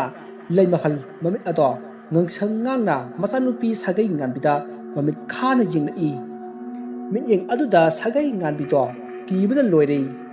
ꯂꯩꯃꯍꯜ ꯃꯆꯥꯅꯨꯄꯤꯗ ꯌꯦꯡꯕ ꯌꯥꯕ ꯌꯦꯡꯂꯝꯂꯒ ꯃꯁꯥ ꯑꯗꯣ ꯐꯗ꯭ꯔꯥꯛ ꯇꯥꯅ ꯃꯍꯥꯛꯅ ꯐꯝ ꯂꯣꯏꯁꯤꯜꯂꯝꯕ ꯐꯃꯨꯡ ꯑꯗꯨꯗ ꯋꯥꯟꯊꯈ꯭ꯔꯦ꯫ ꯃꯗꯨꯗ ꯃꯆꯥꯅꯨꯄꯤꯅ ꯆꯦꯟꯁꯤꯟꯗꯨꯅ ꯃꯃꯥꯕꯨ ꯀꯟꯅ ꯀꯟꯅ ꯀꯧꯔꯤ꯫ ꯃꯁꯤꯗꯒꯤ ꯒ꯭ꯌꯥꯟ ꯂꯥꯛꯃꯟꯗꯕ ꯑꯗꯨꯗ ꯁꯥꯒꯩ ꯉꯥꯟꯕꯤꯅ ꯃꯃꯥ ꯂꯩꯃꯍꯟꯕꯨ ꯅꯤꯡꯊꯤꯖꯅ ꯍꯤꯞꯍꯜꯂꯤ ꯑꯗꯨꯒ ꯃꯍꯥꯛ ꯆꯥꯛꯁꯪꯗ ꯆꯦꯟꯁꯤꯟꯗꯨꯅ ꯏꯁꯤꯡ ꯈꯔ ꯂꯧꯔꯨꯔꯒ ꯏꯁꯤꯡ ꯑꯗꯨꯅ ꯃꯃꯥ ꯂꯩꯃꯍꯟꯒꯤ ꯃꯀꯣꯛꯇ ꯊꯥꯕꯤꯔꯝꯃꯤ꯫ ꯑꯗꯨꯝꯅ ꯇꯧꯕꯗꯒꯤ ꯃꯃꯥ ꯂꯩꯃꯍꯜꯗꯣ ꯋꯥꯈꯜ ꯂꯥꯛꯂꯦ꯫ ꯃꯗꯨꯗ ꯂꯩꯃꯍꯜꯅ ꯍꯥꯏꯔꯛꯏ, "ꯏꯕꯦꯝꯃ, ꯏꯃꯥꯁꯤ ꯋꯥꯕꯅ ꯂꯣꯏꯔꯦ, ꯏꯁꯤꯡꯁꯨ ꯌꯥꯝꯅ ꯈꯧꯔꯥꯡꯂꯦ, ꯆꯥꯛꯁꯪꯗꯒꯤꯅꯦ ꯏꯁꯤꯡ ꯈꯔ ꯄꯨꯔꯛꯎ." ꯃꯃꯥꯅ ꯑꯁꯨꯝꯅ ꯍꯥꯏꯔꯛꯄ ꯑꯁꯤꯗ ꯁꯥꯒꯩ ꯉꯥꯟꯕꯤꯗꯣ ꯆꯥꯛꯁꯪꯗ ꯆꯦꯟꯁꯤꯟꯗꯨꯅ ꯏꯁꯤꯡ ꯈꯔ ꯂꯧꯔꯨꯔꯒ ꯃꯃꯥꯗ ꯄꯤꯊꯛꯂꯝꯃꯤ꯫ ꯑꯁꯨꯝꯅ ꯃꯃꯥ ꯑꯗꯨꯅ ꯋꯥꯈꯜ ꯇꯥꯔꯛꯄꯗ ꯁꯥꯒꯩ ꯉꯥꯟꯕꯤꯗꯣ ꯅꯦꯅꯥ ꯇꯥꯖꯔꯝꯃꯤ꯫ ꯑꯗꯨꯒ ꯑꯃꯔꯣꯝꯗꯅ ꯀꯝꯗꯧꯔꯤ ꯂꯩꯃꯍꯜ ꯍꯣꯏꯗ ꯂꯥꯛꯂꯝꯕ ꯑꯍꯟ ꯅꯨꯄꯥꯗꯣ ꯂꯝꯕꯤꯗ ꯍꯜꯂꯛꯂꯤ꯫ ꯑꯁꯨꯝꯅ ꯃꯍꯥꯛꯅ ꯂꯝꯕꯤꯗ ꯂꯥꯛꯄꯗ ꯈꯪꯍꯧꯗꯅ ꯎꯁꯥ ꯑꯃ ꯇꯦꯛꯇꯨꯅ ꯇꯥꯔꯛꯂꯝꯃꯤ꯫ ꯂꯥꯏꯕꯛ ꯐꯕꯅ ꯃꯉꯣꯟꯗꯗꯤ ꯄꯥꯜꯍꯧꯈꯤꯗꯦ꯫ ꯑꯁꯨꯝꯅ ꯃꯍꯥꯛꯅ ꯂꯥꯛꯄꯗ ꯇꯧꯔꯛꯂꯤꯕ ꯑꯁꯤ ꯑꯇꯩꯒꯤ ꯅꯠꯇꯦ, ꯃꯍꯥꯛ ꯑꯁꯤ ꯂꯩꯀꯥꯏꯒꯤ ꯂꯥꯏ ꯈꯣꯏꯔꯝꯕꯁꯨ ꯈꯔ ꯈꯔ ꯆꯠꯄ, ꯑꯔꯥꯡꯐꯝꯈꯔ ꯈꯔ ꯑꯣꯏꯕ ꯃꯇꯤꯛ ꯂꯩꯕ ꯅꯨꯄꯥ ꯑꯃꯅꯤ꯫ ꯑꯗꯨꯕꯨ ꯃꯍꯥꯛ ꯃꯁꯥꯅꯗꯤ ꯃꯍꯥꯛ ꯑꯁꯤ ꯃꯇꯤꯛ ꯂꯩꯕ ꯃꯤꯅꯤ ꯍꯥꯏꯕꯁꯦ ꯈꯪꯖꯕ ꯅꯠꯇꯦ꯫ ꯑꯗꯨꯕꯨ ꯈꯨꯜ ꯂꯩꯀꯥꯏ ꯑꯗꯨꯅ ꯃꯍꯥꯛꯄꯨ ꯑꯣꯖꯥ ꯕꯅꯨ ꯍꯥꯏꯅ ꯈꯪꯅꯩ꯫ ꯃꯁꯤꯗꯒꯤ ꯕꯅꯨꯅ ꯃꯥꯒꯤ ꯃꯃꯥꯡꯗ ꯇꯥꯔꯛꯂꯤꯕ ꯎꯁꯥ ꯑꯗꯨꯕꯨ ꯊꯩꯗꯣꯛꯂꯒ ꯆꯠꯀꯦ ꯍꯦꯛ ꯇꯧꯕꯒ ꯃꯥꯒꯤ ꯃꯃꯥꯡ ꯑꯗꯣ ꯁꯝꯗꯨꯅ ꯑꯃꯨꯕ ꯃꯃꯤ ꯁꯥꯃꯤ ꯑꯃ ꯁꯝꯗꯨꯅ ꯆꯦꯟꯈꯤ꯫ ꯃꯗꯨ ꯎꯕꯗ ꯕꯅꯨ ꯃꯁꯥꯗ ꯆꯤꯡꯅꯕ ꯍꯧꯔꯛꯏ꯫ ꯃꯁꯤꯗꯒꯤ ꯃꯍꯥꯛ ꯆꯠꯂꯝꯕꯗꯒꯤ ꯆꯞ ꯂꯦꯞꯄꯤ ꯑꯗꯨꯒ ꯃꯥꯅ ꯍꯩꯖꯕ ꯂꯩꯋꯥ ꯈꯔ ꯁꯣꯟꯗꯨꯅ ꯃꯃꯥꯏꯗ ꯅꯥꯟꯊꯖꯩ꯫ ꯃꯗꯨꯒꯤ ꯃꯇꯨꯡ ꯃꯍꯥꯛ ꯃꯌꯨꯝ ꯇꯝꯅ ꯄꯔꯞ ꯂꯥꯛꯈꯤ꯫ ꯑꯁꯨꯝꯅ ꯚꯥꯅꯨꯅ ꯉꯝꯖꯕꯤ ꯊꯥꯗꯨꯅ ꯃꯌꯨꯝ ꯌꯧꯅꯕ ꯆꯦꯜꯂꯛꯂꯒ ꯃꯥꯒꯤ ꯌꯨꯝꯒꯤ ꯀꯣꯟꯊꯣꯡ ꯑꯗꯨ ꯇꯝꯅ ꯆꯦꯟꯁꯤꯜꯂꯤ꯫ ꯃꯇꯝ ꯑꯗꯨꯗ ꯚꯥꯅꯨꯗꯨ ꯆꯦꯜꯂꯝꯕꯗꯒꯤ ꯆꯞ ꯂꯦꯞꯄꯤ ꯑꯗꯨꯒ ꯃꯇꯨꯡꯗ ꯈꯣꯡꯐꯝ ꯈꯔ ꯍꯜꯂꯤ꯫ ꯃꯃꯤꯠ ꯑꯅꯤ ꯑꯗꯨꯗꯤ ꯃꯈꯣꯏꯒꯤ ꯀꯣꯟꯊꯣꯡ ꯑꯗꯨꯗ ꯃꯃꯤꯠ ꯀꯨꯞꯇꯅ ꯌꯦꯡꯗꯨꯅ ꯂꯩ꯫ ꯃꯈꯣꯏꯒꯤ ꯀꯣꯟꯊꯣꯡ ꯑꯗꯨꯗ ꯃꯨꯁꯤꯟꯃꯨꯕ ꯃꯤꯑꯣꯏ ꯁꯥ ꯑꯣꯏꯅ ꯇꯧꯕ ꯃꯃꯤ ꯁꯥꯃꯤꯒꯤ ꯁꯛꯇꯝ ꯑꯃ ꯂꯩꯔꯤꯕꯗꯣ ꯎꯕꯗ ꯚꯥꯅꯨ ꯀꯤꯈꯤꯕꯅ ꯂꯣꯏꯔꯦ꯫ ꯃꯇꯝꯗꯨ ꯁꯟꯙ꯭ꯌꯥ ꯌꯥꯆꯪꯕꯒꯤ ꯃꯇꯝ ꯑꯣꯏꯕꯅ ꯃꯝꯁꯤꯟꯕꯁꯨ ꯍꯧꯔꯛꯂꯕ ꯃꯇꯝꯅꯤ꯫ ꯑꯗꯨꯒꯨꯝꯂꯕ ꯃꯇꯝ ꯑꯗꯨꯗ ꯃꯈꯣꯏꯒꯤ ꯀꯣꯟꯊꯣꯡ ꯑꯗꯨꯗ ꯇꯣꯡꯗꯨꯅ ꯂꯩꯔꯤꯕ ꯁꯛꯇꯝ ꯑꯗꯨ ꯎꯕꯗ ꯚꯥꯅꯨꯗꯣ ꯇꯨꯡꯗ ꯇꯞꯅ ꯑꯁꯨꯝ ꯍꯟꯕꯗ ꯚꯥꯅꯨꯗꯨ ꯃꯥꯒꯤ ꯃꯈꯣꯡꯅ ꯀꯔꯤꯒꯨꯝꯕ ꯃꯣꯟ ꯃꯣꯟ ꯂꯥꯎꯕ ꯑꯃꯠꯇ ꯈꯨꯗꯤ ꯊꯤꯖꯤꯟꯗꯨꯅ ꯃꯍꯥꯛ ꯇꯨꯁꯤꯜꯂꯤ꯫ ꯃꯗꯨꯗ ꯚꯥꯅꯨꯅ ꯀꯔꯤꯅꯣ ꯍꯥꯏꯗꯨꯅ ꯌꯦꯡꯕꯗ ꯃꯤꯒꯤ ꯑꯀꯛꯄ ꯃꯈꯨꯠ ꯑꯃ ꯑꯣꯏꯔꯝꯂꯦ꯫ ꯃꯗꯨ ꯎꯕꯗ ꯚꯥꯅꯨꯗꯣ ꯈꯪꯄ꯭ꯔꯦꯛ ꯈꯪꯗꯨꯅ ꯃꯇꯨꯡ ꯑꯁꯨꯝ ꯍꯟꯕꯗ ꯃꯥꯒꯤ ꯃꯇꯨꯡꯂꯣꯝꯗ ꯑꯉꯥꯡ ꯑꯃꯅ ꯇꯦꯡꯊꯥꯅ ꯑꯣꯏꯕꯒꯤ ꯈꯣꯟꯖꯦꯜ ꯇꯥꯔꯛꯈꯤ꯫ ꯃꯁꯤꯗꯒꯤ ꯃꯍꯥꯛ ꯀꯤꯃꯟꯈꯤꯕꯅ ꯀꯟꯅ ꯂꯥꯎꯈꯤ꯫ ꯑꯗꯨꯕꯨ ꯃꯍꯥꯛꯅ ꯂꯥꯎꯔꯤꯕꯗꯣ ꯀꯅꯥꯅꯁꯨ ꯇꯥꯈꯤꯗꯦ꯫ ꯑꯁꯨꯝꯅ ꯚꯥꯅꯨꯅ ꯂꯥꯎꯗꯨꯅ ꯂꯩꯔꯤꯉꯩ ꯇꯥꯟꯖꯥ ꯑꯗꯨꯗ ꯈꯪꯍꯧꯗꯅ ꯈꯨꯖꯤꯟ ꯌꯥꯝꯅ ꯁꯥꯡꯕ ꯃꯈꯨꯠ ꯑꯃꯅ ꯚꯥꯅꯨꯒꯤ ꯌꯦꯠ ꯊꯪꯕ ꯃꯈꯣꯡ ꯑꯗꯨ ꯄꯥꯏꯔꯒ ꯃꯈꯣꯏꯒꯤ ꯀꯣꯟꯊꯣꯡ ꯑꯗꯨꯒꯤ ꯅꯥꯀꯟꯗ ꯂꯩꯔꯤꯕ ꯃꯣꯡꯁꯣꯡ ꯑꯗꯨꯗ ꯆꯤꯡꯁꯤꯟꯈꯤ꯫ ꯃꯁꯤꯗꯒꯤ ꯚꯥꯅꯨꯗꯣ ꯀꯟꯅ ꯑꯃꯨꯛꯇꯪ ꯂꯥꯎꯔꯝꯂꯒ ꯇꯨꯃꯤꯟꯅ ꯂꯩꯈ꯭ꯔꯦ꯫ ꯃꯇꯝꯗꯨ ꯍꯧꯈ꯭ꯔꯦ꯫ ꯑꯍꯤꯡꯒꯤ ꯃꯇꯝ ꯑꯣꯏꯔꯛꯂꯦ꯫ ꯃꯇꯝꯗꯨ ꯅꯤꯡꯊꯝ ꯊꯥꯒꯤ ꯃꯇꯝ ꯑꯣꯏꯕꯅ ꯏꯪꯕꯅꯁꯨ ꯈꯝ ꯊꯦꯡꯂꯤ꯫ ꯂꯩꯆꯤꯟꯅꯁꯨ ꯑꯉꯛꯄ ꯐꯪꯅ ꯊꯥꯔꯤ꯫ ꯃꯐꯝꯗꯨ ꯆꯤꯡꯌꯥ ꯑꯣꯏꯕꯅ ꯆꯤꯡꯅꯨꯡ ꯑꯃꯗꯤ ꯆꯤꯡꯊꯛꯇꯒꯤ ꯂꯝꯍꯨꯏ ꯀꯩꯁꯥꯅ ꯇꯦꯡꯊꯥꯅ ꯑꯣꯏꯅ ꯁꯥꯡꯅ ꯆꯤꯡꯗꯨꯅ ꯈꯣꯡꯂꯤ꯫ ꯑꯇꯤꯌꯥꯗ ꯊꯣꯛꯂꯤꯕ ꯊꯥꯖ ꯃꯍꯥꯛꯁꯨ ꯑꯊꯥꯕ ꯂꯩꯆꯤꯜꯅ ꯀꯨꯞꯁꯤꯟꯈꯤꯕꯅ ꯅꯤꯡꯊꯤꯔꯕ ꯇꯉꯧꯔꯕ ꯊꯥꯖꯒꯤ ꯃꯉꯥꯜ ꯑꯗꯣ ꯂꯩꯃꯥꯏꯗ ꯃꯄꯨꯡ ꯐꯥꯅ ꯌꯧꯔꯛꯇ꯭ꯔꯤ꯫ ꯑꯗꯨꯒꯨꯝꯂꯕ ꯇꯥꯟꯐꯝ ꯑꯗꯨꯗ ꯉꯁꯥꯏ ꯂꯩꯃꯍꯜꯅ ꯖꯒꯣꯏ ꯈꯨꯠꯊꯦꯛ ꯇꯝꯂꯤꯉꯩ ꯎꯈꯤꯕꯤ ꯊꯧꯅꯥꯏꯗꯕꯤ ꯇꯝꯂꯩꯃꯗꯣ ꯂꯩꯃꯍꯜꯒꯤ ꯌꯨꯝꯗ ꯂꯥꯛꯏ꯫ ꯑꯁꯨꯝꯅ ꯃꯍꯥꯛꯅ ꯂꯥꯛꯄꯅ ꯍꯧꯖꯤꯛꯇꯤ ꯂꯩꯃꯍꯜꯒꯤ ꯀꯣꯟꯊꯣꯡ ꯌꯧꯔꯛꯂꯦ꯫ ꯑꯁꯨꯝꯅ ꯃꯍꯥꯛꯅ ꯂꯩꯃꯍꯜ ꯈꯣꯏꯒꯤ ꯀꯣꯟꯊꯣꯡ ꯑꯗꯨ ꯍꯦꯛ ꯌꯧꯕꯗ ꯀꯅꯥꯒꯨꯝꯕ ꯅꯨꯄꯤꯒꯤ ꯁꯕꯥꯟ ꯃꯥꯟꯕꯤ ꯃꯀꯣꯛ ꯃꯔꯨ ꯐꯤꯅ ꯀꯨꯞꯄꯤ ꯅꯨꯄꯤ ꯑꯃ ꯀꯣꯟꯊꯣꯡ ꯑꯗꯣꯝꯗ ꯄꯔꯞ ꯆꯪꯈꯤꯕ ꯑꯗꯣ ꯎꯔꯝꯃꯤ꯫ ꯃꯗꯨ ꯎꯕꯗ ꯁꯣꯝꯗꯅ ꯇꯝꯂꯩꯃꯅ ꯈꯟꯖꯩ, ꯑꯣ ꯈꯪꯒꯅꯤꯗꯅ ꯉꯁꯤꯗꯤ ꯍꯨꯔꯥꯟꯕ ꯐꯥꯔꯒꯦꯗꯣ꯫ ꯃꯋꯥ ꯆꯥꯄꯤ ꯂꯩꯃꯍꯜ, ꯉꯁꯤꯗꯤ ꯐꯥꯔꯒ ꯈꯣꯡꯒꯣꯏꯅꯗꯨꯅ ꯂꯩꯀꯥꯏ ꯀꯨꯝꯍꯩ ꯑꯣꯏꯍꯟꯒꯦ ꯈꯪꯂꯣꯏꯗ꯭ꯔꯗꯣ꯫ ꯑꯁꯤ ꯈꯟꯗꯨꯅ ꯇꯝꯂꯩꯃꯗꯣ ꯍꯧꯖꯤꯛ ꯃꯍꯥꯛꯅ ꯎꯈꯤꯕ ꯅꯨꯄꯤꯒꯤ ꯁꯕꯥꯟ ꯃꯥꯟꯕꯤ ꯑꯗꯨꯒꯤ ꯃꯇꯨꯡꯗ ꯇꯞꯅ ꯏꯟꯅꯔꯛꯂꯤ꯫ ꯃꯗꯨꯗ ꯅꯨꯄꯤ ꯑꯗꯨꯗꯤ ꯂꯩꯃꯍꯜ ꯈꯣꯏꯒꯤ ꯌꯨꯝꯒꯤ ꯃꯈꯥ ꯊꯪꯕ ꯌꯦꯅꯈꯥ ꯑꯗꯣꯝꯗ ꯑꯁꯨꯝ ꯄꯔꯞ ꯆꯠꯈꯤꯗꯨꯅ ꯃꯈꯥ ꯊꯪꯕꯗ ꯍꯧꯔꯤꯕ ꯈꯣꯡꯅꯥꯡ ꯄꯥꯝꯕꯤ ꯑꯗꯨꯒꯤ ꯃꯅꯥꯛ ꯇꯝꯅ ꯆꯪꯁꯤꯟꯈ꯭ꯔꯦ꯫ ꯑꯗꯨꯒ ꯉꯁꯥꯏ ꯅꯨꯡꯊꯤꯜ ꯅꯨꯡꯗꯥꯡ ꯋꯥꯏꯔꯝꯗ ꯇꯧꯈꯤꯕ ꯑꯗꯨꯒꯨꯝꯅ ꯈꯣꯡꯅꯥꯡ ꯑꯗꯨꯒ ꯂꯐꯨ ꯑꯗꯨꯒꯅ ꯍꯧꯔꯤꯕ ꯇꯥꯏꯅꯐꯝ ꯑꯗꯨꯗ ꯂꯦꯞꯇꯨꯅ ꯖꯒꯣꯏ ꯈꯨꯠꯊꯦꯛ ꯇꯝꯂꯛꯏ꯫ ꯇꯧꯔꯤꯕ ꯄꯨꯝꯅꯃꯛ ꯂꯨꯝꯗꯨꯅ ꯌꯦꯡꯂꯤꯕ ꯇꯝꯂꯩꯃꯅ ꯂꯣꯏꯅ ꯎꯔꯤꯕꯅꯤ꯫ ꯏꯃꯥꯏꯄꯦꯝꯃ ꯃꯋꯥ ꯆꯥꯕꯤꯁꯤ ꯌꯦꯡꯉꯨꯅꯦ, ꯃꯥꯅ ꯂꯥꯏ ꯁꯥꯟꯅꯗꯅ ꯃꯋꯥꯕꯨꯁꯨ ꯍꯥꯠꯄ ꯑꯗꯨꯒ ꯈꯨꯟ ꯂꯩꯀꯥꯏ ꯑꯁꯤꯕꯨꯁꯨ ꯑꯋꯥꯕ ꯇꯥꯍꯟꯅꯕ ꯍꯣꯠꯅꯔꯤꯅꯤꯁꯦ꯫ ꯉꯍꯥꯟ ꯃꯪꯗ ꯃꯤ ꯄꯣꯠꯂꯣꯏꯕꯗ ꯀꯨꯝꯊꯔꯛꯇꯅ ꯃꯌꯥꯝꯗꯨ ꯀꯤꯍꯟꯕꯗꯨ ꯃꯥꯅ ꯇꯧꯔꯤ ꯃꯒꯣꯏꯔꯤꯅꯤꯁꯦ꯫ ꯀꯌꯥꯗ ꯉꯝꯈ꯭ꯔꯕ ꯅꯨꯄꯤꯅꯣ ꯌꯦꯡꯉꯣꯏꯅꯦꯁꯦ꯫ ꯑꯁꯨꯝꯅ ꯇꯝꯂꯩꯃꯅ ꯃꯇꯣꯝꯇ ꯃꯨꯔꯨꯝ ꯁꯣꯟꯗꯨꯅ ꯂꯩꯔꯤꯉꯩ ꯈꯣꯡꯅꯥꯡ ꯃꯈꯣꯡ ꯑꯗꯨꯒꯤ ꯅꯥꯀꯟꯗ ꯍꯧꯔꯤꯕ ꯂꯐꯨ ꯄꯥꯝꯕꯤ ꯑꯗꯨꯗꯒꯤ ꯂꯩꯃꯍꯜꯒꯤ ꯃꯆꯥꯅꯨꯄꯤ ꯁꯥꯒꯩ ꯉꯥꯟꯕꯤꯗꯨ ꯃꯁꯝ ꯃꯅꯥ ꯏꯐꯥ ꯐꯥꯗꯨꯅ ꯂꯥꯏꯔꯤ ꯑꯅꯤ ꯀꯣꯟꯗꯨꯅ ꯐꯟ ꯂꯥꯎꯅ ꯆꯣꯡꯊꯣꯔꯛꯏ꯫ ꯑꯗꯨꯒ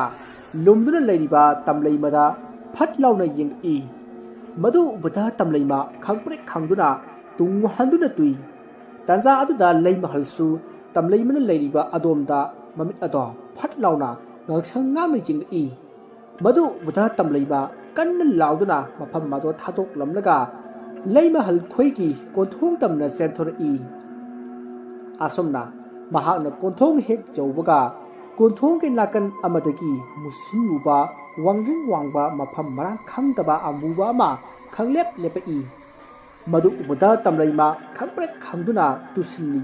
adubu amuba da kutak aduda amu mangkhre asomne hek mangkhibaga tamlaima da konthong adu tamna senthor I maduda tamlaimana thongal gi koron manak ado hek jawbaga masada karigumba mana panduna khangching jinglakpadagi mahak tungda khanghan handuna tusinki maduda tamlaimana karaida pallibano haiduna koima maduna jinglakpada angangi makhong manba apikpa migi makhong ama thengnare makhong macha adudagi asum mathaklomda kina nan khallakpada angang adugi mamai aduda tap launa hek pairuri adumna hek pairubada angang adugi mamit ado ngangsang ngangna lautrok launa pangI madu ubada kanna lauramaga tamlaimada gyan mangkhre nakan amadana khul adugi atopa yum amada mama amaga masanupa amaga lerami makhoigi yum adusu yumdong pokni ahingi matam aduda mama macha ani desu nungaina khumlen tumkhun taduna leiri tanja aduda makhoigi yum adugi saijindagi musin muba amuba maikhu ama yum manung adu tamna paisilai aduga mama masana tumliba ka adu tamna paisilakli aduga paisilakliba amuba maikhu aduna mama masana tumliba phamung adugi kangkhal chaikhok aduda mi amagi sabanda onthoraklaga tongduna lei tanja aduda tumduna leiriba thoinudo mikap thorakli asomna thoinudo mamit adu uirum panglaga jinglakpada makhoigi kangkhal chaikhok aduda muri tawpa ama tongduna leiramba ado ubada thoinu khangprek khangi matam aduda kangkhal chaikhokta nattuna leiriba amuba duna mama macha adubu namgadabagi tawrai maduda natana kangkhal chaikhok adusu thak niglai adumna niglakpada tumduna leiramba macha adusu haugalakli adumna angang aduna mikap thorakpada oiramliba phibam madu ubada kiman khibana mamada kanna konsillaga kaplai maruda nikliba to kanman khibana haujikti kanggal chaikhok ama tikli adumna hek tekpaga amuba thawai aduna mama masapu namlai adumna torakpadagi thoinuna masanupa adubu pangkhatlaga makhoigi lening thogi ka adu tamna sensilli asomna sensillapada khanghaudana makhoigi yumdugi yanglendagi amuba ama phan launa songthari maduda mama macha anito khangprek khangi tanja aduda amuba thawai aduna mama macha tamna tapna changchillai mama macha ani adusu tunglomda makhongdo tapna halli maduda thoinuna machinda makhoigi yumlai oiriba laining thau sana mahigi minglen tapna sonjari asomna sonbada karomdaginu khangdana ayingba nusit tapna sichillakle asumne hek sichillakpaga makhoigi mamangda leiramba amuba thawaigi mami ado mafam khangdana mangkhri thoinudo haujikti hik launa kapcharai aduga machindasu karigino aikhoina kanada kari langkhibagino aikhoida asigumba tobisibo haiduna kapcharai asumna ahing aduma hokri mathangin nabini leimahal mama macha aniduna ayuk nganta hauduna iruja maitha jaraga amaiba khuithik hoida chatnaba sem sari ngahan amaiba khuithik na hairakpa potlam chairam sing ado leimahalna sem sabal loirari masidagi mama macha anido amaiba khuithik hoida lakli somdana kamdauri oja bhanugi nupi tharodo thongal lomda prap thorai asumna mahana thorakpada mapuroiba banuna makhoigi konthong manakta masa ado musin laga mamet ado ngangsang laga taduna leiramba adu ubada tharodo chenselli aduga thamoi sokna tengtha na oina kaplakli asomna tharona kanna tengtha na oibagi khonjal ado tabada anakpada leiba yum singi miyoi singna tarak aduna tharona kapliba domda chensinnarai maduda oiramliba phibam madu ubada makhoisu ngakpana loikhre madu ubada lakliba makhoi masal amaga wansinnaduna murum wari sanai os masibu kamai tawri janone tada ꯑꯩꯗꯤ ꯏꯃꯥꯅ ꯄꯣꯛꯉꯩꯗꯕꯨ ꯑꯃꯨꯛꯇ ꯎꯔꯛꯇ꯭ꯔꯤꯅꯦ ꯍꯣꯏꯅꯦ ꯑꯩꯁꯨ ꯑꯃꯨꯛꯇ ꯎꯗ꯭ꯔꯤꯅꯦ ꯇꯥꯟꯖꯥ ꯑꯗꯨꯗ ꯈꯔ ꯑꯍꯟ ꯑꯣꯏꯔꯕꯤ ꯅꯨꯄꯤ ꯑꯃꯅ ꯊꯥꯔꯣꯗ ꯍꯪꯏ ꯏꯕꯦꯝꯃ ꯉꯁꯤꯒꯤ ꯑꯁꯤꯕꯨ ꯀꯔꯝꯅ ꯇꯧꯔꯤꯕꯅꯣꯅꯦ ꯏꯅꯦ ꯑꯩꯁꯨ ꯈꯪꯗ꯭ꯔꯦ ꯉꯔꯥꯡ ꯑꯍꯤꯡꯁꯨ ꯍꯜꯂꯛꯇꯦ ꯑꯗ ꯇꯥꯗ ꯃꯅꯤꯆꯥꯜ ꯍꯣꯏꯗꯒ ꯈꯪꯕ꯭ꯔꯥ ꯍꯪꯒꯦꯗꯅ ꯑꯩꯁꯦ ꯊꯣꯡꯒꯥꯜ ꯊꯣꯔꯛꯄꯗ ꯑꯣꯏꯔꯝꯂꯤꯕ ꯁꯤꯅꯤꯅꯦ ꯑꯁꯤ ꯍꯥꯏꯗꯨꯅ ꯊꯥꯔꯣꯗꯣ ꯍꯤꯛꯅ ꯑꯃꯨꯛ ꯀꯞꯈ꯭ꯔꯦ ꯃꯁꯤꯗꯒꯤ ꯃꯌꯥꯝꯅ ꯚꯥꯅꯨꯒꯤ ꯑꯁꯤꯕ ꯍꯛꯆꯥꯡ ꯑꯗꯣ ꯃꯊꯧ ꯃꯉꯝ ꯄꯥꯡꯊꯣꯛꯅꯕ ꯁꯦꯝ ꯁꯥꯕ ꯇꯧꯈ꯭ꯔꯦ ꯑꯁꯨꯝꯅ ꯇꯧꯅꯔꯤꯉꯩ ꯇꯥꯟꯖꯥ ꯑꯗꯨꯗ ꯑꯇꯣꯞꯄ ꯂꯩꯀꯥꯏ ꯑꯃꯗꯒꯤ ꯌꯥ ꯂꯥꯡꯅꯕꯒꯤ ꯃꯈꯣꯜ ꯇꯥꯔꯛꯏ ꯃꯗꯨꯗ ꯚꯥꯅꯨꯒꯤ ꯑꯁꯤꯕ ꯍꯛꯆꯥꯡ ꯑꯗꯣ ꯃꯊꯧ ꯃꯉꯝ ꯄꯥꯡꯊꯣꯛꯅꯅꯕ ꯁꯦꯝ ꯁꯥꯔꯝꯕ ꯃꯌꯥꯝ ꯑꯗꯨꯅ ꯏꯉꯛ ꯉꯛꯅꯩ ꯀꯔꯤꯒꯤꯅꯣ ꯍꯥꯏꯕꯗꯨ ꯈꯪꯅꯤꯡꯈꯤ ꯑꯗꯨꯕꯨ ꯇꯧꯔꯤꯕ ꯊꯕꯛ ꯑꯁꯤꯗꯤ ꯊꯥꯗꯣꯛꯄ ꯌꯥꯗꯕꯅꯤꯅ ꯚꯥꯅꯨꯒꯤ ꯃꯊꯧ ꯃꯉꯝ ꯄꯥꯡꯊꯣꯛꯅꯕ ꯍꯣꯠꯅꯈꯤ ꯃꯁꯤꯗꯒꯤ ꯃꯌꯥꯝꯅ ꯚꯥꯅꯨꯒꯤ ꯑꯁꯤꯕ ꯃꯁꯥꯗꯣ ꯃꯪꯗ ꯄꯨꯗꯨꯅ ꯄꯣꯠꯂꯣꯏꯕ ꯍꯧꯈ꯭ꯔꯦ ꯁꯣꯝꯗꯅ ꯅꯥꯀꯟ ꯑꯃꯗꯅ ꯂꯩꯃꯍꯜ ꯑꯃꯗꯤ ꯁꯥꯒꯩ ꯉꯥꯟꯕꯤꯗꯣ ꯑꯃꯥꯏꯕ ꯈꯨꯏꯊꯦꯛ ꯍꯣꯏꯒꯤ ꯌꯨꯝꯗ ꯆꯪꯉꯛꯏ ꯑꯗꯨꯕꯨ ꯂꯥꯏꯕꯛ ꯊꯤꯕ ꯍꯥꯏꯕꯗꯨꯅꯤ ꯑꯃꯥꯏꯕ ꯈꯨꯏꯊꯦꯛꯇꯣ ꯂꯥꯏ ꯈꯣꯏꯔꯨꯝꯕ ꯑꯔꯨꯕ ꯑꯃ ꯆꯠꯈ꯭ꯔꯦ ꯍꯥꯏꯗꯨꯅ ꯂꯩꯔꯝꯗ꯭ꯔꯤ ꯃꯗꯨꯗ ꯂꯩꯃꯍꯜꯁꯨ ꯍꯌꯦꯡ ꯑꯣꯏꯅ ꯂꯥꯛꯂꯒꯦ ꯈꯟꯗꯨꯅ ꯃꯆꯥꯅꯨꯄꯤ ꯁꯥꯒꯩ ꯉꯥꯟꯕꯤꯒ ꯄꯨꯟꯅ ꯃꯌꯨꯝꯗ ꯍꯜꯂꯛꯂꯤ ꯑꯁꯨꯝꯅ ꯃꯈꯣꯏꯅ ꯃꯌꯨꯝ ꯍꯜꯂꯛꯄꯗ ꯂꯩꯀꯥꯏ ꯑꯗꯨꯗ ꯑꯣꯏꯔꯝꯂꯤꯕ ꯐꯤꯕꯝ ꯑꯗꯨ ꯎꯕꯗ ꯂꯩꯃꯍꯜꯗꯤ ꯄꯨꯡꯉꯛ ꯉꯛꯏ ꯑꯗꯨꯒ ꯃꯤꯁꯤꯡꯁꯨ ꯀꯣꯏꯆꯦꯟ ꯆꯦꯟꯅꯕꯗꯧꯅ ꯇꯧꯔꯤ ꯃꯗꯨꯗ ꯂꯩꯃꯍꯜꯅ ꯚꯥꯅꯨꯒꯤ ꯄꯣꯠꯂꯣꯏꯕ ꯌꯥꯎꯔꯨꯕ ꯑꯍꯜ ꯑꯃꯕꯨ ꯈꯥꯝꯗꯨꯅ ꯍꯪꯏ ꯃꯥꯃꯥ ꯀꯅꯥꯅꯣ ꯉꯁꯤ ꯂꯩꯇ꯭ꯔꯤꯕ ꯑꯁꯤꯕꯣ ꯑꯗꯨꯒ ꯀꯔꯤꯒꯤꯅꯣ ꯑꯁꯣꯝꯗ ꯃꯤ ꯀꯣꯏꯂꯥꯡ ꯂꯥꯡꯂꯤꯕ ꯑꯁꯤꯕꯣ ꯏꯕꯦꯝꯃ ꯂꯩꯀꯥꯏꯁꯦ ꯃꯑꯣꯡ ꯑꯃ ꯇꯧꯔꯛꯂꯤ ꯉꯔꯥꯡ ꯑꯍꯤꯡꯗꯣ ꯅꯈꯣꯏꯒꯤ ꯇꯥꯗ ꯊꯣꯛꯄ꯭ꯔꯥ ꯀꯔꯤ ꯊꯣꯛꯏ ꯚꯥꯅꯨꯗꯣ ꯁꯤꯗꯨꯅ ꯂꯩꯔꯝꯂꯦ ꯑꯗꯨꯅꯤ ꯉꯁꯤ ꯃꯥꯒꯤ ꯃꯊꯧ ꯃꯉꯝ ꯄꯥꯡꯊꯣꯛꯂꯝꯂꯤꯕꯁꯦ ꯋꯥ ꯑꯗꯨ ꯇꯥꯕꯗ ꯁꯥꯒꯩ ꯉꯥꯟꯕꯤ ꯁꯣꯏ ꯂꯥꯎꯈꯤ ꯃꯔꯝꯗꯤ ꯉꯔꯥꯡ ꯃꯍꯥꯛꯀ ꯃꯃꯥꯡ ꯅꯪꯗꯕꯒꯤ ꯂꯥꯛꯃꯤꯟꯅꯈꯤꯕ ꯑꯍꯜ ꯑꯗꯨꯅꯤ ꯃꯁꯥ ꯑꯗꯣ ꯍꯨꯃꯥꯡ ꯀꯥꯡꯂꯛꯏ ꯑꯗꯨꯕꯨ ꯋꯥꯗꯤ ꯉꯥꯡꯗꯦ ꯃꯗꯨꯗ ꯂꯩꯃꯍꯜꯅ ꯃꯥꯃꯥ ꯀꯔꯤꯅꯣ ꯍꯥꯏꯔꯤꯁꯤꯕꯣ ꯑꯣꯟꯊꯣꯛꯅ ꯅꯨꯡꯉꯥꯏꯈꯤꯗ꯭ꯔꯦꯗ ꯌꯥꯝꯅ ꯐꯕ ꯑꯍꯜꯅꯤꯅꯦ ꯑꯩꯈꯣꯏ ꯅꯨꯄꯥꯒꯤꯁꯨ ꯃꯥꯅ ꯑꯔꯥꯡꯐꯝ ꯑꯣꯏꯕꯤꯔꯝꯂꯤꯕꯅꯤ ꯁꯦꯟꯁꯨ ꯁꯤꯀꯤ ꯑꯃꯠꯇ ꯂꯧꯈꯤꯗꯦ ꯀꯃꯥꯏꯅ ꯇꯧꯔꯤꯕꯖꯥꯠꯅꯣ ꯃꯥꯃꯥ ꯈꯪꯗ꯭ꯔꯦ ꯏꯕꯦꯝꯃ ꯑꯗꯨꯒ ꯑꯃꯅ ꯍꯧꯖꯤꯛꯁꯦ ꯃꯃꯥꯡ ꯂꯩꯀꯥꯏꯒꯤ ꯇꯝꯂꯩ ꯃꯗꯨꯁꯨ ꯉꯥꯎꯅ ꯐꯩꯅ ꯅꯥꯔꯒ ꯂꯩꯔꯤ ꯍꯥꯏꯗꯅ ꯃꯌꯥꯝ ꯀꯣꯏꯆꯦꯟ ꯆꯦꯟꯅꯔꯤꯕ ꯑꯁꯤꯅꯤ ꯑꯩꯁꯨ ꯑꯃꯨꯛꯇ ꯆꯪꯂꯨꯈꯤꯒꯦ ꯍꯥꯏꯗꯅ ꯂꯥꯛꯂꯤꯕ ꯑꯁꯤꯅꯤ ꯃꯥꯃꯥ ꯑꯗꯨꯗꯤ ꯑꯩꯁꯨ ꯍꯥꯏꯐꯦꯠꯇ ꯆꯪꯅꯤꯡꯉꯤ ꯄꯨꯟꯅ ꯆꯪꯃꯤꯟꯅꯔꯁꯤ ꯂꯥꯛꯑꯣ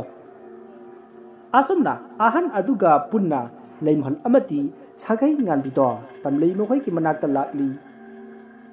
ꯑꯁꯨꯝꯅ ꯂꯥꯛꯄꯗ ꯑꯃꯥꯏꯕ ꯈꯨꯏꯊꯦꯛꯇꯣ ꯇꯝꯂꯩꯃꯕꯨ ꯂꯥꯏꯀꯠꯅꯗꯨꯅ ꯂꯩꯔꯝꯂꯦ ꯉꯁꯥꯏ ꯃꯤ ꯑꯃꯒꯤ ꯂꯥꯏ ꯈꯣꯏꯔꯝꯕꯒꯤ ꯆꯠꯈꯤ ꯍꯥꯏꯕꯗꯨ ꯇꯝꯂꯩꯃꯒꯤ ꯂꯥꯏ ꯈꯣꯏꯔꯝꯕꯒꯤ ꯑꯣꯏꯔꯝꯂꯦ ꯑꯃꯥꯏꯕ ꯈꯨꯏꯊꯦꯛꯅ ꯂꯩꯋꯥ ꯀꯌꯥ ꯁꯣꯟꯗꯨꯅ ꯀꯟꯅ ꯂꯩꯇꯥꯏꯅꯔꯤ ꯅꯈꯣꯏꯕꯨ ꯌꯦꯡꯅ ꯅꯀꯨꯞꯄꯤ ꯍꯥꯏꯕꯗꯨꯕꯨ ꯐꯪꯗ꯭ꯔꯕ꯭ꯔꯅꯦ ꯑꯅꯥꯕꯁꯤ ꯂꯨꯁꯤꯟꯈ꯭ꯔꯒꯅꯤꯅꯦ ꯃꯁꯤ ꯇꯧꯔꯤꯕꯁꯤ ꯑꯣꯟꯊꯣꯛꯅꯁꯨ ꯃꯍꯨ ꯃꯌꯥꯏ ꯀꯟꯈ꯭ꯔꯦꯗ ꯑꯣꯖꯥ ꯁꯣꯝꯗ ꯂꯩꯖꯔꯦ ꯉꯁꯥꯏ ꯃꯈꯩ ꯐꯪꯗꯗꯅ ꯄꯆꯥ ꯂꯩꯀꯥꯏꯗꯒꯤ ꯍꯦꯛꯂꯨꯔꯤꯕꯅꯤ ꯀꯗꯥꯏ ꯏꯁꯤꯡ ꯑꯁꯦꯡꯕ ꯈꯔꯒꯁꯨ ꯄꯤꯔꯛꯎ ꯑꯁꯤ ꯍꯥꯏꯗꯨꯅ ꯑꯃꯥꯏꯕ ꯈꯨꯏꯊꯦꯛꯅ ꯄꯣꯠꯂꯝꯁꯤꯡ ꯑꯗꯣ ꯂꯧꯗꯨꯅ ꯀꯟꯅ ꯂꯩꯇꯥꯏꯅꯔꯤ ꯃꯗꯨꯗ ꯂꯩꯃꯍꯜꯅ ꯃꯅꯥꯛꯇ ꯂꯩꯕ ꯅꯨꯄꯤ ꯑꯃꯗ ꯏꯆꯦ ꯀꯃꯥꯏ ꯇꯧꯔꯤꯅꯣ ꯃꯥꯒꯤꯁꯤꯕꯣ ꯈꯪꯗꯦ ꯏꯕꯦꯝꯃ ꯉꯁꯥꯏ ꯑꯌꯨꯛ ꯅꯣꯡ ꯉꯥꯐꯨꯡ ꯇꯧꯕꯗꯣ ꯑꯗꯨꯗꯅꯦ ꯏꯅꯝꯃ ꯂꯇꯥ ꯈꯣꯏꯒꯤ ꯌꯦꯅꯈꯥꯗꯣ ꯒ꯭ꯔꯣꯡ ꯇꯧꯏ ꯍꯨꯔꯥꯟꯕ ꯆꯪꯕ ꯖꯥꯠꯂꯥ ꯍꯥꯏꯗꯅ ꯌꯦꯡꯂꯨꯕꯗ ꯇꯝꯂꯩꯃꯁꯦ ꯌꯦꯟꯗꯣ ꯍꯤꯡꯅ ꯆꯥꯔꯒ ꯂꯩꯔꯝꯃꯤ ꯍꯥꯏꯗꯅ ꯃꯌꯥꯝ ꯆꯪꯗꯅ ꯐꯥꯅꯔꯤꯕ ꯑꯁꯤꯅꯤ ꯉꯁꯥꯏ ꯅꯨꯃꯤꯠ ꯊꯣꯛꯇ꯭ꯔꯤꯉꯩꯗꯩꯅꯤ ꯄꯣꯠꯂꯝꯁꯤꯡꯁꯦ ꯑꯃ ꯑꯃꯨꯛ ꯋꯥꯠ ꯁꯨꯝ ꯇꯧ ꯂꯩꯔꯤꯁꯤꯅꯤ ꯑꯣꯟꯊꯣꯛꯅ ꯁꯥꯊꯤꯈ꯭ꯔ ꯃꯥꯜꯂꯦ ꯃꯉꯣꯟꯗ ꯆꯪꯂꯤꯕ ꯂꯥꯏꯁꯦ ꯑꯁꯨꯝꯅ ꯋꯥꯔꯤ ꯁꯥꯟꯅꯔꯤꯉꯩ ꯉꯔꯥꯡ ꯂꯥꯏ ꯊꯤꯡꯅꯈꯤꯕ ꯊꯣꯏꯅꯨꯒꯤ ꯃꯃꯥ ꯃꯆꯥ ꯑꯗꯨꯁꯨ ꯂꯥꯛꯇꯨꯅ ꯃꯌꯥꯝꯗ ꯃꯈꯣꯏꯗ ꯊꯣꯛꯈꯤꯕꯁꯤꯡ ꯑꯗꯣ ꯇꯝꯅꯔꯤ ꯃꯗꯨ ꯇꯥꯕꯗ ꯃꯌꯥꯝꯅ ꯂꯩꯀꯥꯏ ꯑꯁꯤꯗ ꯂꯥꯏ ꯁꯥꯟꯅꯕ ꯃꯤꯁꯛ ꯑꯃ ꯂꯩꯔꯤ ꯃꯍꯥꯛꯅ ꯂꯥꯏ ꯁꯥꯟꯅꯔꯒ ꯃꯁꯤꯡ ꯌꯥꯝꯖꯗꯕ ꯈꯨꯜ ꯑꯁꯤꯕꯨ ꯃꯥꯡꯅ ꯇꯥꯛꯅꯅꯕ ꯁꯤꯜꯂꯤ ꯑꯗꯨꯅ ꯃꯤꯁꯛ ꯑꯗꯨ ꯍꯦꯛ ꯈꯪꯂꯛꯄꯒ ꯃꯌꯥꯝ ꯆꯪꯗꯨꯅ ꯍꯥꯠꯀꯅꯤ ꯍꯥꯏꯗꯨꯅ ꯋꯥꯔꯦꯞꯅꯈꯤ asumna mayam ya langna duna leringay tamlay mado wakhal lakli mahakna wakhal lakpada mayamna kari karam tawribano ngarang nungdang nang kadai da chalubage haida hangki maduda tamlay mana mayamda wa haige khanduna yengthorakpada leimahalga sagai nganbiga uri madu ubada mahak kiduna masa ado kondum tasinduna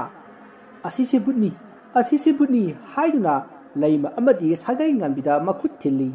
maduda mayamna nattene asidi leima halline haiduna themjillami adubu tamlay mana natte makhoi se butni haiduna kanna mahairi magi wadu tabada mayamna matau karamna makhoi si but oiribano haina hanglubada tamlay mana mana ukhiba thingnakiba khudimak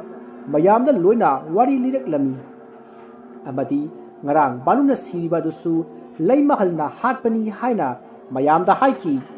wadu tabada mayamna leimahalda wansinduna saiba ngangba phuba horakli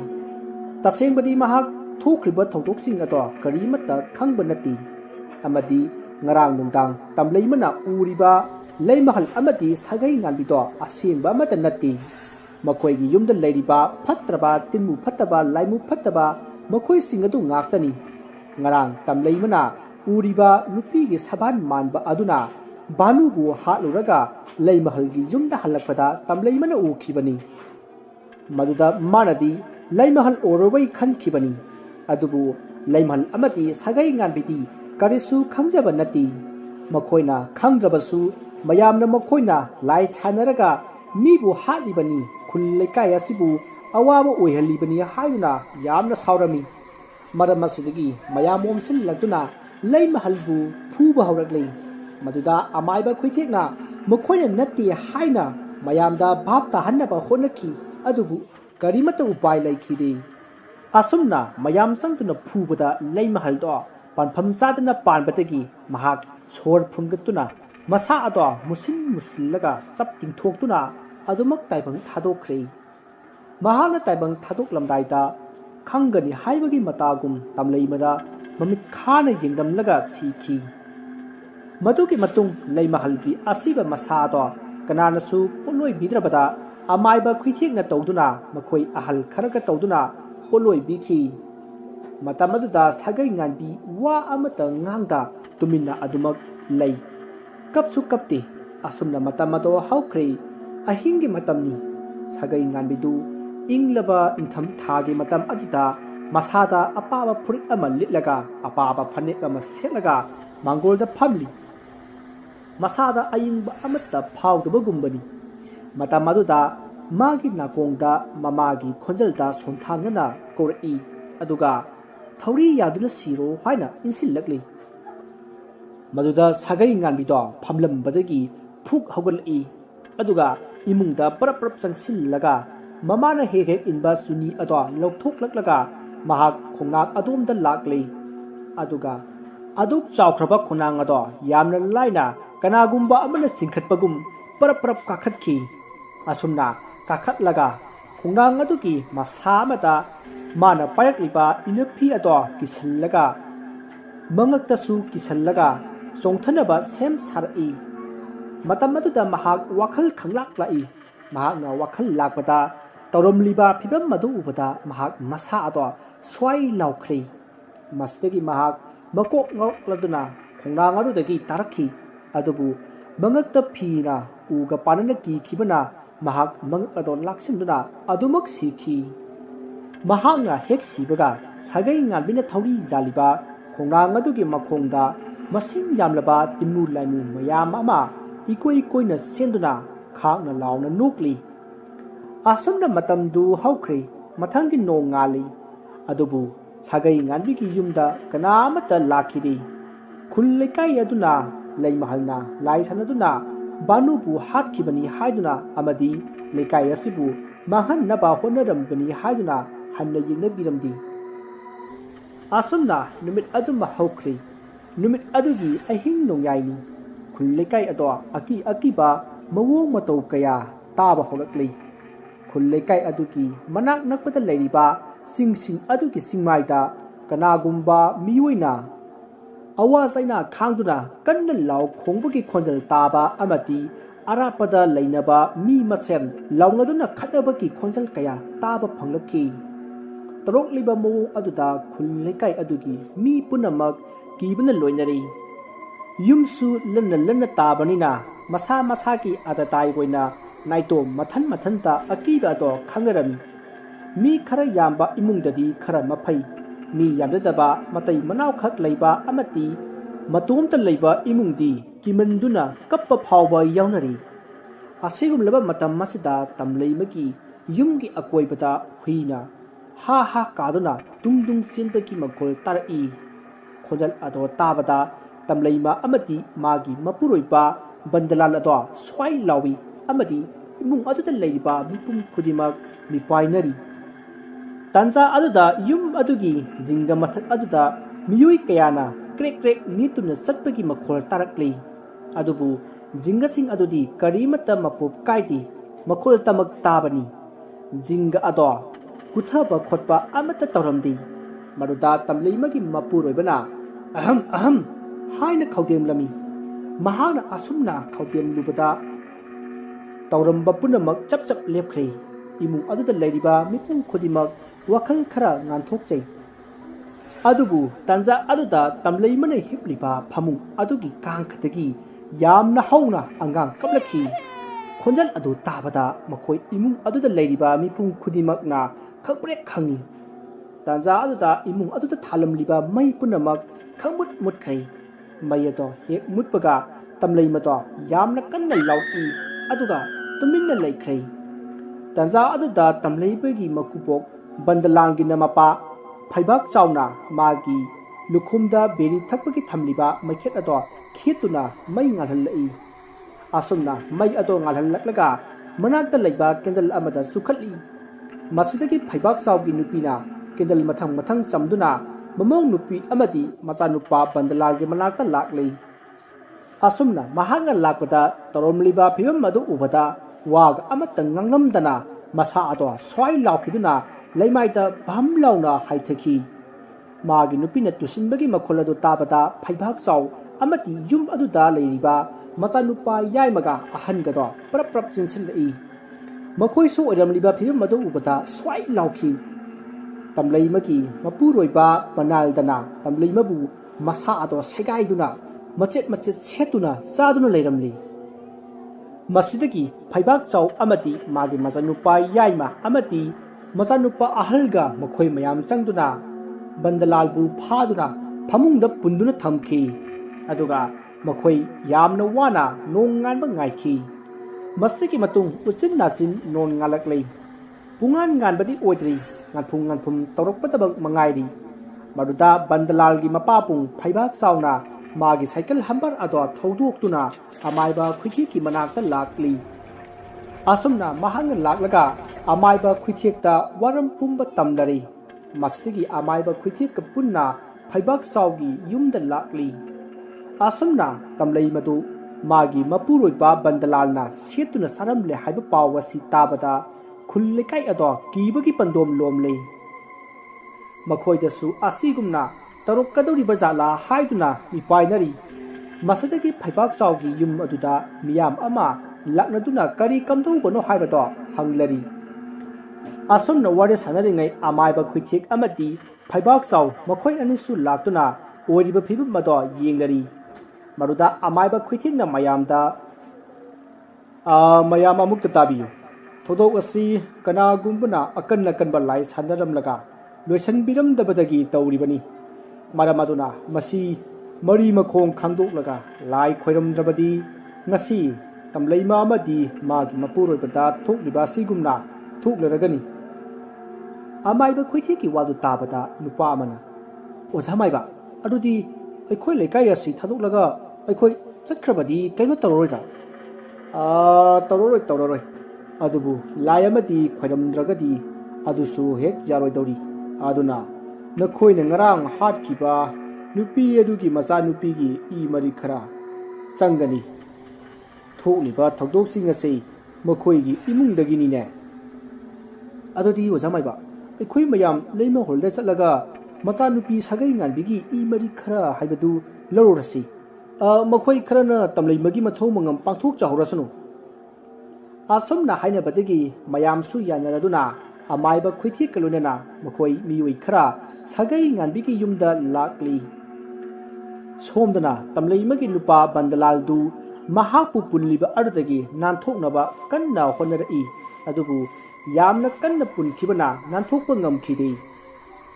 nakan amada laikai miyamaduna sagai nganbigi yum jorokpata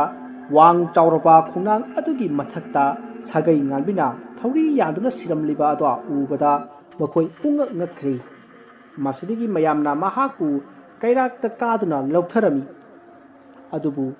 asiba asi ngasi siba natre haiba khanglakli masi khanglakpada makhoi amukke hena kinakri adubu amaiba khwithikna asiba masa asi masa matanta sijabanati laina insinduna sijabani aduna mahaksu haunabi matung inna laison tinson tawduna poloi haudrabadi afaba oiraroi haiduna sagai nganbisu poloinaba sem sakri asumna khullekai adugi mang ado mai muttaba haibado oirki masidagi amaiba khwithekna akan ba leiwa kaya sonduna mangda poloi ribasing aduda phatraba tinbu laimu kaya ado phajinaba honaraki asumna tawbadagi khara makhaidi phajinba ngamle adubu ayambanadi phajinba ngamdre asumna lai khoram lakpadagi asomda tamleimagi mapuroiba bandalansu wakhal laklei somda amaiba khwitheksu lemhauriba laising asidi phajinba ngamlaroi aduna laikai asida adumak leijahorasanu aduna ngasidagi laikai asi thadoktuna chatlo hairamlaga mahaksu mayumda chatki asomna amaiba khwithekna chatkhaba matungdagidi laikai adugi miyamsu laikai ado thadoktuna mana thokpa chatnaki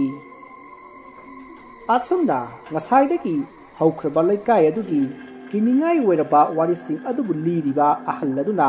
lairiba mayam amati amaiba natungda hairi masini mangasina tamnaribagi wari wakhong ase ado ibungo natung hojikti kamdo tare ahal aduki wadu tabata amaiba natungna oja bai hojikti ai wari singdo khanglabarina kari kamdo sigi haibadu ai amukta khanjakhige ngasigidi mifamse swaida losilasi asumna mifam madu losilaba matung mayamdo magi yumda hannakrei amaiba natungsu magi mayamna piba sangden aduda latuna chak thongna wakhan khalli laikai aduda amaiba oina leiramliba oja khuthek tudi aigi guru hal aina oja aduda tamlakpada laikai adugi wari adu lungmata pankhidera hai ai kaino maningsingdakle ozana nongmai ngonda magi marup bijoi chandra kauba lai sanaba amaiba afawba ma lei haikhibniko madugi amaiba duna sanaramba tinmu laimu oiraba jala ngahan aigi khomlen manglan dalaklamba halladu aigi oza khwithik soidana oigani hayum sidaba oza kaujin thibana sana oza bu sakhang jarudre ai khwirum jari oza ado ai oza khuthi khoigi likai da satlaga magi macha bibahal loriba amaiba bibarel ga muktang tanaru da ba yadre phare haying ayuksi muktang chatlukhige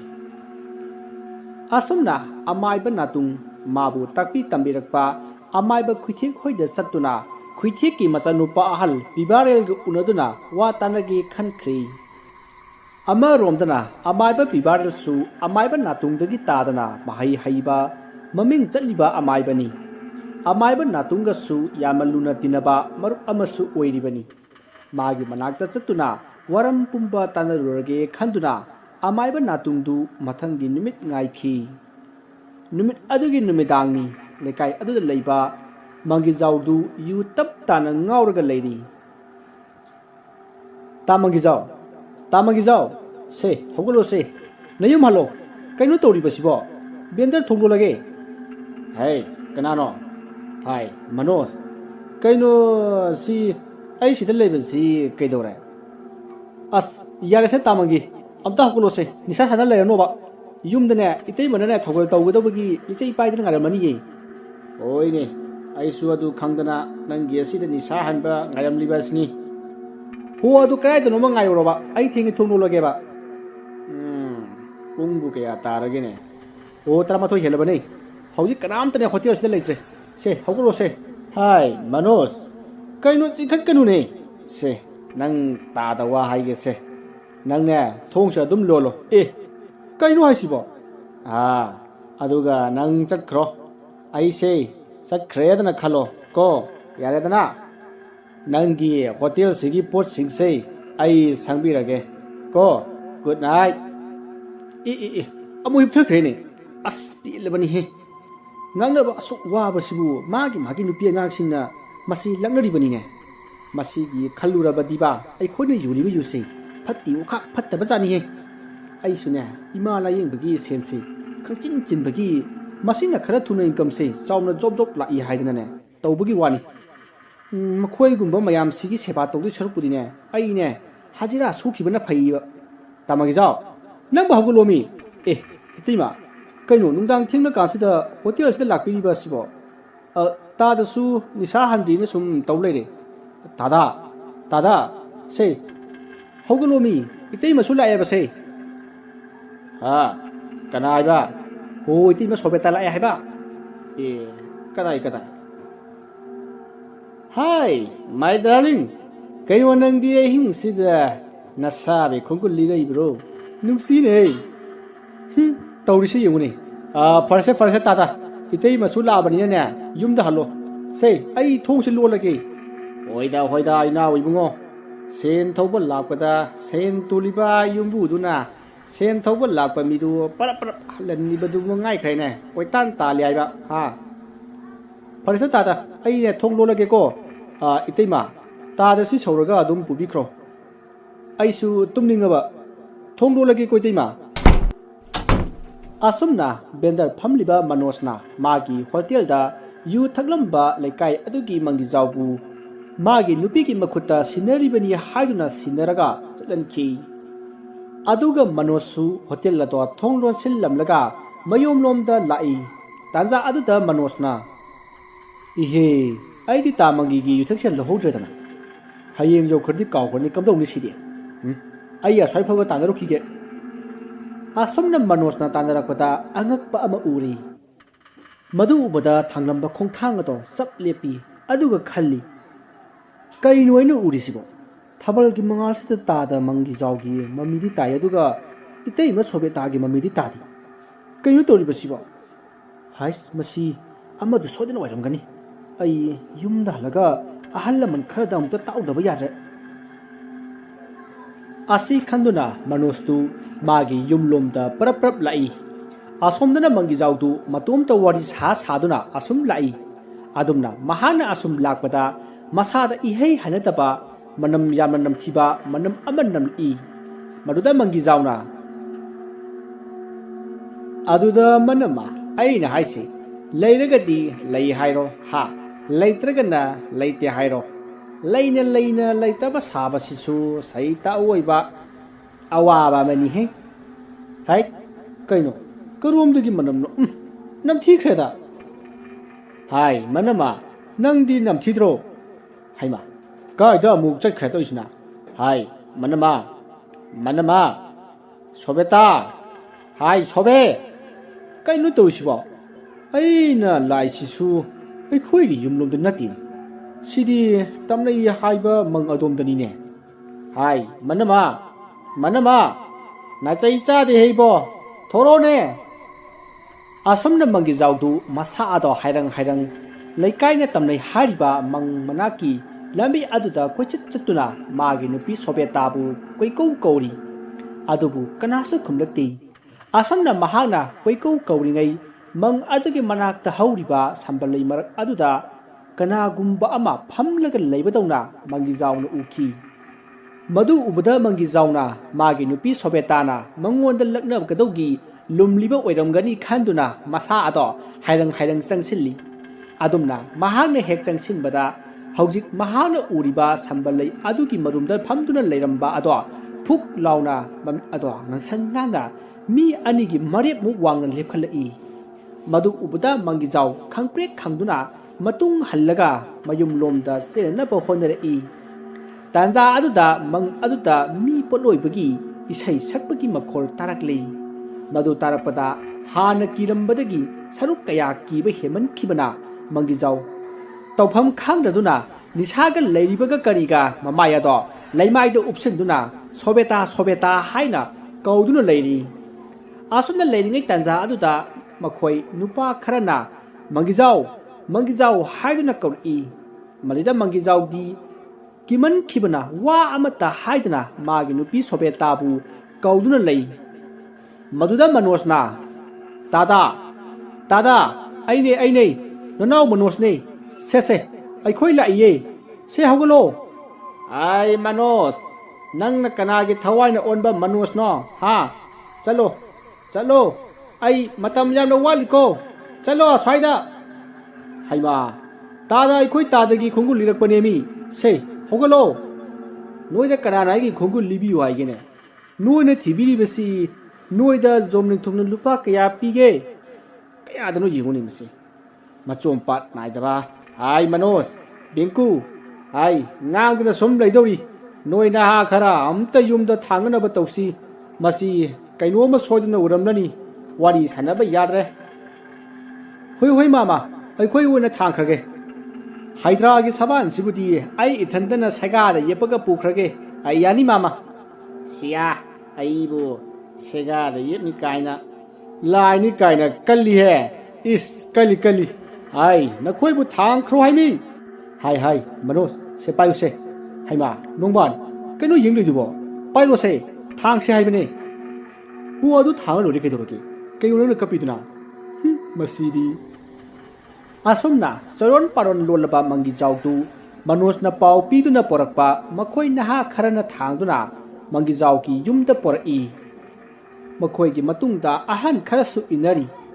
asomna mangi jawdu urau tharau lauduna thanglakpagi makhol tabada mage nupi sobetana mapanda kaidoraba janu haiduna thongadu hanglaga parap thori maduda ahan namana ai bema phak amata puthorau mangi jawsi lai khoirom daba yaroi dori hai hoi mama ai puthok charki hoi ai khara thurau hai adu kan nakoi khara amai ba natungdo amukta kauru chalu mama phaigan ga nilkamal ga na kawba chikhrabani phare mama phak haibada somda leire ha katai somda phamel se de hekta tharasi ai mangidu sida poru asomna mangi jawtu magi mangol gi phamel da thariba phak aduda hiphanduna amaiba natungbu lakpa ngairami madugi matung ngehak leraga amaiba natung do lakli masidagi amaiba natungna laiwat niwa khara solabagi tungda mangi jawgi makokta sor kamthabibadagi wakhal lakladuna magi nupi sobeta amati masa nupi mimi chagana sauraga imungda pusinkrei matam aduda tilliba mayam madugi maraktagi ahal lamana amaiba natungda oja maiba karino ngahanda lai khoirambada mangairi hauji laiwok tilokpu tarok liba sibu nati ngahangi laiwa mantra dubu ipan pandraba jalo oja khura ngahangi laiwa mantra dunani ngasi mangi jawbu hingna phangba ngamjari basi natrabadi mahak kanamtana kanba ngamoi aduga amaromda ngahan aikhoina khurum lubal lai aduna khara pharabasu thodok aduna laising aduda khanabu habu wona thokre aduna makhoise lekai asida maning tamba horakle athubada laitai na hojabadi yaro doriye khura ado ibungo karamna laitai na gani kari posang di sangadi bungo khura madu mate ai haiba ngamjiji hayeng inung ngalaga aigi taw amaiba amalai mahakse mayamna hainaba amaiba khuithik haibadugi masanupa han ai maga tanaraga kari kamdau siga haibadu amukta khana jarukige aduga laise lusinaba tawsi khura fare wazana sina phai haibadu adum tawbiro aikhoi gidi awaba sidagi kokhan biwa si khaktani mayam kari haige mani tada aikhoi di awaba sidagi kokhan biwa si khaktani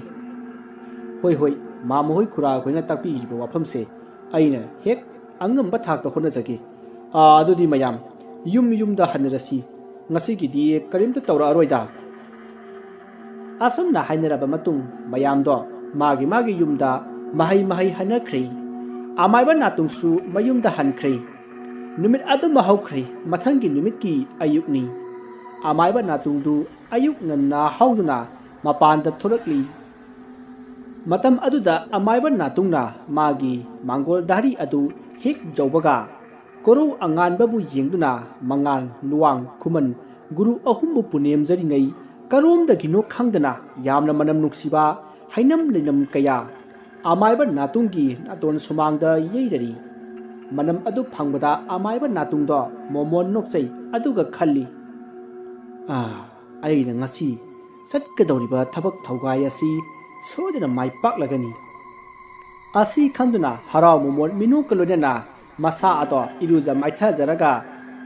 ꯁꯣꯔꯒꯤ ꯄꯨꯡꯐꯝ ꯌꯦꯡꯗꯨꯅ ꯑꯃꯥꯏꯕ ꯄꯤꯕꯥꯔꯦꯜꯒꯤ ꯌꯨꯝ ꯇꯝꯅ ꯂꯥꯛꯂꯤ ꯑꯁꯨꯝꯅ ꯂꯥꯛꯄꯅ ꯑꯃꯥꯏꯕ ꯅꯥꯇꯨꯡꯅ ꯑꯃꯥꯏꯕ ꯄꯤꯕꯥꯔꯦꯜꯒꯤ ꯌꯨꯝ ꯌꯧꯔꯕꯗ ꯑꯃꯥꯏꯕ ꯄꯤꯕꯥꯔꯦꯜꯕꯨ ꯀꯧꯈꯤ ꯑꯃꯥꯏꯕ ꯄꯤꯕꯥꯔꯦꯜꯁꯨ ꯇꯥꯔꯗꯨꯅ ꯃꯄꯥꯟ ꯂꯥꯡꯗ ꯄꯔꯞ ꯊꯣꯔꯛꯂꯤ ꯍꯩꯃꯥ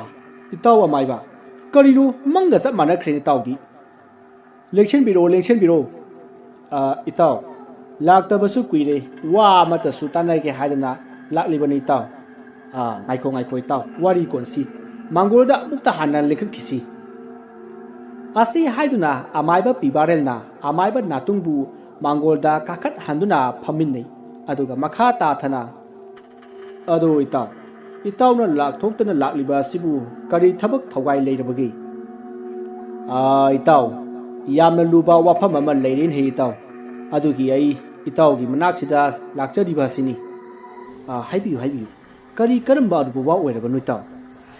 ꯁꯨꯝꯗꯧꯕꯅꯤ ꯑꯩꯈꯣꯏꯒꯤ ꯒꯨꯔꯨꯅ ꯏꯇꯥꯎꯒꯤꯅ ꯄꯥꯕꯨꯡ ꯒꯨꯔꯨ ꯈꯨꯏꯊꯦꯡꯅ ꯅꯣꯡꯃ ꯍꯥꯏꯕꯤꯔꯝꯕ ꯃꯥꯒꯤ ꯃꯔꯨꯞ ꯀꯔꯤ ꯃꯃꯤꯡꯗꯨꯕꯣ ꯕꯤꯖꯣꯏ ꯆꯟꯗ꯭ꯔ ꯀꯧꯕ ꯂꯥꯏ ꯁꯥꯟꯅꯕ ꯌꯥꯝꯅ ꯍꯩꯕ ꯑꯃꯥꯏꯕ ꯑꯃ ꯂꯩ ꯍꯥꯏꯈꯤꯕꯗꯨ ꯏꯇꯥꯎꯕꯨ ꯅꯤꯡꯁꯤꯡꯕꯤꯔꯤꯕ꯭ꯔꯥ ꯍꯣꯏ ꯑꯩ ꯅꯤꯡꯁꯤꯡꯖꯔꯤ ꯑꯗꯨ ꯀꯩꯗꯧꯔꯕ ꯏꯇꯥꯎ ꯑꯗꯨꯒꯤ ꯑꯃꯥꯏꯕ ꯑꯗꯨꯅ ꯁꯥꯟꯅꯔꯝꯕ ꯂꯥꯏ ꯑꯣꯏꯔꯝꯒꯅꯤ ꯆꯤꯡꯅꯕ ꯂꯥꯏ ꯃꯌꯥꯝ ꯑꯃꯅ ꯂꯩꯀꯥꯏ ꯑꯗꯨꯗ ꯋꯣꯠꯄ ꯅꯩꯕ ꯇꯧꯕꯗꯒꯤ ꯂꯩꯀꯥꯏ ꯑꯗꯨ ꯃꯤ ꯇꯥꯕ ꯉꯝꯈꯤꯗꯕꯅꯤ ꯏꯇꯥꯎ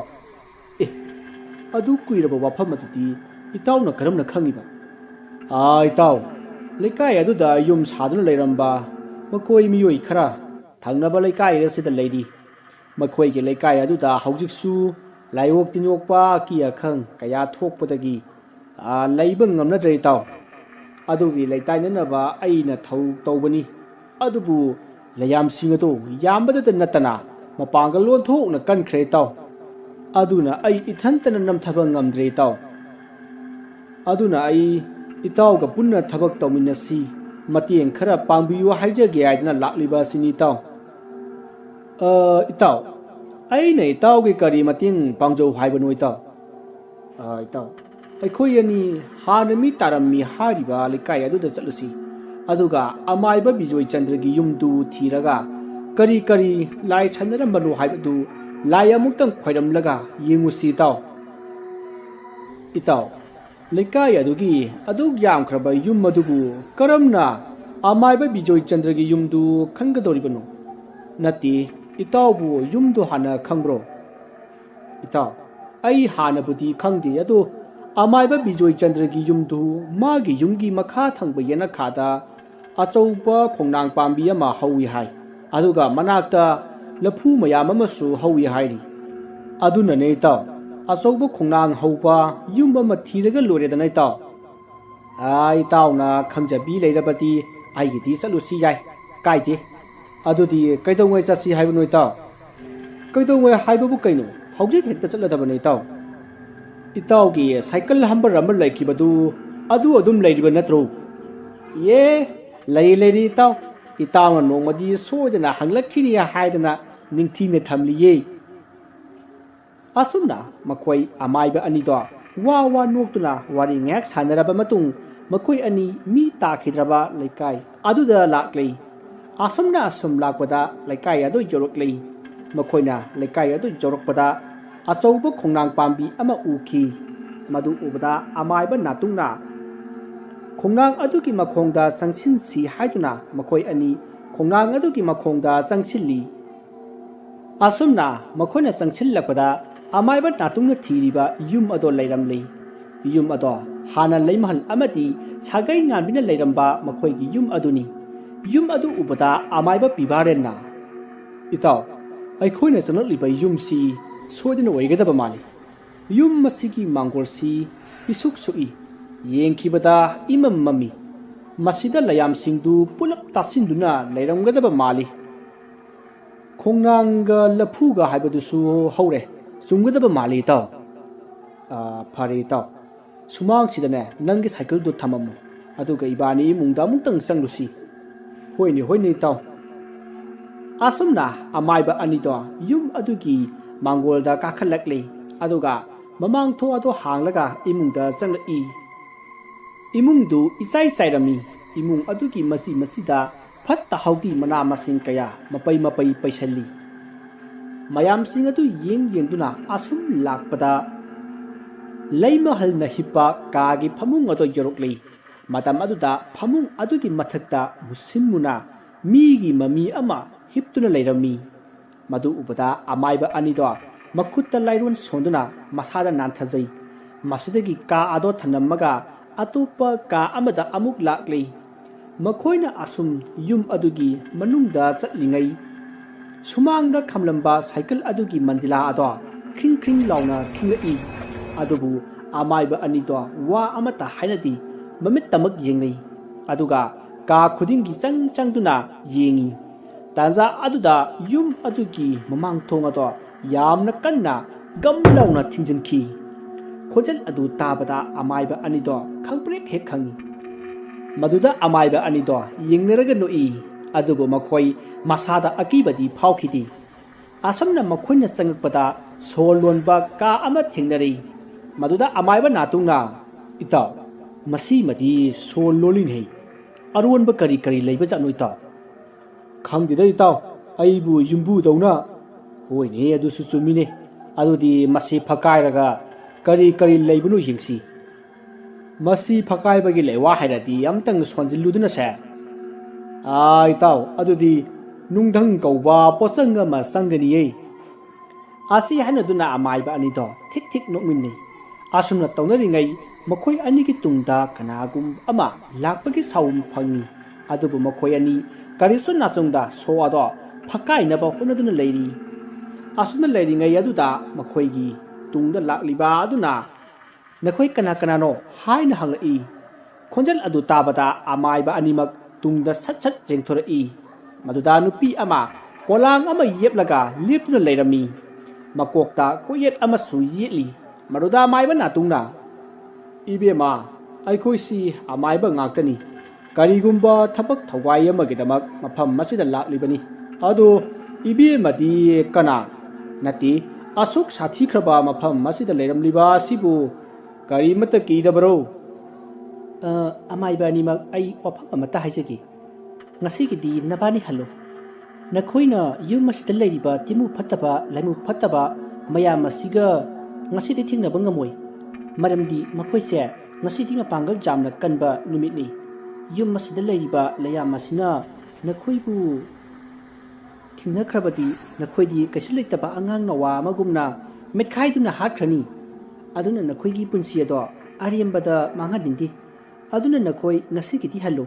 yum masida leiriba laise ama ani khaktaga nati yam khrabajani makhoising adusu ama mampana badane waragadaba tinmu lainu ngaktani adubu makhoi atopa matamdadi yamna soli aduga ngasigi numit asidadi mapangal yamna kali maramaduna nakhoi ngasigidi hankro aina hairi basi yadrabati nakhoigi afaba wairoi nakhoina aina haiba yarabati aina sun nakhoigi nateng pangani chalo asi haram laga amaiba anigi mamangda lepamba nupi ado yum adugi maning lomda parap chatkhri aduga maning thong adomda adumak thokri maruda amaiba aniduna hainai kaino hujiki dubo laidi mandi namu taibang midi mali mi waragana kana warajano ai taw ꯑꯆꯝꯕ ꯃꯤꯗꯤ ꯑꯣꯏꯔꯔꯣꯏ ꯃꯤ ꯑꯣꯏꯔꯁꯨ ꯂꯥꯏꯒ ꯍꯥꯏꯔꯞ ꯃꯥꯟꯅꯕ ꯃꯤ ꯁꯣꯏꯗꯅ ꯑꯣꯏꯔꯝꯒꯅꯤ ꯑꯗꯨ ꯏꯇꯥꯎ ꯂꯥꯏꯒ ꯃꯥꯟꯅꯕ ꯃꯤ ꯑꯣꯏꯔꯕꯁꯨ ꯑꯐꯕ ꯃꯤꯗꯤ ꯑꯣꯏꯔꯔꯣꯏ ꯃꯔꯝꯗꯤ ꯃꯅꯤꯡꯂꯣꯝꯗ ꯂꯥꯛꯂꯒ ꯃꯅꯤꯡꯂꯣꯝꯗ ꯍꯟꯈ꯭ꯔꯤꯁꯤꯅꯤ ꯃꯁꯤꯅ ꯇꯥꯛꯄꯗꯤ ꯍꯧꯖꯤꯛꯀꯤ ꯅꯨꯄꯤꯗꯣ ꯇꯥꯏꯕꯪꯄꯥꯟ ꯁꯦꯕꯥꯅꯕꯤ ꯅꯨꯄꯤꯅꯤ ꯈꯪꯗ꯭ꯔꯦ ꯑꯃꯕꯨ ꯑꯣꯏꯔꯦ ꯑꯃꯕꯨ ꯑꯣꯏꯔꯦ ꯃꯥꯅ ꯉꯁꯤꯗꯤ ꯍꯜꯂꯣ ꯍꯥꯏꯔꯝꯂꯕꯅꯤꯅ ꯍꯜꯂꯁꯤ ꯍꯌꯦꯡ ꯑꯃꯨꯛ ꯂꯥꯛꯂꯁꯤ ꯑꯗꯣ ꯏꯇꯥꯎ ꯄꯤꯕ ꯑꯩꯗꯤ ꯉꯁꯤ ꯀꯔꯤꯒꯨꯝꯕ ꯈꯔ ꯇꯧꯔꯝꯕ ꯄꯥꯝꯃꯤ ꯏꯇꯥꯎ ꯑꯗꯨꯅ ꯈꯣꯡꯅꯥꯡ ꯑꯗꯨꯒꯤ ꯃꯈꯣꯡꯗ ꯑꯃꯇꯪ ꯂꯥꯏ ꯈꯣꯏꯔꯝꯂꯒ ꯈꯣꯡꯅꯥꯡꯗꯨ ꯀꯔꯤ ꯀꯝꯗꯧꯕꯅꯣ ꯍꯥꯏꯕꯗꯨ ꯑꯃꯨꯛꯇꯪ ꯌꯦꯡꯃꯤꯟꯅꯔꯨꯁꯤ ꯑꯁ ꯏꯇꯥꯎ ꯅꯥꯇꯨꯡ ꯅꯪꯕꯨ ꯑꯅꯝ ꯀꯟꯕꯤꯗꯨ ꯇꯧꯔꯅꯣꯃꯤ ꯆꯠꯂꯁꯤ ꯂꯥꯛꯑꯣꯁꯦ ꯍꯌꯦꯡ ꯐꯖꯅ ꯂꯥꯛꯑꯁꯤ ꯅꯨꯄꯤ ꯑꯗꯨꯅꯁꯨ ꯃꯥꯅ ꯃꯇꯦꯡ ꯄꯥꯡꯕꯤꯒꯦ ꯍꯥꯏꯔꯤꯗꯅ ꯍꯣꯏ ꯐꯔꯦ ꯏꯇꯥꯎ ꯆꯠꯂꯁꯤ ꯑꯗꯣ ꯍꯌꯦꯡꯗꯣ ꯏꯕꯥꯅꯤ ꯑꯃꯨꯛꯀ ꯂꯥꯛꯁꯤꯀꯣ ꯍꯣꯏꯅꯦ ꯏꯇꯥꯎ ꯂꯥꯛꯁꯦ ꯍꯥꯏꯕ ꯅꯪꯕꯣ ꯑꯁꯨꯝꯅ ꯍꯥꯏꯅꯗꯨꯅ ꯃꯔꯨꯞ ꯑꯅꯤꯗꯣ ꯌꯨꯝ ꯑꯗꯨꯗꯒꯤ ꯊꯣꯔꯛꯈꯤ ꯃꯗꯨꯗ ꯑꯃꯥꯏꯕ ꯅꯥꯇꯨꯡꯅ ꯃꯆꯤꯟꯗ ꯂꯩꯋꯥ ꯈꯔ ꯁꯣꯜꯂꯤ ꯑꯗꯨꯒ ꯌꯨꯝ ꯑꯗꯨꯒꯤ ꯃꯅꯨꯡꯗ ꯁꯣꯔ ꯁꯥꯡꯅ ꯀꯥꯝꯊꯣꯛꯂꯝꯃꯤ ꯃꯁꯤꯗꯒꯤ ꯃꯈꯣꯏ ꯃꯄꯥꯟꯗ ꯊꯣꯔꯛꯂꯤ ꯃꯄꯥꯟꯗ ꯉꯁꯥꯏ ꯃꯈꯣꯏꯅ ꯈꯥꯝꯂꯝꯕ ꯁꯥꯏꯀꯜ ꯑꯗꯣ ꯇꯨꯗꯨꯅ ꯂꯩꯔꯝꯃꯤ ꯃꯗꯨꯗ ꯑꯃꯥꯏꯕ ꯑꯅꯤꯗꯨꯅ ꯀꯩꯁꯨ ꯈꯟꯈꯤꯗꯦ ꯇꯥꯟꯖꯥ ꯑꯗꯨꯗ ꯌꯨꯝ ꯑꯗꯨꯒꯤ ꯃꯈꯥ ꯊꯪꯕ ꯌꯦꯅꯈꯥ ꯑꯗꯣꯝꯗ ꯍꯧꯔꯤꯕ ꯂꯐꯨ ꯄꯥꯝꯕꯤ ꯑꯗꯣꯝꯗ ꯀꯅꯥꯒꯨꯝꯕ ꯑꯃꯅ ꯌꯥꯝꯅ ꯀꯟꯅ ꯆꯦꯟꯈꯤꯕꯒꯤ ꯃꯈꯣꯜꯗ ꯁꯣꯔꯠ ꯂꯥꯎꯅ ꯇꯥꯈꯤ ꯃꯗꯨꯗ ꯑꯃꯥꯏꯕ ꯄꯤꯕꯥꯔꯦꯜꯅ ꯃꯈꯨꯠꯇ ꯂꯥꯏꯔꯣꯟ ꯈꯔ ꯁꯣꯜꯂꯒ ꯈꯨꯕꯥꯛ ꯑꯍꯨꯝꯂꯛ ꯄꯨꯔꯣꯛ ꯈꯨꯏ ꯑꯗꯨꯝꯅ ꯇꯧꯔꯤꯉꯩ ꯇꯥꯟꯖꯥ ꯑꯗꯨꯗ ꯑꯃꯥꯏꯕ ꯅꯥꯇꯨꯡꯅ ꯌꯨꯝ ꯑꯗꯨꯒꯤ ꯆꯨꯔꯤꯗ ꯇꯥꯕ ꯅꯨꯡ ꯑꯃ ꯈꯨꯟꯒꯠꯂꯒ ꯂꯩꯋꯥ ꯑꯃ ꯁꯣꯜꯂꯒ ꯌꯨꯝ ꯃꯅꯨꯡ ꯑꯗꯨꯗ ꯂꯥꯛꯇꯅ ꯂꯪꯁꯤꯟꯈꯤ ꯃꯁꯤꯗꯒꯤ ꯃꯕꯥꯅꯤ ꯌꯨꯝ ꯑꯗꯣ ꯊꯥꯗꯣꯛꯇꯨꯅ ꯁꯥꯏꯀꯜ ꯑꯗꯨꯗ ꯂꯥꯛꯈꯤ ꯑꯗꯨꯝꯅ ꯃꯈꯣꯏꯅ ꯆꯠꯈꯤꯕ ꯑꯗꯨꯗ ꯉꯁꯥꯏ ꯑꯃꯥꯏꯕ ꯑꯅꯤꯗꯨꯅ ꯎꯈꯤꯕ ꯅꯨꯄꯤ ꯑꯗꯨꯅ ꯑꯃꯥꯏꯕ ꯑꯅꯤꯅ ꯆꯠꯈꯤꯕꯗꯨ ꯃꯨꯟꯅ ꯌꯦꯡꯗꯨꯅ ꯂꯩꯍꯧꯈꯤ ꯃꯁꯤꯒꯤ ꯃꯇꯨꯡ ꯑꯃꯥꯏꯕ ꯅꯥꯇꯨꯡꯗꯨ ꯑꯃꯥꯏꯕ ꯄꯤꯕꯥꯔꯦꯜ ꯍꯣꯏꯗ ꯆꯥꯛ ꯆꯥꯔꯕ ꯃꯇꯨꯡ ꯃꯥꯅ ꯂꯩꯇꯥꯏꯅꯒꯗꯧꯔꯤꯕ ꯂꯩꯀꯥꯏ ꯑꯗꯨꯗ ꯑꯃꯨꯛ ꯂꯥꯛꯂꯤ ꯃꯍꯥꯛꯅ ꯂꯥꯛꯄꯗ ꯃꯥꯒꯤ ꯌꯥꯔꯦꯛꯁꯪ ꯑꯗꯨꯗ ꯂꯩꯀꯥꯏ ꯑꯗꯨꯒꯤ ꯑꯍꯜ ꯀꯌꯥ ꯐꯝꯗꯨꯅ ꯃꯥꯒꯤ ꯋꯥ ꯇꯥꯅꯕꯒꯤꯗꯃꯛ ꯉꯥꯏꯗꯨꯅ ꯂꯩꯔꯝꯃꯤ ꯃꯗꯨ ꯎꯕꯗ ꯑꯃꯥꯏꯕ ꯅꯥꯇꯨꯡ ꯃꯄꯨꯛꯅꯤꯡꯗ ꯅꯨꯡꯉꯣꯟꯕ ꯐꯥꯎꯖꯩ ꯑꯁꯨꯝꯅ ꯑꯃꯥꯏꯕ ꯅꯥꯇꯨꯡꯅ ꯍꯦꯛ ꯌꯧꯁꯤꯜꯂꯛꯄꯒ ꯑꯍꯜ ꯑꯃꯅ ꯇꯔꯥꯝꯅ ꯀꯧꯁꯤꯟꯗꯨꯅ ꯐꯝꯍꯜꯂꯤ ꯑꯗꯨꯒ ꯀꯔꯤ ꯀꯔꯝ ꯇꯧꯔꯕꯒꯦ ꯍꯥꯏꯅ ꯍꯪꯉꯤ ꯃꯗꯨꯗ ꯑꯃꯥꯏꯕ ꯅꯥꯇꯨꯡꯅ ꯂꯩꯀꯥꯏ ꯑꯁꯤꯒꯤ ꯑꯍꯜ ꯂꯃꯟ ꯄꯨꯝꯅꯃꯛ ꯇꯥꯕꯤꯌꯨ ꯉꯔꯥꯡ ꯏꯄꯜ ꯑꯃꯅ ꯍꯥꯏꯕ ꯂꯩꯃꯍꯜ ꯑꯃꯗꯤ ꯁꯥꯒꯩ ꯉꯥꯟꯕꯤꯒꯤ ꯌꯨꯝꯗꯨ ꯉꯁꯤ ꯊꯤꯡꯉꯖꯔꯤ ꯑꯗꯨꯕꯨ ꯌꯥꯝꯅ ꯉꯛꯄ ꯑꯃꯅ ꯑꯗꯨꯛ ꯈꯨꯗꯣꯡ ꯊꯤꯈ꯭ꯔꯕ ꯌꯨꯝ ꯑꯗꯨꯗ ꯅꯨꯄꯤ ꯑꯃ ꯂꯩꯔꯝꯕ ꯑꯗꯨꯅꯤ ꯅꯨꯄꯤ ꯑꯗꯨꯅ ꯉꯁꯤꯗꯤ ꯂꯥꯏ ꯈꯣꯏꯔꯝꯕ ꯌꯥꯔꯔꯣꯏ ꯍꯌꯦꯡ ꯑꯣꯏꯅ ꯂꯥꯛꯂꯒ ꯈꯣꯏꯔꯝꯃꯨ ꯍꯥꯏꯕꯗꯒꯤ ꯑꯩ ꯌꯨꯝ ꯑꯗꯨꯗꯒꯤ ꯍꯜꯂꯛꯈꯤꯕꯅꯤ ꯑꯗꯨꯅ ꯍꯌꯦꯡ ꯑꯃꯨꯛꯀ ꯌꯨꯝ ꯑꯗꯨꯗ ꯆꯠꯂꯒ ꯀꯔꯤ ꯀꯔꯝ ꯇꯧꯔꯒ ꯂꯣꯏꯁꯤꯟꯒꯗꯒꯦ ꯍꯥꯏꯕꯗꯣ ꯑꯩ ꯌꯦꯡꯂꯨꯈꯤꯒꯦ ꯃꯌꯥꯝ ꯋꯥꯔꯁꯨ ꯋꯥꯅ ꯉꯁꯤꯃꯗꯤ ꯉꯥꯏꯃꯤꯟꯅꯈꯤꯁꯤ ꯑꯃꯥꯏꯕ ꯅꯥꯇꯨꯡꯒꯤ ꯋꯥꯗꯨ ꯇꯥꯕꯗ ꯉꯔꯥꯡ ꯂꯩꯀꯥꯏ ꯑꯗꯨꯒꯤ ꯋꯥꯔꯤ ꯂꯤꯈꯤꯕ ꯑꯍꯟ ꯑꯗꯨꯅ ꯏꯕꯨꯡꯉꯣ ꯌꯨꯝ ꯑꯗꯨꯗ ꯅꯨꯄꯤ ꯑꯃ ꯂꯩꯔꯝꯃꯤ ꯍꯥꯏꯔꯤꯕ ꯑꯁꯤꯕꯨ ꯃꯗꯨ ꯐꯠꯇꯕ ꯇꯤꯟꯃꯨ ꯂꯥꯏꯃꯨ ꯁꯣꯏꯗꯅ ꯑꯣꯏꯔꯝꯒꯅꯤꯗ ꯃꯗꯨꯕꯨ ꯏꯕꯨꯡꯉꯣ ꯈꯣꯏꯅ ꯃꯤꯅꯤ ꯂꯥꯏꯅꯤ ꯍꯥꯏꯕꯁꯤ ꯈꯪꯗꯕ꯭ꯔꯣ ꯏꯄꯟ ꯑꯩꯈꯣꯏꯅ ꯀꯨꯞꯅ ꯌꯦꯡꯕꯗ ꯅꯨꯄꯤꯗꯣ ꯃꯤꯅꯤ ꯑꯗꯨꯕꯨ ꯏꯆꯝ ꯆꯝꯕ ꯃꯤ ꯑꯃꯗꯤ ꯅꯠꯇꯦ ꯃꯥꯅ ꯍꯥꯏꯕꯗ ꯂꯥꯏꯁꯤꯡꯗꯣ ꯉꯁꯤꯗꯤ ꯃꯄꯥꯡꯒꯜ ꯌꯥꯝꯅ ꯀꯟꯕ ꯅꯨꯃꯤꯠ ꯇꯥꯏ ꯑꯗꯨꯅ ꯉꯁꯤꯗꯤ ꯃꯣꯏꯒ ꯄꯥꯟꯅꯕ ꯉꯝꯂꯣꯏ ꯍꯌꯦꯡ ꯂꯥꯛꯎ ꯍꯌꯦꯡꯗꯤ ꯃꯈꯣꯏ ꯁꯣꯟꯒꯅꯤ ꯍꯥꯏꯔꯛꯏ ꯑꯗꯨꯒ ꯃꯥꯅꯁꯨ ꯃꯇꯦꯡ ꯄꯥꯡꯕꯤꯒꯅꯤ ꯍꯥꯏꯔꯛꯏ ꯏꯄꯟ ꯐꯔꯦ ꯑꯗꯨꯗꯤ ꯍꯌꯦꯡ ꯑꯃꯨꯛ ꯆꯠꯂꯒ ꯀꯔꯤ ꯀꯝꯗꯧꯕꯅꯣ ꯍꯥꯏꯕꯗꯨ ꯑꯃꯨꯛ ꯌꯦꯡꯕ ꯍꯥꯏꯗꯨꯅꯤ ꯑꯗꯨꯗꯤ ꯑꯣꯖꯥ ꯃꯥꯏꯕ ꯑꯩꯈꯣꯏ ꯑꯃꯨꯛ ꯍꯟꯖꯈ꯭ꯔꯒꯦ ꯐꯅꯤ ꯃꯌꯥꯝ ꯄꯨꯝꯅꯃꯛ ꯑꯩꯅ ꯁꯣꯏꯗꯅ ꯂꯩꯀꯥꯏ ꯑꯁꯤꯒꯤ ꯑꯋꯥꯕꯁꯤ ꯀꯣꯛꯍꯟꯖꯒꯅꯤ ꯈꯣꯏꯌꯨꯝ ꯃꯥꯅ ꯈꯪꯁꯅꯨ ꯅꯨꯡꯉꯥꯏꯔꯦ ꯑꯣꯖꯥ ꯑꯃꯥꯏꯕꯒꯤ ꯋꯥ ꯇꯥꯕꯗ ꯑꯗꯨꯗꯤ ꯑꯩꯈꯣꯏ ꯍꯟꯖꯔꯦ ꯑꯣꯖꯥ ꯑꯁꯨꯝꯅ ꯍꯥꯏꯅꯗꯨꯅ ꯑꯍꯟꯁꯤꯡꯗꯣ ꯍꯟꯅꯈ꯭ꯔꯤ ꯑꯃꯥꯏꯕ ꯅꯥꯇꯨꯡꯁꯨ ꯃꯥꯡꯒꯣꯜꯒꯤ ꯗꯥꯔꯤꯗ ꯐꯝꯗꯨꯅ ꯋꯥꯈꯜ ꯉꯥꯏꯍꯥꯛ ꯇꯧꯏ ꯑꯗꯨꯒ ꯏꯃꯨꯡꯗ ꯆꯪꯈ꯭ꯔꯤ ꯅꯨꯃꯤꯠ ꯑꯗꯨꯒꯤ ꯅꯨꯃꯤꯗꯥꯡꯅꯤ ꯑꯃꯥꯏꯕ ꯅꯥꯇꯨꯡꯗꯨ ꯃꯥꯒꯤ ꯐꯃꯥꯡꯗ ꯃꯩꯔꯥ ꯑꯍꯨꯝ ꯊꯥꯟꯗꯨꯅ ꯂꯥꯏ ꯑꯃ ꯀꯧꯔꯛꯏ ꯃꯍꯥꯛꯅ ꯀꯧꯔꯤꯕ ꯂꯥꯏ ꯑꯁꯤ ꯃꯥꯅ ꯁꯥꯟꯅꯖꯕ ꯂꯥꯏꯅꯤ lai adu laklabada lai aduna mabu kaubugi maram hanglari maduda amaiba natungna aina nangonda ngasidi sintha ama pige chatlu aina leriba maikai asidagi awang pangna asum chatlaga maikhu kaba yum ama thinagani yum aduda haujik haujik kanana kari tauri kari phibamda leiri haibado yengu cho chatlu hai aduga tanna aigi nakta amuk lakadabani lairam liba saroi ngaroi timu laimu sing aduga manaba yade ko asumna amaiba natungna mana kauriba lai aduda ngasai mahana satluba yum aduda satlunabagitamak tharami mahana ngasai nung ama laiwa solaga yum aduda langsin kiba aduna yum ado mafam asida lei haiba khangnabagi anguba maikhu kaduna adumak leigadoribani adubu maikhu adudi namu taibang kanana su ugadaba natti subnagi khoyum lai khaktana ugadaba maikhuni asumna amaiba natungna haibagi matung inna mana kauriba lai ado yum aduda chatnabagi tamak mafam ado thatoktuna mangkhrei somda amaiba natung su mamit chejat uisingduna machinda lairon murum murum sonba lepte masigi matung ngaihak leraga mana pakhon thakiba lai ado lakli maduda amaiba natungna kari phibamda lehori haina hangli maduda lai aduna angakpa wafam ama khumlakli yum adugi akoibada masing yamlaba lai mayamna pirik pirik sauduna khudinna hori aduga yum adugi sumangda namu taibang mi ama hairang athoiba lairang ahenba kaya kattuna lai mayamgi chakthak hunnaba sem sauri haina tamlari wadu tabada amaiba natung mai hauna saukhri masdagi mana sanariba lai adwa loisillaga ahin nungyai aduda magi matau oiriba amaiba bibarel gi manakta satnabagi tamak mapal langda iping pingna thorakhi asumna amaiba natungdu amaiba bibarel gi yumgi thongalda prap prap changi aduga amaiba bibarel bu sumangda leptuna amaiba bibarel bu kauki maduda amaiba bibarel su taraduna mapanda latel ama paiduna thorai maduda amaiba natungna sumangda lepamba adu ubada amaiba bibarel na itaw kaino asok thinglaba hing sita laisibu kari amuk torage itaw piba aikhoi ani haujimak oja maiba bijoi chandra hoi da chattaba yadre asela ose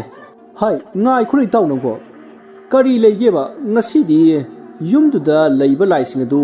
mapanga jamna kalli haribadudi hai sume adusu adu isne chattaba yaroi ai lambi dane sanna wado hairage base lao minangbo hoi itaw itaw na kanna mahaira badina isu yare lao se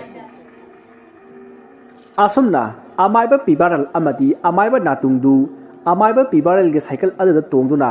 lambida asum lai asumna lambida asum lakpada amaiba pibaral na ado itaw ai khoina ai hing nongyai sta chatliba sigi maram sibu se tawse ai haiyase ngasai ai khoina uba nupido amai bini yum adda leiba lai punamak mana chakthak khunlaga yukli thakli aduna hayeng ai khoina panaba ngamdanaba ngasi akanba mawongda mana ngasi sei lai sing adu gi chakthak khulli aduna itaw ibani chatlagane amukta thinhuru sitaw itaw adudi nupidu afaba nupidi natin hoi ne itaw adubu mana tawribadu kari maram gino kari pambegino haibadu hangdusi hoi itaw na hairabanina chatpatare dana asumna amaiba anidu wari sana asum lakpana leima hal khoigi yum adu yoroklei yum adu yorokpada mafam ada unwai muksi maruda amaiba pibarelna itaw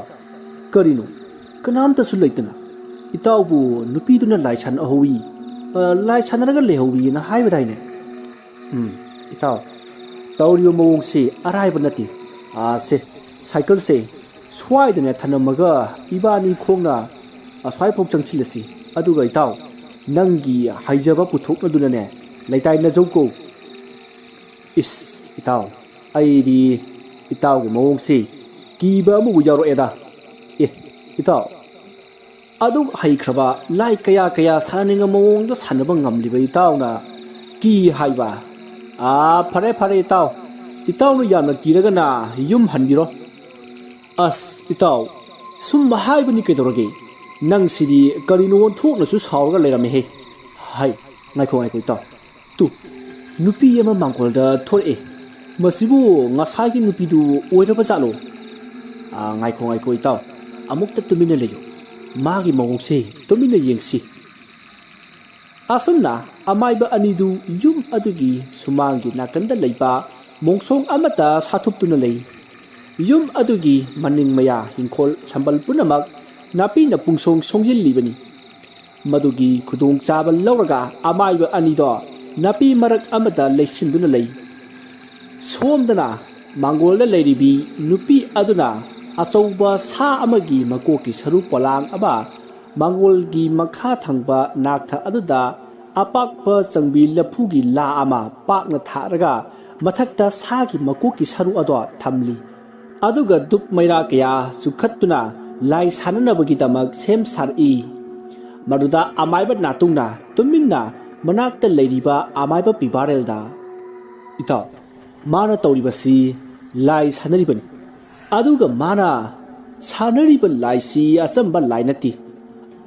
ꯑꯗꯨꯅ ꯏꯕꯥꯅꯤ ꯊꯣꯛꯂꯒꯅꯦ ꯑꯃꯨꯛꯀ ꯊꯤꯡꯈꯧꯔꯨꯁꯤ ꯌꯦꯡꯕꯨꯇꯣ ꯅꯪꯁꯨ ꯎꯔꯦꯗꯅ ꯁꯨꯃꯥꯡꯒꯤ ꯃꯆꯤꯗ ꯃꯥꯅ ꯂꯥꯌꯥꯝ ꯆꯥꯛꯊꯥꯛ ꯍꯨꯟꯈꯤꯕꯒꯤ ꯃꯩꯔꯥ ꯃꯆꯥ ꯊꯥꯜꯂꯤꯕꯁꯤ ꯎꯔꯦꯗꯅ ꯅꯪꯁꯨ ꯂꯥꯛꯑꯣ ꯀꯔꯗꯤ ꯏꯇꯥꯎ ꯏꯕꯥꯅꯤ ꯆꯪꯂꯒꯅꯦ ꯈꯥꯝꯍꯧꯔꯨꯁꯤ ꯅꯠꯇ꯭ꯔꯕꯗꯤ ꯑꯐꯕ ꯑꯣꯏꯔꯔꯣꯏ ꯂꯩꯀꯥꯏ ꯈꯨꯜ ꯑꯗꯨꯗ ꯇꯧꯔꯤꯕ ꯑꯗꯣ ꯃꯥꯅ ꯁꯣꯝꯗ ꯂꯥꯏ ꯁꯥꯟꯅꯕꯗꯒꯤ ꯁꯣꯏꯗꯅ ꯑꯣꯏꯔꯝꯒꯅꯤ ꯃꯥꯅ ꯁꯣꯝꯗ ꯆꯥꯛꯊꯥꯛ ꯍꯨꯟꯗꯨꯅ ꯂꯩꯔꯕꯅꯤꯅ ꯂꯌꯥꯝꯁꯤꯡ ꯑꯗꯨꯅꯅꯦ ꯃꯄꯥꯡꯒꯜ ꯀꯟꯈꯤꯕꯅꯤ ꯂꯥꯛꯑꯣ ꯆꯪꯁꯤꯁꯦ ꯑꯁ ꯏꯇꯥꯎ ꯅꯇꯨ ꯅꯪꯕꯨ ꯅꯨꯃꯤꯠꯇꯨ ꯇꯥꯡꯂꯕꯣ ꯀꯔꯤꯅꯤꯅꯦ ꯏꯇꯥꯎ ꯁꯦ ꯌꯦꯡꯉꯨꯇꯨ ꯃꯥꯡꯒꯣꯜ ꯑꯁꯤꯗ ꯂꯩꯔꯤꯕ ꯅꯨꯄꯤ ꯑꯁꯤ ꯃꯐꯤ ꯑꯃꯠꯇ ꯌꯥꯎꯗꯦ ꯑꯁꯤꯗ ꯏꯕꯥꯅꯤꯅ ꯀꯔꯝꯅ ꯆꯪꯉꯒ ꯋꯥ ꯍꯥꯏꯔꯨꯒꯗꯧꯔꯤꯕꯅꯣ ꯏꯇꯥꯎ ꯑꯩ ꯍꯥꯏꯒꯦꯁꯦ ꯅꯪ ꯇꯜꯂꯒ ꯂꯩꯍꯧ ꯑꯁ ꯑꯝꯇ ꯉꯥꯏꯈꯣꯁꯦ ꯑꯩꯅꯦ ꯑꯩꯈꯣꯏ ꯂꯩ ꯍꯥꯏꯕꯒꯤ ꯁꯥꯍꯨꯝ ꯑꯝꯇ ꯄꯤꯒꯦ ꯑꯁꯤ ꯍꯥꯏꯗꯨꯅ ꯑꯃꯥꯏꯕ ꯄꯤꯕꯥꯔꯦꯜꯅ ꯑꯍꯝ ꯍꯥꯏꯗꯨꯅ ꯈꯧꯗꯦꯝꯃꯤ ꯃꯗꯨꯗ ꯃꯥꯡꯒꯣꯜꯗ ꯂꯥꯏ ꯁꯥꯟꯅꯗꯨꯅ ꯂꯩꯔꯝꯕꯤ ꯅꯨꯄꯤ ꯑꯗꯣ ꯈꯪꯄ꯭ꯔꯦꯛ ꯈꯪꯅ ꯁꯨꯃꯥꯡꯂꯣꯝꯗ ꯌꯦꯡꯂꯛꯏ ꯑꯗꯨꯒ ꯃꯐꯤ ꯃꯔꯣꯜꯁꯤꯡ ꯑꯗꯣ ꯐꯔꯞ ꯁꯦꯠꯆꯤꯟꯗꯨꯅ ꯀꯅꯥꯅꯣ ꯑꯗꯨꯗ ꯂꯩꯔꯤꯕꯗꯣ ꯍꯥꯏꯗꯨꯅ ꯍꯪꯉꯛꯏ ꯃꯗꯨꯗ ꯑꯃꯥꯏꯕ ꯅꯥꯇꯨꯡꯅ ꯂꯨꯝꯂꯝꯕꯗꯒꯤ ꯐꯟ ꯆꯣꯡꯊꯣꯔꯛꯂꯒ ꯏꯕꯦꯝꯃ ꯑꯩꯈꯣꯏꯅꯤ ꯉꯁꯥꯏ ꯂꯥꯛꯑꯝꯕ ꯑꯃꯥꯏꯕ ꯑꯅꯤꯗꯨꯅꯤ ꯏꯕꯦꯝꯃ ꯉꯁꯤ ꯂꯥꯏꯁꯤꯡ ꯑꯁꯤ ꯃꯄꯥꯡꯒꯜ ꯌꯥꯝꯅ ꯀꯜꯂꯤ ꯍꯥꯏꯈꯤꯕ ꯑꯗꯨꯗꯤ ꯂꯥꯏꯁꯤꯡ ꯑꯁꯤꯒꯤ ꯃꯄꯥꯡꯒꯜꯗꯤ ꯀꯟꯅꯅꯕ ꯏꯕꯦꯝꯃꯅ ꯆꯥꯛꯊꯥꯛ ꯍꯨꯟꯕ ꯑꯣꯏꯔꯝꯃꯤꯅꯦ ꯇꯧꯕꯤꯅꯨ ꯏꯕꯦꯝꯃ ꯃꯁꯤ ꯑꯐꯕ ꯊꯕꯛ ꯅꯠꯇꯦ ꯏꯕꯦꯝꯃꯅ ꯃꯔꯝ ꯑꯣꯏꯗꯅ ꯂꯩꯀꯥꯏ ꯑꯁꯤꯁꯨ ꯃꯤ ꯑꯃꯠꯇ ꯇꯥꯍꯟꯗ꯭ꯔꯦꯗꯅ ꯃꯁꯤꯗꯒꯤ ꯍꯦꯟꯗꯣꯛꯇꯅ ꯂꯩꯀꯥꯏ ꯑꯁꯤꯗ ꯂꯩꯔꯤꯕ ꯃꯤꯌꯥꯝ ꯑꯗꯨꯅ ꯂꯩꯀꯥꯏ ꯑꯁꯤ ꯊꯥꯗꯣꯛꯂꯒ ꯆꯦꯟꯖꯔꯕ ꯑꯁꯤ ꯐꯥꯎꯕꯗ ꯅꯪꯅ ꯃꯈꯣꯏꯗ ꯑꯋꯥꯕ ꯄꯤꯔꯤꯕ ꯑꯁꯤ ꯀꯔꯤꯒꯤꯅꯣ ꯍꯥꯏꯕꯅꯤꯗ ꯑꯁꯨꯝꯅ ꯑꯃꯥꯏꯕ ꯅꯥꯇꯨꯡꯅ ꯅꯨꯄꯤ ꯑꯗꯨꯗ ꯆꯩꯕ ꯑꯗꯨꯗ ꯅꯨꯄꯤ ꯑꯗꯣ ꯌꯥꯝꯅ ꯁꯥꯎꯅ ꯉꯔꯥꯡꯒꯤ ꯉꯈꯥꯁꯥ ꯅꯈꯣꯏꯅ ꯑꯩꯉꯣꯟꯗ ꯏꯕꯦꯝꯃꯅ ꯍꯥꯏꯔꯤꯕꯗꯨ ꯅꯈꯣꯏ ꯅꯁꯥꯒꯤ ꯆꯍꯤ ꯀꯌꯥ ꯁꯨꯖꯔꯦ ꯅꯈꯣꯏ ꯃꯐꯝ ꯑꯁꯤ ꯊꯥꯗꯣꯛꯂꯒꯅꯦ ꯌꯥꯝꯅ ꯊꯨꯅ ꯆꯠꯆꯈ꯭ꯔꯣ ꯅꯠꯇ꯭ꯔꯕꯗꯤ ꯅꯈꯣꯏ ꯑꯐꯕ ꯈꯛ ꯑꯣꯏꯔꯣꯏ ꯅꯊ꯭ꯋꯥꯏꯗꯣ ꯃꯥꯡꯗꯅ ꯇꯣꯛꯀꯅꯤ ꯅꯨꯄꯤ ꯑꯗꯨꯒꯤ ꯋꯥꯗꯨ ꯇꯥꯕꯗ ꯑꯃꯥꯏꯕ ꯄꯤꯕꯥꯔꯦꯜꯁꯨ ꯃꯤꯍꯨꯟ ꯀꯜꯂꯛꯂꯕ ꯃꯥꯜꯂꯤ ꯇꯨꯃꯤꯟꯅ ꯂꯩꯕ ꯉꯝꯂꯛꯇꯗꯨꯅ ꯈꯨꯝꯂꯛꯏ ꯀꯔꯤ ꯍꯥꯏꯕ ꯑꯩꯈꯣꯏꯕꯨ ꯊꯋꯥꯏ ꯃꯥꯡꯗꯨꯅ ꯇꯣꯛꯀꯅꯤ ꯍꯥꯏꯖꯕꯒꯁꯨ ꯁꯥꯔꯤ ꯅꯪꯅ ꯑꯩꯈꯣꯏꯕꯨ ꯎꯁꯤꯠꯇꯕꯒꯨꯝ ꯑꯩꯈꯣꯏꯅ ꯅꯪꯕꯨ ꯀꯔꯤꯁꯨ ꯎꯁꯤꯠꯇꯦ ꯀꯤꯗꯦ ꯍꯥꯏꯕꯁꯤ ꯅꯪ ꯈꯪꯗ꯭ꯔ ꯃꯥꯜꯂꯦ ꯅꯪꯅ ꯇꯧꯔꯤꯕ ꯊꯕꯛ ꯑꯁꯤ ꯈꯨꯗꯛ ꯑꯁꯤꯗ ꯇꯣꯛꯇꯨꯅ ꯅꯪꯅ ꯁꯥꯟꯅꯔꯤꯕ ꯂꯥꯏ ꯄꯨꯝꯅꯃꯛ ꯅꯪꯅ ꯂꯥꯏꯁꯣꯟꯒꯗꯕꯅꯤ ꯅꯠꯇ꯭ꯔꯕꯗꯤ ꯅꯪ ꯅꯊ꯭ꯋꯥꯏ ꯃꯥꯡꯕ ꯁꯣꯏꯗ꯭ꯔꯕꯅꯤ ꯍꯩ ꯑꯃꯥꯏꯕ ꯄꯤꯕꯥꯔꯦꯜꯒꯤ ꯋꯥꯗꯨ ꯇꯥꯕꯗ ꯅꯨꯄꯤ ꯑꯗꯣ ꯈꯥꯛꯅ ꯅꯣꯛꯂꯛꯏ ꯑꯗꯨꯒ ꯀꯅꯥꯅꯣ ꯈꯪꯅꯕ ꯇꯥꯔꯦ ꯍꯥꯏꯔꯝꯂꯒ ꯅꯨꯄꯤ ꯑꯗꯨꯅ ꯃꯆꯤꯟꯗ ꯃꯨrum ꯁꯣꯟꯗꯨꯅ ꯃꯥꯅ ꯁꯤꯖꯤꯟꯅꯕꯒꯤꯗꯃꯛꯇ ꯄꯨꯊꯣꯔꯛꯄ ꯊꯥꯡ ꯁꯣꯔꯤ ꯑꯗꯨꯅ ꯃꯥꯒꯤ ꯃꯈꯨꯠ ꯈꯨꯅꯤꯡꯊꯧ ꯑꯗꯨ ꯂꯦꯟꯊꯠꯇꯨꯅ ꯏ ꯊꯣꯛꯍꯜꯂꯤ ꯃꯗꯨꯝꯅ ꯍꯦꯛ ꯇꯧꯕꯒ ꯌꯨꯝ ꯑꯗꯨꯒꯤ ꯌꯨꯝꯊꯛꯇ ꯃꯤ ꯇꯪꯈꯥꯏ ꯁꯥ ꯇꯪꯈꯥꯏ ꯑꯣꯏꯕ ꯌꯥꯝꯅ ꯋꯥꯡ ꯆꯥꯎꯔꯕ ꯂꯥꯏ ꯑꯃ ꯂꯦꯞꯇꯨꯅ ꯀꯟꯅ ꯅꯣꯛꯂꯛꯏ ꯇꯧꯔꯤꯕ ꯃꯑꯣꯡ ꯑꯗꯨꯗ ꯑꯃꯥꯏꯕ ꯅꯥꯇꯨꯡ ꯑꯃꯗꯤ ꯑꯃꯥꯏꯕ ꯄꯤꯕꯥꯔꯦꯜ masada akiba phawi masidagi makhoi anisu masa ngthok janarnaba magi haijaba leiwa kaya sonduna sem sari adumna tumnari ngai tanja aduda sumang adugi akoibdo amuba lechinna asuma sum kupsellai matau adu uraga mangolda leiribi nupi adudi harau mathoi kana jagoi khuthik tamlaklei tarok liba magong aduda amaiba natung amadi amaiba pibalal du yumda halorasi haiduna mafam adudagi thorakhi makoina son khiba lairon aduna makoitadi karigumba amata tawrokpa ngamdi adubu khanghaudana atia thaktaki musuk muna mabul ama paitharaklaga amaiba natungi mathabakta ijaikhi maruda amaiba natungdo sor phungatuna mikup khara laimaida awa chaina khangduna lei maruda amaiba piwalena mangonda sadongliba ibudo pakhangba do ningsingba haurai maduda amaiba natungna madu tawdanaba amaiba pibarel bu khamki karigumba amaiba pibarelna mangonda sadongliba ibudo pakhangba adu kauduna lanthenraklabadi achauba lanpham ama oigadoribani masigi sumathakta matang aduda aruba lai sijinnaruba haibasi ariemba taduna tokani haibasi amaiba natungna khangi maramaduna amaiba natungna pibarel bu khamki masdagi mabani mafam ado thadoktuna chatlasi hainaduna thuna yanga yum tamna lakhi makoina chatkibada masing jamlaba tinmu laimu mayam amana law khongduna tanari adu amaiba anina machinda lairon son sonduna cycle ado yangna thorokpana makoida karisu tawbati ngamkhidi asama lakpana makoi amaiba natungi yum jawri masidagi natungna amaiba pibarel bu hankina ba hairami amaiba pibarel su amaiba natungda ningthina leinana ba haibaga loinana hayeng ayuk lakhi hairamlaga mahak chatningda mayum hanki masigi maramdi mahakna haujik mangonda sadongliba ibudo pakhangba ado kauba hauruba aduna masa ado torai irei chalakli maramaduna ibudo magi laisangda lai khoirumdrabadi yaroidauba ama leibana mahak amaiba natungbu magi yumda ningthina thanamlaga chatningda chatkribani maduda amaiba natungdo mathabak ado chaklakpadagi yamna wana chakchangda changlaga ising khara kallaga ising ado laiwa ama solaga thakpadagi khara makhaidi safajari masadagi mahak phamungda kakhatuna longna hipthai aduga kari karam tawsigi haina khalli asomdana leimahal khoigi yumda lai sanabi nupi aduna magi yam kharba lai mayam adubu sanabal luraduna amaiba anibu mana maithiba pikhiba adugi damak harauduna noktuna imungda sangki haujik nongalamdagi matamni amaiba natungdu ningaidana tumli matam aduda mahak maina tumna ngarang chakraba leikai amagi manakta lepli magi akoibata yum kaya maina atat akham leitana ngarang chakli madu ubada amaiba natungdu akiba pakhatpana masado thak nikli tanja aduda saisu paiba ahal lamana soli laklaga nupa macha leikai asina khambi mainungda leiriba sitagi kangi hairabadi leikai adugi wari khangu natomtana ngamloi tare changgani asi hairam laga ahat ado ngarang chakliba yum amagi manungda sekau asum changki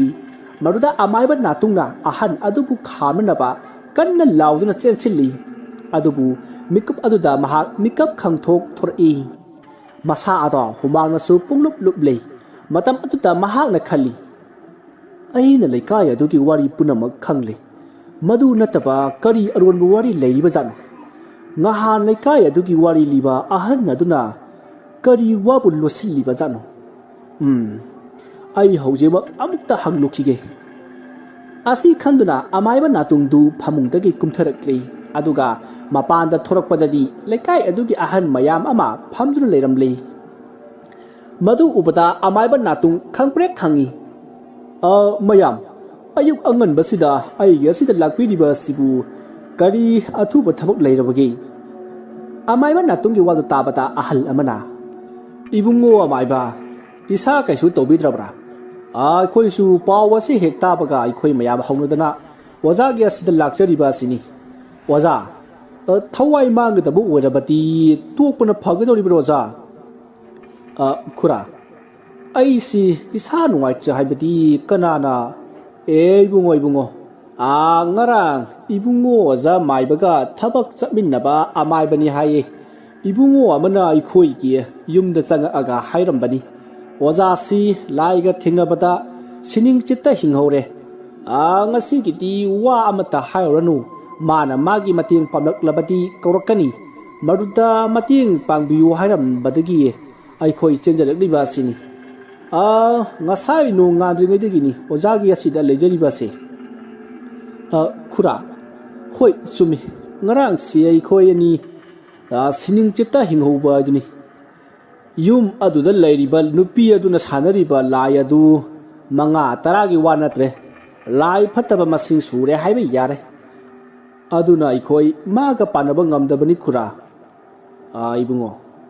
ꯅꯨꯄꯤꯗꯨꯅꯗꯤ ꯅꯈꯣꯏꯒꯤ ꯃꯇꯦꯡ ꯄꯥꯡꯒꯅꯤ ꯍꯥꯏꯌꯦꯗꯅ ꯍꯥꯏꯈꯤꯕꯗꯥꯏꯅꯦ? ꯈꯨꯔꯥ, ꯃꯗꯨꯗꯤ ꯃꯥꯅ ꯑꯩꯈꯣꯏꯗ ꯅꯝꯊꯥꯛ ꯇꯧꯕ ꯑꯣꯏꯔꯝꯂꯦꯗ. ꯃꯥꯅ ꯍꯥꯏꯔꯤꯕꯗꯨ ꯑꯇꯩꯒꯤ ꯑꯣꯏꯔꯝꯗ꯭ꯔꯦ. ꯑꯩꯈꯣꯏꯅ ꯍꯥꯟꯅ ꯂꯥꯏꯌꯥꯝꯁꯤꯡ ꯑꯗꯨꯒ ꯄꯥꯟꯅꯗꯨꯅ ꯂꯥꯏ ꯈꯣꯏꯔꯝꯈ꯭ꯔꯕꯗꯤ ꯑꯩꯈꯣꯏꯅ ꯁꯣꯏꯗꯅ ꯉꯝꯒꯗꯧꯔꯤꯕꯅꯤ ꯈꯨꯔꯥ. ꯃꯗꯨ ꯃꯥꯅ ꯈꯪꯕꯗꯒꯤ ꯉꯔꯥꯡꯁꯤ ꯃꯥꯅ ꯂꯥꯏ ꯃꯌꯥꯝꯒꯤ ꯆꯥꯛꯊꯥꯛ ꯍꯨꯟꯗꯨꯅ ꯃꯊꯧ ꯁꯪꯈ꯭ꯔꯦ. ꯈꯨꯔꯥ, ꯑꯩꯈꯣꯏꯅ ꯊꯦꯡꯅꯕꯗ ꯈꯔ ꯊꯦꯡꯈ꯭ꯔꯦ ꯈꯨꯔꯥ. ꯃꯗꯨꯒꯤꯗꯃꯛ ꯃꯥꯅ ꯉꯔꯥꯡꯁꯤ ꯌꯦꯠꯂꯛꯇꯅꯕ ꯑꯩꯈꯣꯏꯗ ꯂꯥꯏꯁꯤꯡ ꯑꯗꯨ ꯃꯄꯥꯡꯒꯜ ꯀꯜꯂꯤ, ꯍꯌꯦꯡ ꯂꯥꯛꯎ ꯍꯥꯏꯔꯛꯈꯤꯕꯅꯤ. ꯃꯥꯅ ꯍꯥꯏꯕ ꯌꯥꯗꯅ ꯑꯩꯈꯣꯏꯅ ꯉꯁꯤ ꯆꯠꯂꯨꯔꯕꯁꯨ ꯃꯥꯗꯤ ꯎꯅꯕ ꯐꯪꯒꯗꯕ ꯃꯥꯟꯗꯦ. ꯌꯥꯝꯅ ꯃꯍꯨ ꯆꯥꯎꯕꯤ ꯅꯨꯄꯤꯅꯤꯗ ꯈꯨꯔꯥ. ꯃꯥꯕꯨ ꯀꯔꯝꯅ ꯄꯥꯟꯅꯒꯗꯕꯅꯣ ꯈꯟꯕꯗ ꯑꯩꯁꯨ ꯃꯊꯥ ꯁꯥꯔꯤꯕꯅꯤ ꯈꯨꯔꯥ. ꯑꯗꯣ ꯏꯕꯨꯡꯉꯣꯁꯨ ꯊꯋꯥꯏ ꯈꯨꯕꯥꯛꯇ ꯍꯥꯞꯇꯅ ꯍꯣꯠꯅꯕꯤꯔꯤ. ꯑꯗꯣ ꯃꯁꯤꯕꯨ ꯉꯝꯂꯣꯏꯗꯧꯔꯤꯕ ꯖꯥꯠꯂꯥ? ꯈꯨꯔꯥ, ꯂꯩꯀꯥꯏ ꯑꯗꯨꯒꯤ ꯑꯁꯦꯡꯕ ꯋꯥꯔꯤꯗꯨ ꯑꯃꯨꯛꯇ ꯁꯨꯒꯥꯏꯅ ꯂꯤꯕꯤꯌꯨ. ꯃꯗꯨ ꯈꯪꯗ꯭ꯔꯤꯕ ꯐꯥꯎꯕꯗꯤ ꯑꯩꯈꯣꯏꯅ ꯉꯝꯂꯣꯏꯗꯧꯔꯤ. ꯂꯩꯀꯥꯏ ꯑꯗꯨꯒꯤ ꯋꯥꯔꯤꯗꯨꯗꯤ ꯏꯕꯨꯡꯉꯣꯗ ꯂꯣꯏꯅ ꯂꯤꯈ꯭ꯔꯕꯗꯥꯏꯅꯦ ꯑꯩꯈꯣꯏꯕꯣ? ꯈꯨꯔꯥ, ꯃꯗꯨ ꯅꯠꯇꯕ ꯑꯔꯣꯟꯕ ꯋꯥꯔꯤ ꯑꯃ ꯂꯩꯔꯤꯌꯦ. ꯃꯗꯨ ꯍꯥꯏꯕꯤꯗ꯭ꯔꯒꯗꯤ ꯑꯩꯈꯣই ꯁꯣꯏꯗꯅ ꯃꯥꯏꯊꯤꯒꯅꯤ ꯈꯨꯔꯥ. ꯑꯁꯨꯝꯅ ꯑꯃꯥꯏꯕ ꯅꯥꯇꯨꯡ ꯑꯃꯗꯤ ꯂꯩꯀꯥꯏ ꯑꯗꯨꯒꯤ ꯑꯍꯟꯁꯤꯡꯅ ꯋꯥꯔꯤ ꯁꯥꯟꯅꯔꯤꯉꯩ ꯑꯃꯥꯏꯕ ꯄꯤꯕꯥꯔꯦꯜꯗꯨ ꯂꯥꯛꯂꯤ. ꯃꯗꯨꯗ ꯃꯌꯥꯝꯅ ꯇꯔꯥꯝꯅ ꯑꯣꯛꯂꯤ. ꯃꯗꯨꯗ ꯑꯃꯥꯏꯕ ꯄꯤꯕꯥꯔꯦꯜꯅ ꯑꯃꯥꯏꯕ ꯅꯥꯇꯨꯡ ꯑꯃꯗꯤ ꯂꯩꯀꯥꯏ ꯑꯗꯨꯒꯤ ꯑꯍꯟꯁꯤꯡꯗ ꯍꯥꯏꯔꯤ, ꯃꯌꯥꯝ ꯇꯥꯕꯤꯌꯨ. ꯍꯧꯖꯤꯛ ꯂꯩꯀꯥꯏ ꯑꯁꯤꯗ ꯃꯤꯁꯤ ꯃꯤꯅꯥꯡ, ꯂꯥꯏꯑꯣꯛ ꯇꯤꯟꯑꯣꯛꯄ ꯀꯌꯥ ꯇꯧꯔꯛꯂꯒꯅꯤ. ꯃꯔꯝ ꯑꯗꯨꯅ ꯍꯧꯖꯤꯛ ꯃꯩꯆꯧ 8 ꯄꯨꯟꯕꯒꯤ ꯃꯇꯝ ꯑꯣꯏꯔꯦ. ꯐꯠꯇ꯭ꯔꯕ ꯁꯥꯔꯣꯏ ꯉꯥꯔꯣꯏꯅ ꯂꯩꯀꯥꯏ ꯃꯊꯪ ꯈꯨꯟꯗꯨꯝ ꯆꯟꯈ꯭ꯔꯕꯗꯤ ꯑꯩꯈꯣꯏ ꯂꯩꯕ ꯉꯝꯂꯔꯣꯏ.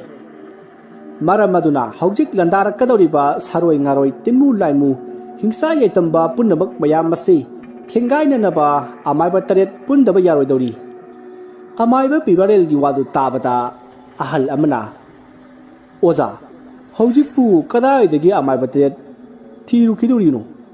ꯑꯣꯖꯥꯒ ꯑꯣꯖꯥ ꯅꯥꯇꯨꯡꯒꯗꯤ ꯂꯩꯔꯦ. ꯋꯥꯠꯂꯤꯕ ꯑꯃꯥꯏꯕ 5 ꯑꯗꯨꯗꯤ ꯀꯗꯥꯏꯗꯒꯤ ꯊꯤꯔꯨꯒꯅꯤ ꯑꯣꯖꯥ? ꯃꯗꯨꯗ ꯑꯃꯥꯏꯕ ꯅꯥꯇꯨꯡꯅ ꯃꯌꯥꯝꯗ, ꯃꯌꯥꯝ ꯇꯥꯕꯤꯌꯨ. ꯑꯩꯅ ꯇꯥꯛꯄꯤ ꯇꯝꯕꯤꯈꯤꯕ ꯃꯈꯣꯏ 2 ꯈꯛ ꯂꯩ. ꯃꯈꯣꯏ 2ꯒꯤ ꯂꯩꯐꯝꯗꯨ ꯑꯩ ꯇꯥꯛꯆꯒꯦ. ꯃꯈꯣꯏ ꯈꯔ ꯊꯥꯔꯒ ꯀꯧꯍꯟꯕꯤꯔꯨꯁꯣ. ꯃꯈꯣꯏꯁꯨ ꯑꯔꯥꯏꯕ ꯑꯃꯥꯏꯕ ꯑꯃꯗꯤ ꯅꯠꯇꯦ. ꯑꯩꯅ ꯍꯥꯏꯕꯗ ꯃꯈꯣꯏ ꯌꯥꯅꯤꯗ. ꯑꯃꯥꯏꯕ ꯅꯥꯇꯨꯡꯒꯤ ꯋꯥꯗꯨ ꯇꯥꯕꯗ ꯑꯃꯥꯏꯕ ꯄꯤꯕꯥꯔꯦꯜꯅꯁꯨ ꯃꯥꯒꯤ ꯁꯥꯇ꯭ꯔ ꯑꯃ ꯂꯩ, ꯃꯗꯨ ꯀꯧꯒꯦ ꯍꯥꯏꯔꯛꯂꯤ. ꯑꯁꯨꯝꯅ ꯃꯊꯪ ꯄꯨꯟꯁꯤꯜꯂꯛꯄꯅ ꯍꯧꯖꯤꯛꯇꯤ 2 ꯈꯛꯇꯃꯛ ꯉꯥꯏꯔꯤ. 2ꯗꯨ ꯀꯗꯥꯏꯗꯒꯤ ꯊꯤꯁꯤꯒꯦ ꯍꯥꯏꯅ ꯈꯟꯅꯕ ꯌꯥꯕ ꯈꯟꯅꯔꯕꯒꯤ ꯇꯨꯡꯗ ꯃꯈꯣꯏꯅ ꯈꯪꯕ ꯑꯃꯥꯏꯕ ꯃꯊꯪ ꯅꯤꯡꯁꯤꯡꯅꯔꯛꯄꯗꯒꯤ ꯀꯧꯕ ꯆꯠꯅꯈ꯭ꯔꯦ. ꯑꯗꯨꯒ ꯑꯃꯥꯏꯕ ꯅꯥꯇꯨꯡ ꯑꯃꯗꯤ ꯑꯃꯥꯏꯕ ꯄꯤꯕꯥꯔꯦꯜꯒꯤ ꯁꯥꯇ꯭ꯔꯅꯤ ꯍꯥꯏꯕꯁꯤꯡ ꯑꯗꯨꯁꯨ ꯃꯈꯣꯏꯒꯤ ꯂꯩꯐꯝ ꯇꯥꯛꯇꯨꯅ ꯃꯤ ꯊꯥꯗꯨꯅ ꯀꯧꯕ ꯊꯥꯈ꯭ꯔꯦ. ꯃꯁꯤꯗꯒꯤ ꯃꯌꯥꯝꯁꯨ ꯑꯃꯥꯏꯕ ꯂꯥꯛꯄ ꯉꯥꯏꯕ ꯑꯣꯏꯅ ꯃꯁꯥ ꯃꯎ ꯁꯦꯡꯗꯣꯛꯅꯔꯨꯈꯤꯁꯤ ꯍꯥꯏꯗꯨꯅ ꯃꯍꯩ ꯆꯠꯅꯈ꯭ꯔꯦ. ꯃꯗꯨꯗ ꯑꯃꯥꯏꯕ ꯅꯥꯇꯨꯡꯅ ꯑꯃꯥꯏꯕ ꯄꯤꯕꯥꯔꯦꯜꯗ, ꯏꯇꯥꯎꯅ ꯀꯔꯝꯅ ꯑꯃꯥꯏꯕ 8 ꯆꯪꯒꯅꯤ ꯍꯥꯏꯕ ꯈꯪꯂꯤꯕꯅꯣ? ꯑꯩꯒꯤ ꯃꯪꯗꯗꯤ ꯑꯍꯜ ꯑꯃꯅ ꯂꯩꯀꯥꯏ ꯑꯗꯨꯒꯤ ꯋꯥꯔꯤ ꯃꯄꯨꯡ ꯐꯥꯅ ꯈꯪꯗ꯭ꯔꯕꯗꯤ ꯌꯥꯔꯣꯏ ꯍꯥꯏꯔꯤ. ꯃꯁꯤꯅ ꯀꯝꯗꯧꯕ?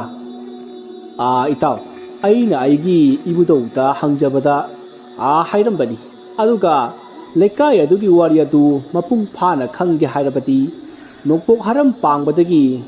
ओइगे लमदांग ओइबी नुपी अमा लई नुपी अदुदा हंगु हायनसु ताकपिरमी ए इताव नुपी दुदी कनानो हायसिबो मधु अइना सुम खनबदा इताव लेकाय अदुदा लेरंबा नुपी सोदना ओइरमगदबा माली अदुना लेकाय असिगी अहन सिंग असिदा लेकाय अदुगी मिसिंग नोंपोक हरम पांगबदा लैखिबरा हायबतु हंगसी ताव होय होय इताव मखोय लाक्लगा करिनो हायबदु तानरसी आसमना अमायबा अनिदु वारी सानरबा मतुंग मयाम Lhakpa ngairi मदुगी मतुंग ngahak leiraba matungda mayamsu laktuna अमायबा नातुंगी Sumang मांगोलदा तिल्लरे मतम अदुदा अमायबा नातुंगना लैरिबा अहन सिंग अदुगी मरक्तगी अमदा मामा लेकाय अदुगी मिसिंग नोंपोक हरम पांगबदा लैखिबगा यावब्रा यावरगदी अमुक्ता हायबियु ओजा मायबा अइदी खंगदी तादा लमु सनादा हंगबदी खंगनी मामा लमु सना हारिबसिना कताइदा लेबनु मामा ngahन ओजादा लेकाय अदुगी वारी लिबा अहल अदुबुनि ओजा ओ अदुदी मंगोदा हंगुरसि मयाम आसमना मयाम अदो ngahन लेकाय अदुगी वारी लिबिरंबा अहल अदुगी मनाक्ता लाक्ले मतम अदुदा अहल अदो नादुना लेरमी अहल अदुगी अनाबसु येंगलबगी तुंगदा अमायबा नातुंगना नोंपोक हरम पांगबदा लेकाय अदुगी मिसिंग लैखिबरा हायना हंकी मरुदा अहल अदुना लैखि हायबगा लोयनना खुंजा कौबा अहल अमगी ममिंग पलखी मसिदगी अमायबा नातुंग अमदी अमायबा पिबारेल मखोय अनिना मयामगे महुत सिंगदुना अहल अदुगी युमदा लाखी आसमना लाक्लगा अहल अदुगा उनरबगी तुंगदा लेकाय अदुगी वारी अदो hunky Maroda यामना ngakpa wafam mama kanglakle madudi lekai aduda lai sanai haiduna mayam changduna hatkhrabi leimahalgi mapuroiba sana jawbagi machit manaw ahumni nupi ani nupada sana jawbaga makhoi ahumni haiba wafam mama lakle makhoi singasigi manungda sana jawbaga nupi atombi adugadi lai tengge maramda kaya khangti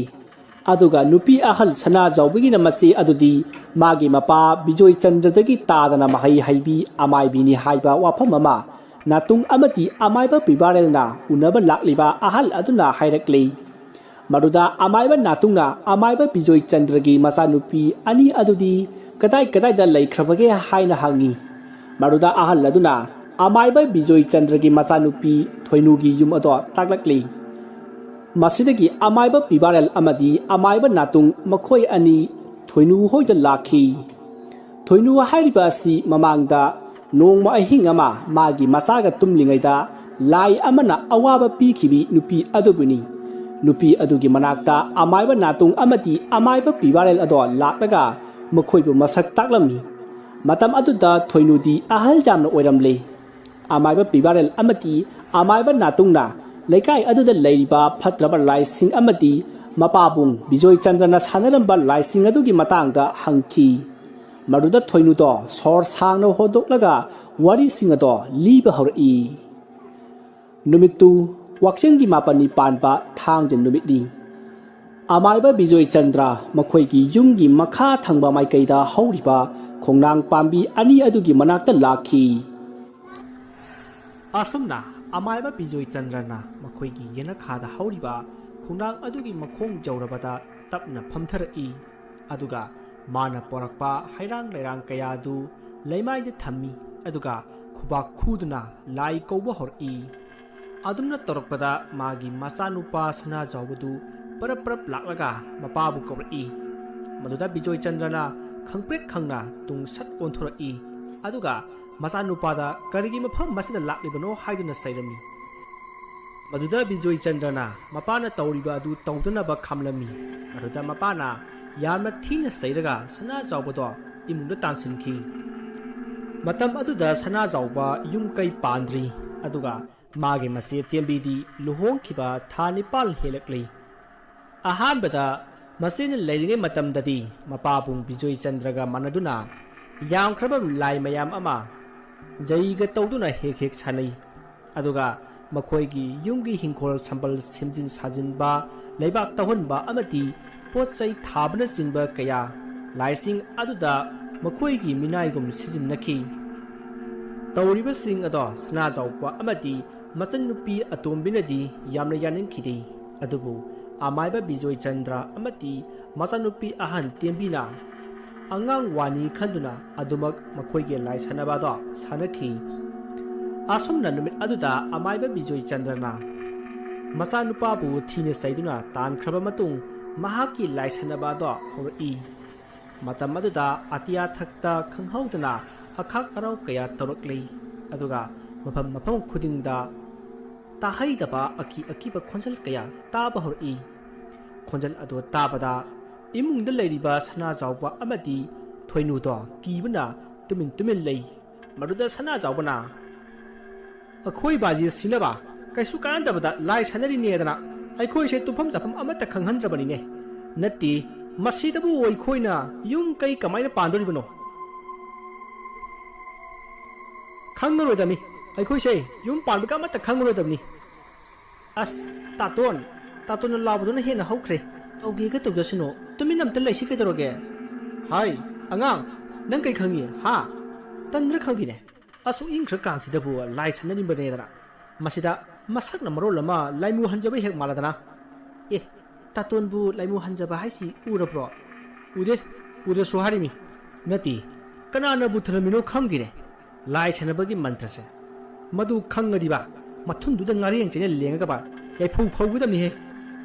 ꯑꯁ ꯇꯥꯇꯣꯟ ꯉꯥꯡꯒꯦꯁꯨ ꯃꯄꯥꯟꯗ ꯆꯠꯂꯒ ꯉꯥꯡꯉꯨꯔꯣ ꯑꯩ ꯈꯪꯄ꯭ꯔꯦꯛ ꯈꯪꯉꯦꯕ ꯑꯣꯏ ꯅꯪꯗꯤ ꯑꯩꯅ ꯇꯧꯔꯤꯁꯦ ꯀꯩꯝ ꯈꯪꯉꯣꯏꯅꯦ ꯅꯣꯏꯗꯤ ꯅꯌꯨꯝ ꯄꯥꯟꯈ꯭ꯔꯒ ꯂꯣꯏꯔꯦ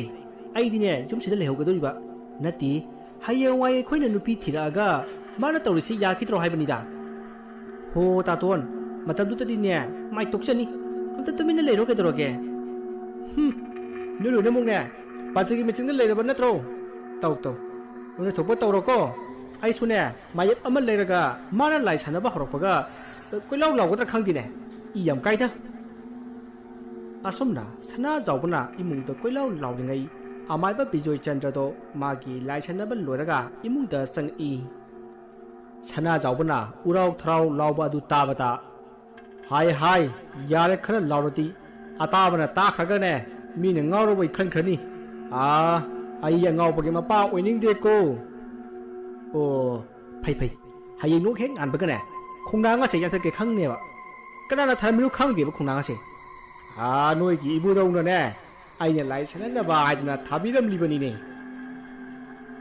ꯑꯁꯨꯝꯅ ꯁꯅꯥꯖꯥꯎꯕꯅ ꯉꯥꯡꯕ ꯑꯗꯨꯗ ꯕꯤꯖꯣꯏ ꯆꯟꯗ꯭ꯔꯅ ꯀꯔꯦꯝꯅꯗꯨꯅ ꯈꯨꯝꯕ ꯑꯗꯨ ꯇꯥꯕꯗ ꯊꯣꯏꯅꯣꯗꯤ ꯁꯣꯝꯗ ꯄꯨꯛꯂꯤ ꯄꯥꯏꯗꯨꯅ ꯅꯣꯛꯂꯤ ꯃꯁꯤꯗꯒꯤ ꯃꯈꯣꯏ ꯑꯁꯨꯝ ꯇꯨꯃꯤꯟꯅ ꯂꯩꯅꯈꯤꯗꯨꯅ ꯃꯊꯪ ꯇꯨꯝꯅꯈ꯭ꯔꯤ ꯃꯇꯝ ꯑꯗꯨꯗ ꯑꯃꯥꯏꯕ ꯕꯤꯖꯣꯏ ꯆꯟꯗ꯭ꯔꯅ ꯃꯇꯣꯝꯇ ꯈꯜꯂꯤ ꯑꯩꯅ ꯂꯥꯏ ꯁꯥꯟꯅꯔꯤꯕ ꯑꯁꯤ ꯑꯐꯕ ꯅꯠꯇꯦ ꯍꯥꯏꯕꯗꯤ ꯑꯩꯁꯨ ꯈꯪꯂꯤꯕꯅꯤ ꯑꯗꯨꯕꯨ ꯑꯩꯅ ꯈꯜꯂꯤꯕ ꯑꯁꯤꯗꯤ ꯄꯥꯡꯊꯣꯛꯇꯅ ꯈꯛ ꯇꯣꯛꯂꯣꯏ ꯑꯩꯅ ꯑꯁꯨꯛ ꯀꯨꯏꯅ ꯍꯣꯠꯅꯔꯛꯂꯒ ꯑꯔꯦꯝꯕꯗ ꯃꯥꯡꯍꯟꯒꯗ꯭ꯔꯥ ꯑꯩꯒꯤ ꯆꯥꯡꯌꯦꯡ ꯑꯁꯤ ꯏꯉꯥꯒꯤ 9ꯅꯤ ꯄꯥꯟꯕ ꯅꯨꯃꯤꯠꯇ ꯁꯣꯏꯗꯅ ꯄꯥꯡꯊꯣꯛꯂꯒꯦ ꯅꯨꯃꯤꯠꯇꯨ ꯊꯥꯡꯖ ꯅꯨꯃꯤꯠ ꯇꯥꯔꯕꯗꯤ ꯌꯣꯟꯊꯣꯛꯅ ꯐꯈ꯭ꯔꯅꯤꯗ ꯉꯁꯤꯒꯤ ꯑꯩꯅ ꯀꯠꯂꯤꯕ ꯁꯥꯔꯝ 8 ꯑꯗꯨ ꯇꯦꯟꯕꯥꯜꯂꯕꯗꯤ ꯑꯩꯅ ꯈꯜꯂꯤꯕ ꯑꯁꯤ ꯁꯣꯏꯗꯅ ꯉꯝꯒꯅꯤ ꯐꯩ ꯍꯌꯦꯡ ꯑꯃꯨꯛ ꯌꯦꯡꯕ ꯍꯥꯏꯗꯨꯅꯤ ꯑꯁꯤ ꯈꯟꯗꯨꯅ ꯑꯃꯥꯏꯕ ꯕꯤꯖꯣꯏ ꯆꯟꯗ꯭ꯔꯗꯣ ꯇꯨꯝꯈ꯭ꯔꯦ ꯃꯊꯪ ꯅꯨꯃꯤꯠꯀꯤ ꯑꯌꯨꯛꯅꯤ ꯁꯅꯥꯖꯥꯎꯕꯗꯨ ꯁꯨꯃꯥꯡ ꯊꯦꯂꯣꯡ ꯃꯅꯤꯡ ꯃꯌꯥ ꯋꯥꯏ ꯁꯤꯠꯂꯤ ꯑꯃꯥꯏꯕ ꯕꯤꯖꯣꯏ ꯆꯟꯗ꯭ꯔꯗꯤ ꯑꯌꯨꯛ ꯃꯝꯂꯤꯉꯩꯗꯒꯤ ꯍꯧꯒꯠꯇꯨꯅ ꯃꯁꯥ ꯃꯎ ꯁꯦꯡꯗꯣꯛꯂꯒ ꯑꯔꯨꯕ ꯂꯥꯏ ꯈꯣꯏꯔꯨꯝꯕ ꯑꯃ ꯆꯠꯀꯅꯤ ꯍꯥꯏꯔꯝꯂꯒ ꯆꯠꯈꯤꯔꯝꯃꯤ ꯁꯅꯥꯖꯥꯎꯕꯒꯤ ꯃꯆꯟꯅꯨꯄꯤ ꯊꯣꯏꯅꯨꯁꯨ ꯍꯧꯒꯠꯇꯨꯅ ꯏꯔꯨꯖ ꯃꯥꯏꯊꯖꯔꯒ ꯂꯥꯏ ꯈꯣꯏꯔꯝꯅꯕ ꯁꯦꯝ ꯁꯥꯈ꯭ꯔꯦ ꯇꯥꯟꯖꯥ ꯑꯗꯨꯗ ꯁꯅꯥꯖꯥꯎꯕꯅ ꯃꯈꯣꯏꯒꯤ ꯌꯨꯝꯒꯤ ꯃꯈꯥ ꯊꯪꯕ ꯌꯦꯅꯈꯥꯗ ꯑꯁꯨꯝ ꯋꯥꯏ ꯁꯤꯜꯂꯛꯄꯗ ꯆꯔꯨꯅ ꯁꯥꯕ ꯂꯥꯏꯔꯤ ꯑꯅꯤꯈꯛ ꯇꯥꯗꯨꯅ ꯂꯩꯔꯝꯃꯤ ꯃꯗꯨ ꯎꯕꯗ ꯁꯅꯥꯖꯥꯎꯕꯅ ꯃꯥꯅ ꯄꯥꯏꯔꯤꯕ ꯁꯨꯝꯖꯤꯠ ꯑꯗꯨꯅ ꯂꯥꯏꯔꯤ ꯑꯅꯤ ꯑꯗꯨꯗ ꯐꯇꯠ ꯀꯜꯂꯤ ꯑꯗꯨꯒ ꯃꯈꯣꯡꯅ ꯆꯕꯦꯠ ꯅꯦꯠꯈꯥꯏꯈꯤ ꯃꯁꯤꯗꯒꯤ ꯂꯥꯏꯔꯤ ꯑꯅꯤꯗꯨ ꯃꯩ ꯊꯥꯗꯣꯛꯀꯦ ꯈꯟꯗꯨꯅ ꯏꯃꯨꯡꯗꯒꯤ ꯃꯩꯈꯦꯠ ꯂꯧꯊꯣꯛꯄ ꯄꯔꯞ ꯆꯪꯈꯤ ꯑꯗꯨꯒ ꯃꯩꯈꯦꯠ ꯑꯗꯨ ꯄꯨꯔꯒ ꯑꯃꯨꯛ ꯂꯥꯛꯄꯗꯗꯤ ꯂꯥꯏꯔꯤ ꯑꯅꯤꯗꯣ ꯂꯩꯔꯝꯗꯔꯦ ꯃꯗꯨꯗ ꯁꯅꯥꯖꯥꯎꯕꯗꯨ ꯃꯁꯥꯗ ꯁ꯭ꯋꯥꯏ ꯂꯥꯎꯈꯤ꯫ ꯂꯥꯏꯗꯤ ꯑꯅꯤꯗꯨ ꯐꯠꯇ꯭ꯔꯕ ꯂꯥꯏꯁꯤꯡꯒꯤ ꯃꯤꯇꯝ ꯁꯣꯏꯗꯅ ꯑꯣꯏꯔꯝꯒꯅꯤ ꯍꯥꯏꯕ ꯃꯍꯥꯛ ꯈꯪꯂꯛꯂꯤ꯫ ꯑꯗꯨꯕꯨ ꯂꯩꯔꯝꯗ꯭ꯔꯕꯅꯤꯅ ꯃꯍꯥꯛ ꯎꯄꯥꯏ ꯂꯩꯇ ꯋꯥꯏ ꯁꯤꯠꯄꯗꯨ ꯂꯣꯏꯁꯤꯜꯂꯤ꯫ ꯃꯁꯤꯗꯒꯤ ꯃꯍꯥꯛ ꯏꯔꯨꯖꯔꯒꯦ ꯈꯟꯗꯨꯅ ꯄꯨꯈ꯭ꯔꯤꯂꯣꯝꯗ ꯆꯠꯈꯤ꯫ ꯃꯇꯝ ꯑꯗꯨꯗ ꯊꯣꯏꯅꯨꯅ ꯆꯥꯛꯈꯨꯝꯗ ꯆꯪꯗꯨꯅ ꯆꯥꯛ ꯊꯣꯡꯅꯕ ꯁꯦꯝ ꯁꯥꯔꯤ꯫ ꯑꯁꯨꯝꯅ ꯃꯍꯥꯛꯅ ꯇꯧꯔꯤꯉꯩ ꯃꯈꯣꯏꯒꯤ ꯌꯨꯝꯒꯤ ꯃꯈꯥ ꯊꯪꯕ ꯃꯥꯏꯀꯩꯗ ꯀꯅꯥꯒꯨꯝꯕꯅ ꯋꯥꯏ ꯁꯤꯠꯄꯒꯤ ꯃꯈꯣꯜ ꯇꯥꯈꯤ꯫ ꯃꯗꯨꯗ ꯊꯣꯏꯅꯨꯗꯤ ꯁꯅꯥꯖꯥꯎꯕ ꯑꯣꯏꯔꯝꯒꯅꯤ ꯈꯟꯗꯨꯅ ꯀꯩꯁꯨ ꯈꯜꯂꯨꯗꯦ꯫ ꯑꯗꯨꯕꯨ ꯋꯥꯏ ꯁꯤꯠꯄ ꯑꯗꯣ ꯃꯐꯝ ꯏꯍꯣꯡ ꯍꯣꯡꯗꯅ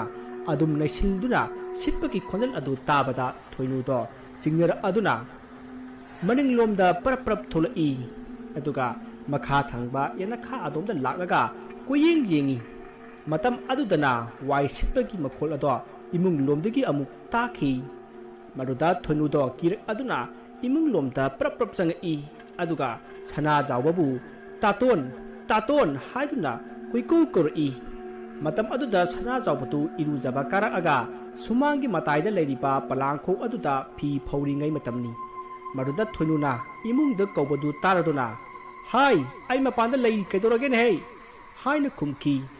ꯃꯗꯨꯗ ꯊꯣꯏꯅꯨꯗꯨ ꯄꯔꯞ ꯄꯔꯞ ꯆꯦꯟꯊꯣꯔꯛꯏ꯫ ꯑꯗꯨꯒ "ꯇꯥꯇꯣꯟ, ꯑꯩꯈꯣꯏꯒꯤ ꯌꯦꯅꯈꯥꯗ ꯇꯝꯅꯍꯧꯔꯦ꯫ ꯉꯍꯥꯟꯈꯩꯗꯤ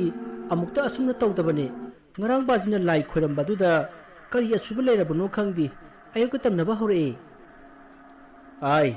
ꯇꯝꯒꯦꯒ ꯇꯝꯃꯖꯁꯅꯨ, ꯀꯩꯗꯧꯋꯦ ꯍꯥꯏꯒꯦ? ꯂꯥꯏꯕꯨ ꯎꯅꯗꯅ ꯁꯤꯈꯤꯕꯗꯨꯅꯤ ꯑꯩꯈꯣꯏ ꯕꯥꯖꯤꯅ ꯄꯥꯝꯃꯤꯁꯦ꯫ ꯏꯃꯥꯅ ꯂꯩꯔꯤꯉꯩꯗꯗꯤ ꯈꯔ ꯐꯔꯝꯒꯨꯝ ꯇꯧꯕꯅꯤ꯫ ꯏꯃꯥꯅ ꯍꯦꯛ ꯂꯩꯈꯤꯗꯕꯗꯒꯤ ꯃꯀꯣꯛꯁꯦ ꯆꯥꯛꯄ ꯍꯦꯟꯖꯤꯜꯂꯕ ꯈꯪꯗꯦꯕ." ꯑꯁꯨꯝꯅ ꯍꯥꯏꯅꯔꯤꯉꯩ ꯑꯃꯥꯏꯕ ꯕꯤꯖꯣꯏꯆꯟꯗ꯭ꯔꯗꯨ ꯊꯣꯡꯒꯥꯜꯂꯣꯝꯗ ꯆꯪꯉꯛꯏ꯫ ꯃꯗꯨꯗ ꯁꯅꯥꯖꯥꯎꯕꯅ "ꯍꯜꯂꯛꯑꯦ ꯑꯐꯥꯎꯕ ꯃꯥꯏꯆꯧꯁꯦ, ꯑꯁꯤ ꯍꯥꯏꯔꯝꯂꯒ ꯁꯅꯥꯖꯥꯎꯕꯗꯨ ꯏꯃꯨꯡꯗ ꯆꯪꯈꯤ꯫ ꯃꯗꯨꯗ ꯑꯃꯥꯏꯕ ꯕꯤꯖꯣꯏꯆꯟꯗ꯭ꯔꯅ ꯃꯆꯥꯅꯨꯄꯤ ꯊꯣꯏꯅꯨꯗ "ꯍꯥꯏ, ꯀꯩꯅꯣ ꯑꯁꯤꯅ ꯄꯩꯔꯒ ꯆꯪꯈ꯭ꯔꯤꯁꯤꯅ?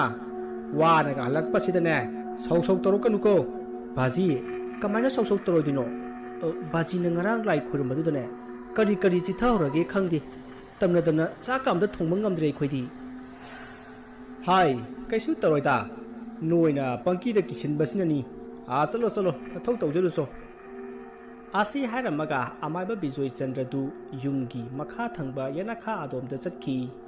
ꯃꯆꯥꯅꯨꯄꯤ ꯊꯣꯏꯅꯨꯁꯨ ꯋꯥ ꯃꯈꯥ ꯇꯥꯔꯝꯗ ꯆꯥꯛꯈꯨꯝꯗ ꯆꯪꯗꯨꯅ ꯆꯥꯛ ꯊꯣꯡꯈ꯭ꯔꯦ꯫ ꯇꯥꯟꯖꯥ ꯑꯗꯨꯗ ꯁꯅꯥꯖꯥꯎꯕꯗꯤ ꯃꯐꯤ ꯂꯣꯏꯁꯤꯜꯂꯒ ꯊꯣꯛꯈꯤ꯫ ꯃꯆꯟꯅꯨꯄꯤ ꯊꯣꯏꯅꯨꯅ ꯀꯗꯥꯏꯗꯅꯣ ꯍꯪꯕꯗꯁꯨ ꯋꯥ ꯑꯃꯠꯇ ꯈꯨꯝꯂꯝꯗꯅ ꯁꯥꯎꯅ ꯊꯣꯛꯈꯤ꯫ ꯁꯣꯝꯗ ꯅꯥꯀꯟ ꯑꯃꯗꯅ ꯑꯃꯥꯏꯕ ꯕꯤꯖꯣꯏꯆꯟꯗ꯭ꯔꯗꯨ ꯈꯣꯡꯅꯥꯡ ꯃꯈꯣꯡ ꯑꯗꯨꯒꯤ ꯃꯈꯣꯡ ꯑꯗꯨꯗ ꯂꯥꯛꯂꯤ꯫ ꯑꯗꯨꯒ ꯇꯞꯅ ꯐꯝꯊꯔꯒ ꯂꯩꯋꯥ ꯈꯔ ꯁꯣꯟꯗꯨꯅ ꯈꯨꯕꯥꯛ ꯄꯣꯔꯣꯛ ꯄꯣꯔꯣꯛ ꯈꯨꯗꯨꯅ ꯂꯥꯏ ꯈꯣꯏꯔꯝꯃꯤ꯫ ꯃꯗꯨ ꯂꯣꯏꯔꯒ ꯃꯍꯥꯛ ꯆꯥꯛꯈꯨꯝꯗ ꯂꯥꯛꯂꯒ ꯃꯆꯥꯅꯨꯄꯤ ꯊꯣꯏꯅꯨꯗ "ꯍꯥꯏ, ꯅꯈꯣꯏ ꯇꯥꯇꯣꯟꯗꯤ?" "ꯈꯪꯗꯦ ꯕꯥꯖꯤ, ꯃꯐꯤ ꯂꯣꯏꯁꯤꯜꯂꯒ ꯀꯗꯥꯏꯗꯅꯣꯃ ꯆꯠꯈꯤꯕꯅꯦ꯫ ꯕꯥꯖꯤꯅ ꯀꯥꯏꯗ ꯆꯠꯂꯨꯏꯅꯣ?" "ꯑꯩꯁꯦ ꯅꯆꯦꯗꯨ ꯃꯁꯥ ꯉꯝꯗꯦ ꯍꯥꯏꯗꯅ ꯉꯥꯏꯍꯥꯛ ꯌꯧꯔꯨꯕꯅꯤ." "ꯑꯣ, ꯈꯔ ꯐꯥꯎꯔꯕꯣ ꯕꯥꯖꯤ?" "ꯐꯥꯎꯔꯦ ꯐꯥꯎꯔꯦ, ꯑꯃꯥꯏꯕ ꯑꯃꯠꯇꯅ ꯇꯥꯏꯅꯕ ꯉꯝꯗꯗꯅ ꯑꯩꯅ ꯇꯥꯏꯅꯔꯨꯔꯤꯕꯅꯤ." "ꯕꯥꯖꯤꯅ ꯁꯥꯟꯅꯕ ꯂꯥꯏꯗꯨ ꯏꯆꯦꯗꯁꯨ ꯇꯝꯕꯤꯗꯅ, ꯂꯩꯀꯥꯏ ꯑꯗꯨꯗ ꯂꯥꯏ ꯌꯥꯝꯅ ꯁꯥꯟꯅꯩ ꯍꯥꯏꯗꯅꯅꯦ ꯃꯤꯅ ꯀꯩ ꯀꯩꯅꯣ ꯌꯥꯝꯅ ꯉꯥꯡꯅꯩ꯫ ꯏꯆꯦꯁꯨꯕ ꯅꯨꯄꯤ ꯅꯠꯇꯗꯧꯅ." "ꯍꯥꯏ, ꯅꯈꯣꯏꯅ ꯂꯥꯏ ꯁꯥꯟꯅꯕ ꯑꯁꯤ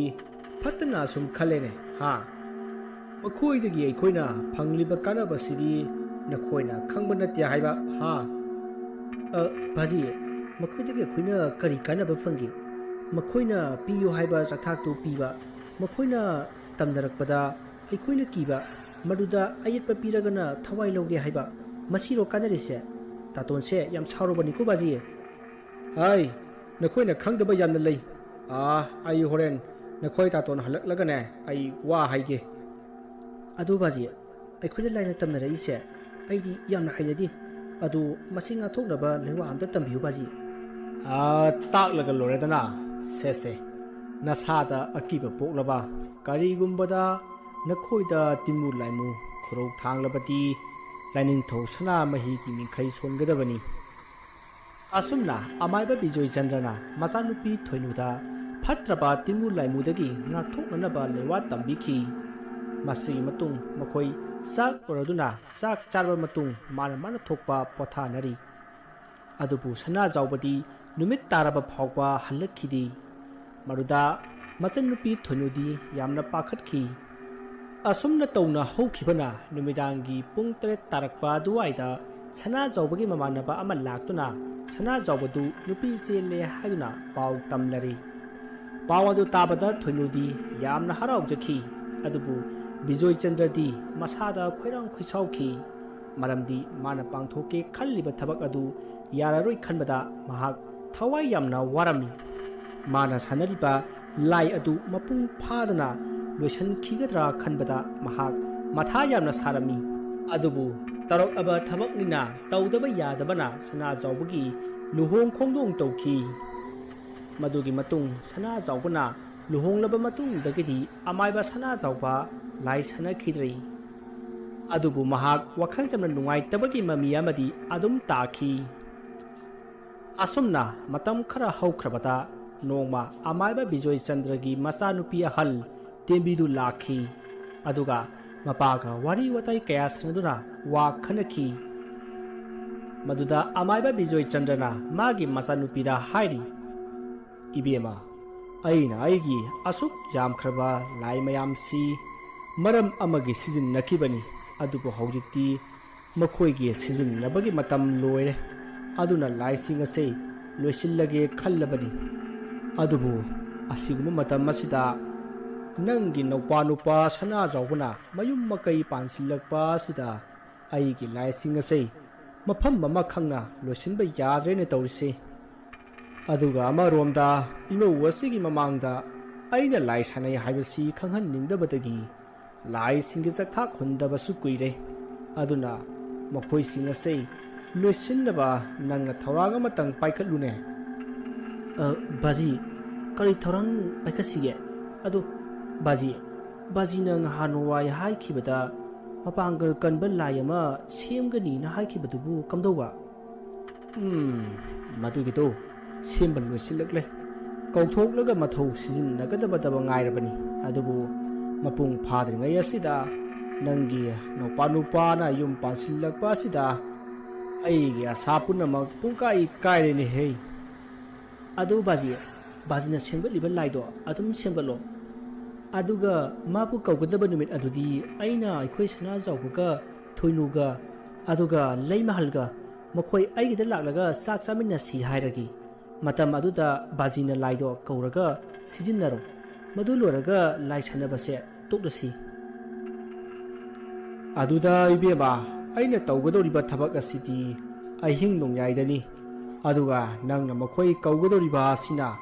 ꯑꯌꯨꯛ ꯅꯨꯡꯊꯤꯜꯗꯅꯤ꯫ ꯑꯔꯦꯝꯕꯗ ꯋꯥꯗꯨꯅ ꯇꯣꯛꯂꯅꯤꯗ." "ꯕꯥꯖꯤ, ꯑꯗꯨꯒꯤꯗꯤ ꯑꯩꯅ ꯊꯣꯛꯄ ꯇꯧꯔꯒꯦ꯫ ꯃꯈꯣꯏꯁꯦ ꯅꯨꯃꯤꯠꯇꯨꯃ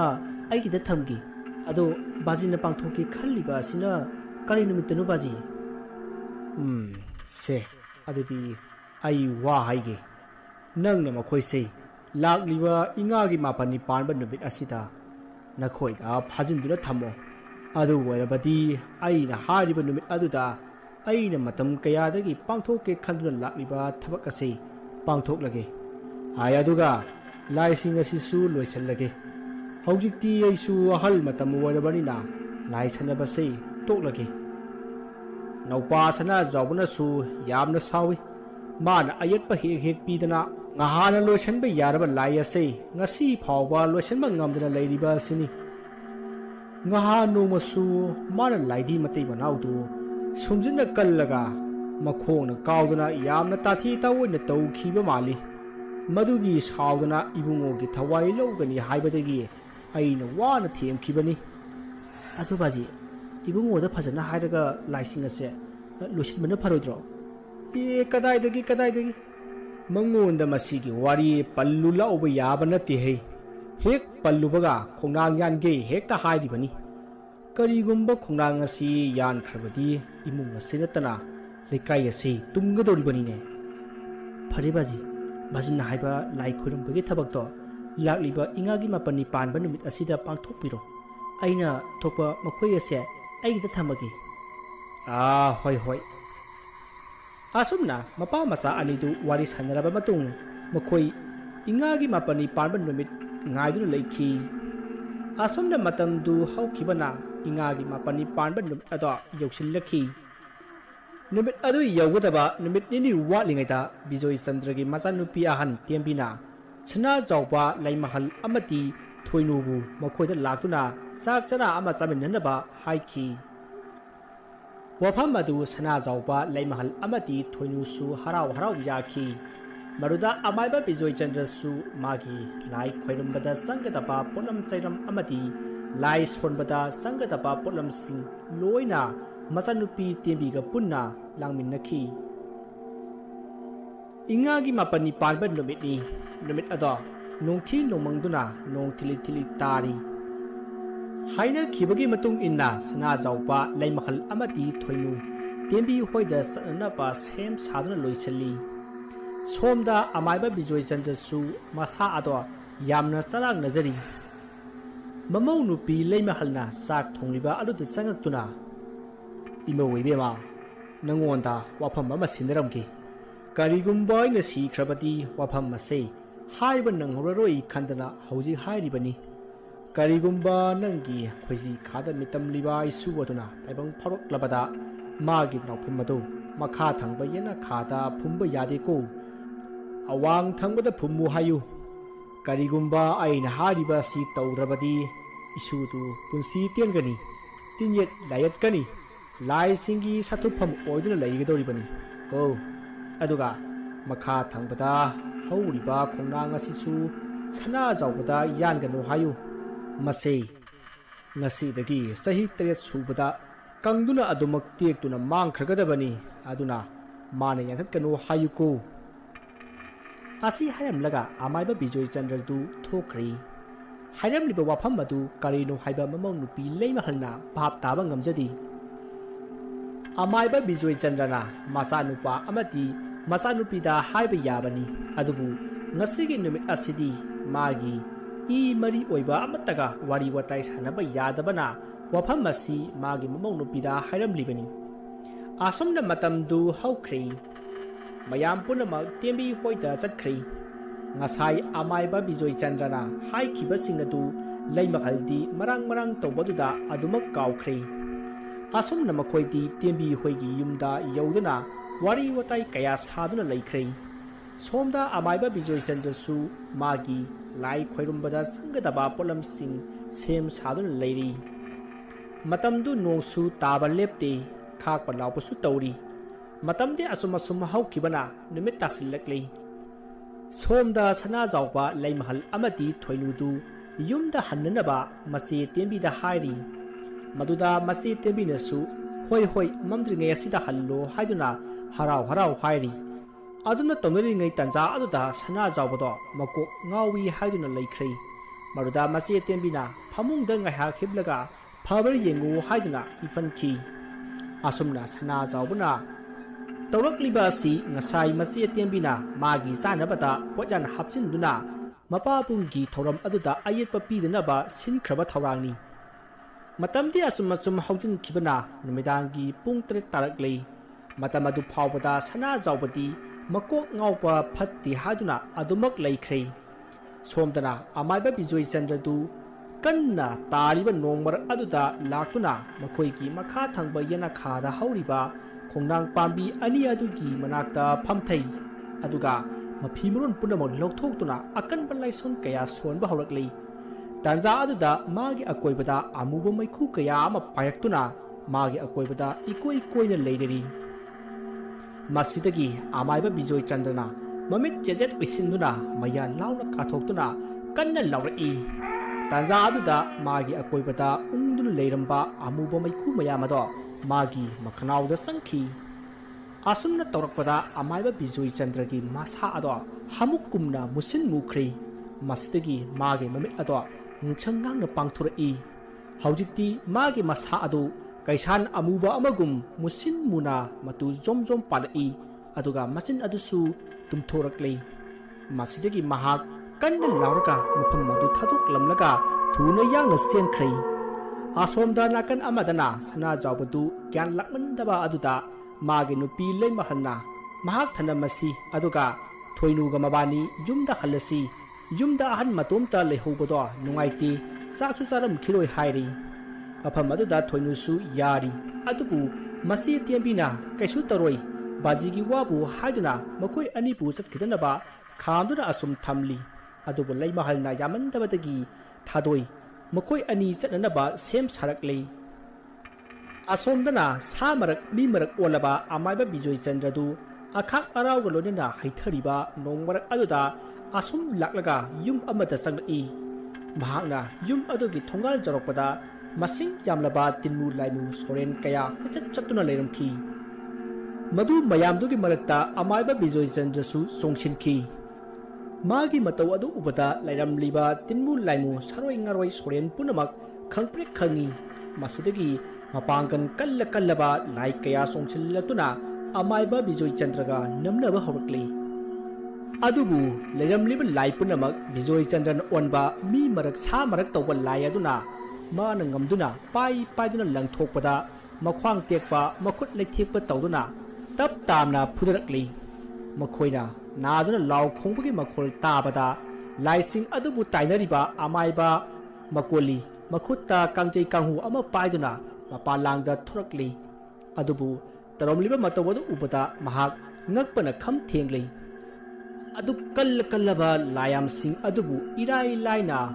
putharamliba mi marak sa marak oiraba laimu adubu ubada amaiba makoli angakpa akibaga masa ato lipli haiba phawba kawkhri tanja aduda amaiba Bijoy Chandrana onba sak sakam langnaba laimu aduna amaiba makolida phat onsillaktuna makoli nang aibu ningsinglibra haiduna hangi maruda makolina nang kanaro haiduna hangi maruda amaiba Bijoy Chandrana magi masik takpaga lonana hairi makoli ngasiri nangi numit surabani nangna maramoiduna aigi nupina punsi tenkhibani matam maduda aina madu tawdanaba kayar haikibani adubu nangna amaiba mayamdagi hena haiba amaiba mayamna kiranaba honabada aigi wa takhidaba natra ngasidi nangi wasoina taroi nangna ningjagadaba lai ningjaro asi haraga amaiba Bijoy Chandrana amaiba makoligi makhorida songchinduna chithali aduga phatat haidatuna laktana langthoi maduda amaiba makolido awa saina khangduna leimaida taduna lei maduda amaiba makolina magi haijaba leiwa kaya sonduna mana sanaba lai punamak amatta woina punsinduna amaiba Bijoy Chandrada womsilhalai adubu aduk jamkhraba lai mayamdu amaiba Bijoy Chandran onba laimugi sa aduna songsinduna haidatpada layam singado upai leitana kaiduna cheli tanja aduda Bijoy Chandrana amaiba makoligi manakta songsinduna magi thauraba khujinna makhorida khodatuna makhoriyato chabak ama lokthoi maruda amaiba makoli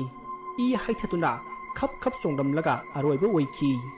maruda amaiba Bijoy Chandrana onba sagi laimu aduna I singado thaktokli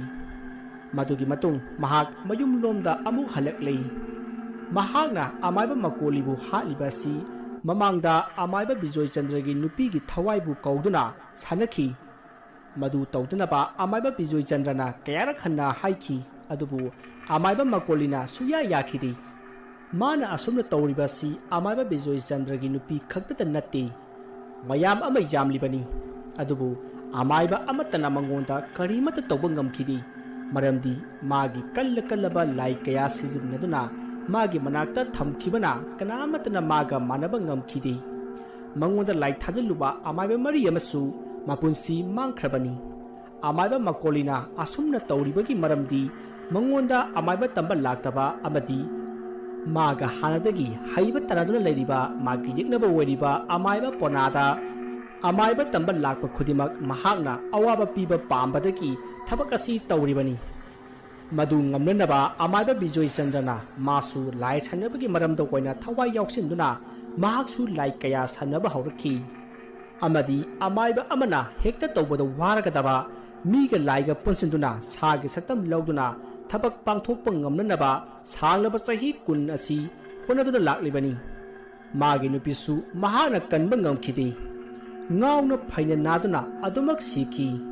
Warising asi Bijoy Chandra gi machanupi ahal tembinadi khangi aduna mapabungna tawriba laman khumbagi thabak asida mating panglibani asomna hawjikti amaiba Bijoy Chandra laman khumbal loraduna magi akiba phanglaba samarak mi marak oiraba saktam aduga lunena akhak arauga lunena tariba nongmarag aduda mayumda halakhi magi matungda maga namnakhiba amaiba makulina sanaramba laising adusu inarakli mahana yum halakpada magi mamong nupi amadi machanupi thoinu mangolda latel ama paiduna leiba thengnakhi asumna amaiba Bijoy Chandra lakpa matamda macha mamongna mangolda leiramba adu ubada mahak makhoigi yumgi makha thangba yanakha da horiba khongnang pambi adugi mathakta tongduna lei mana tongliba khongnang adugi akoibada amaiba makolina sanaramba laising ado amuba maikhu waina koina ungduna paiduna lei maruta natana aki ba saptra kaya tawduna lau khongli matamdu nongsu kanna taribani akhak arau marak aduta mina kanna lauba amati angang masa kaya lau khongduna kapagi makhol kaya taki khonjal sing adu tabata mangolda phamduna leiriba thoinu amati leima halda kirak aduna imungta sangki adubu khongnang adugi akoibada lau khongduna koipai paiduna leiriba phatraba layam sing adunadi hena lau khongba hengalakli maruda khongnang adugi masha amada tongduna leiriba amaiba Bijoy Chandrana yamna hauna sagi khonjalda khongi adumna khongbadagi khongnang adugi akoibada koipai paiduna lau khong tawramba phatraba layam sing ada tumin leikhrei masdagi amaiba Bijoy Chandra du khongnang adudagi bham launa leimaida songthrai madugi matung mana ngasai thorang tawduna thanamlaba leiwa solaba ising khara thai ising thakpal loraga mahak phamtharaga leiwa khara sonduna namu taibang mida amu hanjannaba thorang tori asumna tomdari ngai tanja aduda amaiba Bijoy Chandra gi mamong nupi leiba haldu maningi makha thangba yanakha adomta mapan thokpa lakhi adubu leima halna lakliba adu amaiba Bijoy Chandra nadi uhodri aduna mahak magi lai khoiram pham thokpa ado adum khoiram duna lei adubu amaiba Bijoy Chandra tawriba do yanakha da laklibi magi mamong nupi leima halna nong amu khakpa ke mangal aduda ukhi matam adutadi leima halna manu uriba do magi makubok Bijoy Chandra ni haiba khangkhidi madi makhoi ki yumdu jingya nakpanina singdagi sachen tharakpa oiramgani haina khankhi adubu asum jingchalubada migi mawong asum halakpadagi leima haldo masada akiba phawraklei masdagi mahak imungda tuminna changkhraga thoinuda wa ado haikhi maruda thoinudi magi mapabung soidana oiramgani haiba khangkhi maramaduna thoinuna baji oiramgani bajina masa singdokpo oiramgani haina khamkhi adubu leima halda mado mi nati mi manbigi wani sa makhal amani mana ani iphan phalli amati masa adusu musimuna wang sawi amuba matuna jomjom pali haina kanna mahairi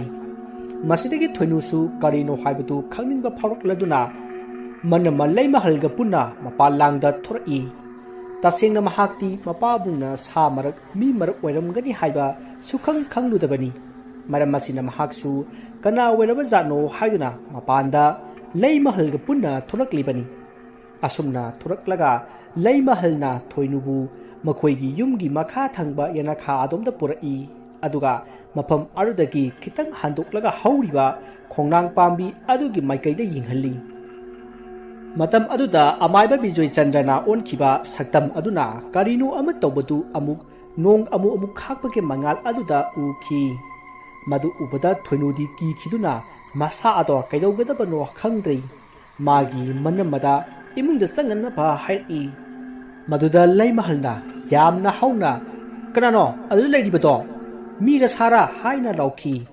khonjal adu tabada amaiba Bijoy Chandrana onkhiba akiba saktam oiraba sawai miyuna tawba aduna thoinu amati leimahalda mamito ngangsangngangna phat jeng'i madu ubada thoinudi swai launa mihun chengkhat khiduna aduma gyan mangkhrei Madu ubada lay mahalsu pakhatuna kana kana lege aikhoibu amukta kanbiyo haina lauki adumna lay mahalna kana laurabasu kana amatna takhiti aduga maromda thoinudi masa ado asum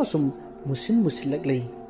maduda amaiba Bijoy Chandrana onkhiba hakiba saktam ado asum changsillaklaga thoinugi manakta phamthei adubu lay mahaldi kiduna yum aduta chensillaga latemna tu paiduna thunga lomda chenthoraklei Tanza aduda masak khangdaba sagi ahoba makhol taki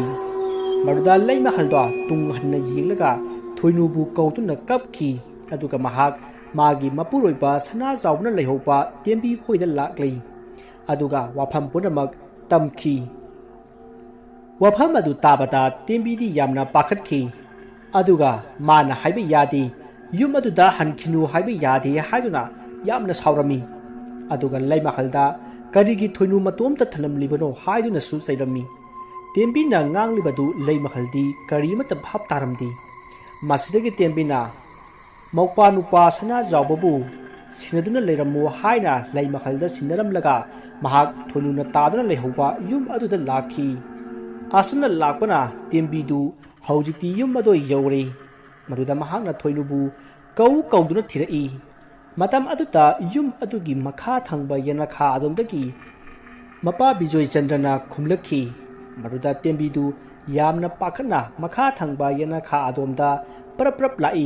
asomna mahakan lakpada mapa gi toromliba phibam madu upata mahak swai lauki masa ado ki khibana mamit kanna usimduna lei maduda amaiba Bojendrona masanupi tembida hai bema nangonda ina takhiba khoyum seto nabagi leiwadu sondura ising ngamukta khiglu madu natrabadi ai namu taibami on bangam loidori ai ithanta hanjinba ngamdre hai mapa bungi wadu tabata tembido mamit panglaktuna imungda prap sinduna ising aseng bakhara loruraga ising aduda mapa bung hariba leiwa ado sonduna ising khikjenki maduda amaiba Bijoy Chandra do yamna kanna law khongduna magi hanage phibamda hanjillakhi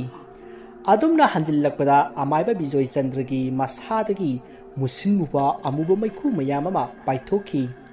adumne hek paithokhibaga amaiba Bijoy Chandra do laimaida haithaduna gyan manglaga takhi maduda tembina chensinduna mana pariba ising aduda laiwa khara solaga mapabungi makokta saithei adumna tawbodagi haujikti mapabungdu gyan khara laklei maduda tembina baji thoinudi haina hangki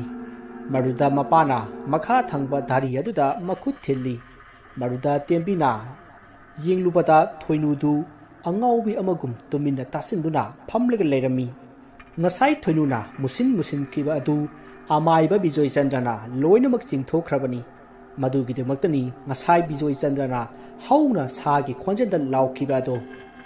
adumna thoinuna angaubi amagum leiramba aduta tembina chensinduna thoinu haiduna kauri matam aduda amaiba Bijoy Chandrana ibema madi aina sumduna thamlibani amukta haudu haina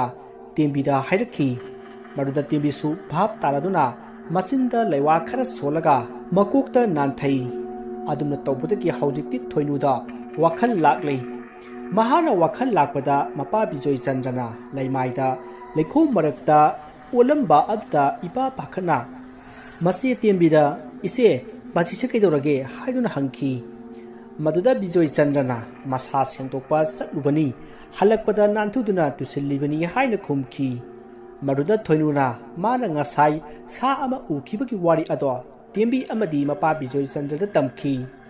maduda tembina aikoi gi yumsidi singya nakpanina sa adum lakpani haina khumki asomna haina ringai tanja aduda leimhal amati sana jawbasu yumda laklei aduba sana jawpati ko ngawba phatri haiduna phamungda adumak changkhri adubu leimahaldi tembi thoinu amati amaiba Bijoy Chandra leiriba mafam aduda lai mahak lakpa upata tembi di yamna sawningki maramdi mana maram oiraga tawhallibani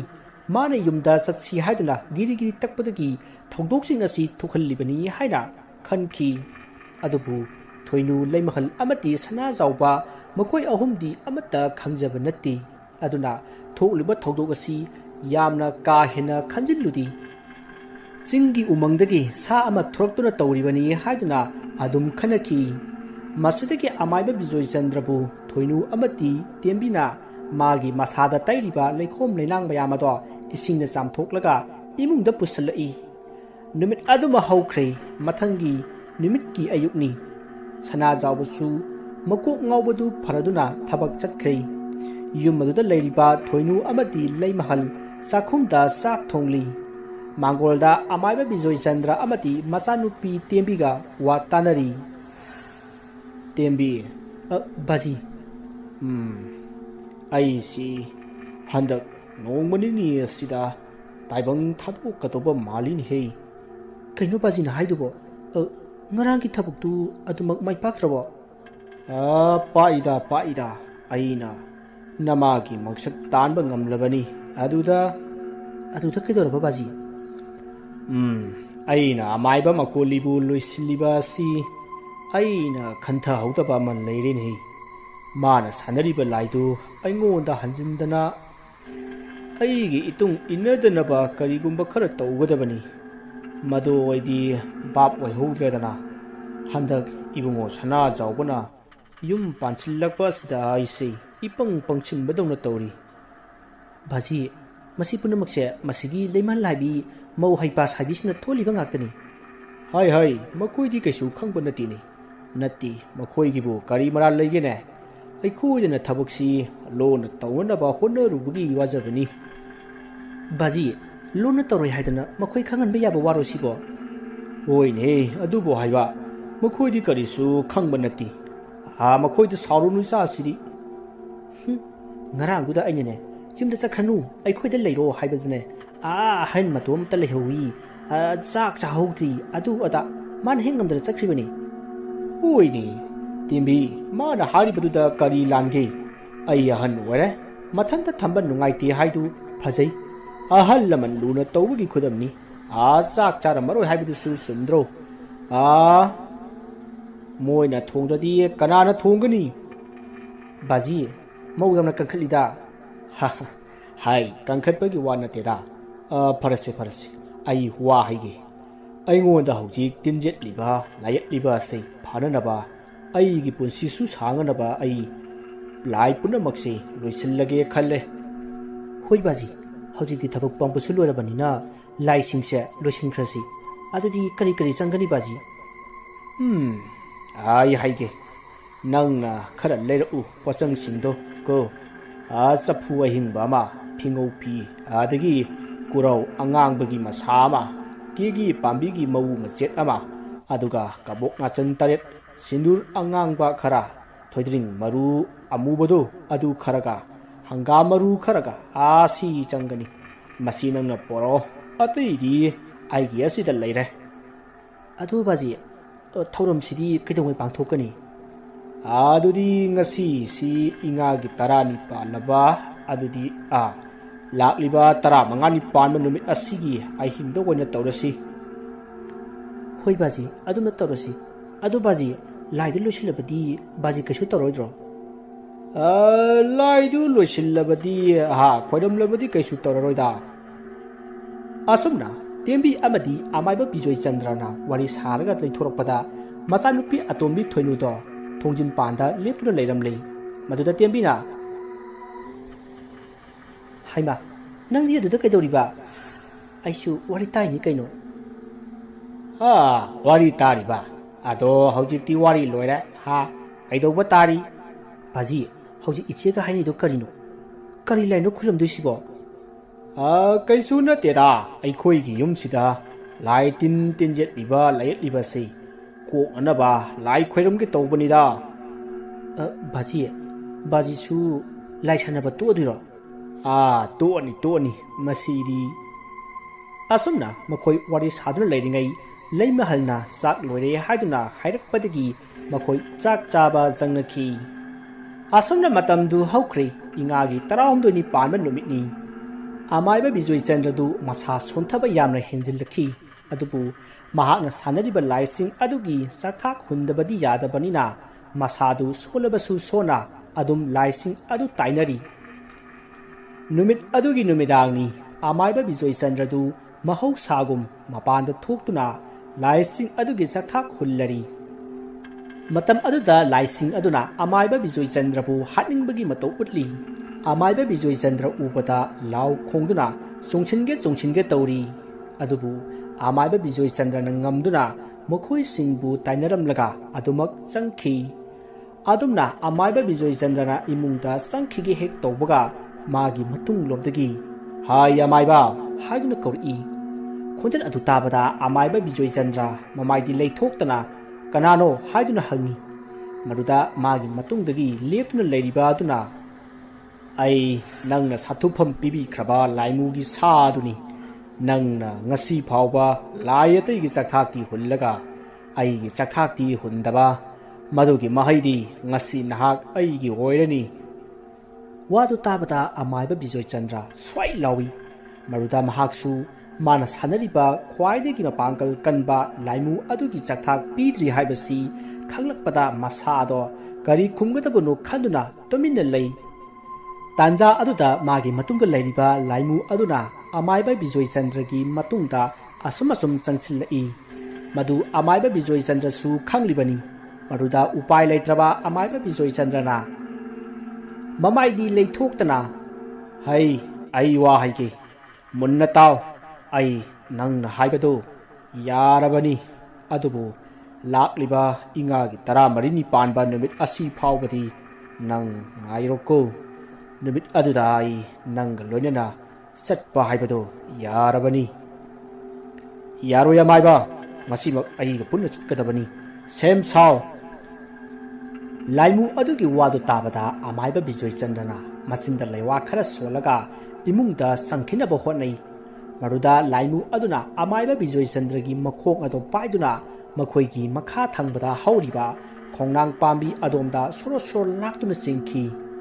maruda amaiba bijoi chandra yamna kana lauki mana lawbadu taraduna tumduna leiramba magi machanupa sana jawpa leimahal amati thoinu makhoi ahum su senthora aduga khongnang hauriba adomda lai matam aduda bijoi chandra du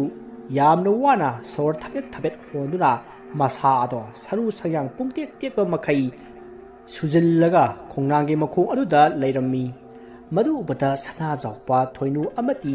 leimahal chensinduna bijoi chandra bu hogatli adubu bijoi chandra di hogatpa phawba ngamdre maduda sana jawbana mapa bijoi chandra bu pamduna imungda pusillakhi asumna pusillaklaga mapa bungbu phamungda ningthina hipallaga kari karamna tawkhribano haina hangki adubu amaiba bijoi chandra wahang adugi paukhumdu pibagi mahut sana jawbada nache kauru haiduna asum haiduna leiri masidagi sana jawbasu tawpham khangraduna mapa bungna haibagi matung inna mache tembibu kaunabagi damakta thongalomda senthoraki aduga mache tembi hoida satuna mache da pau punamak tamki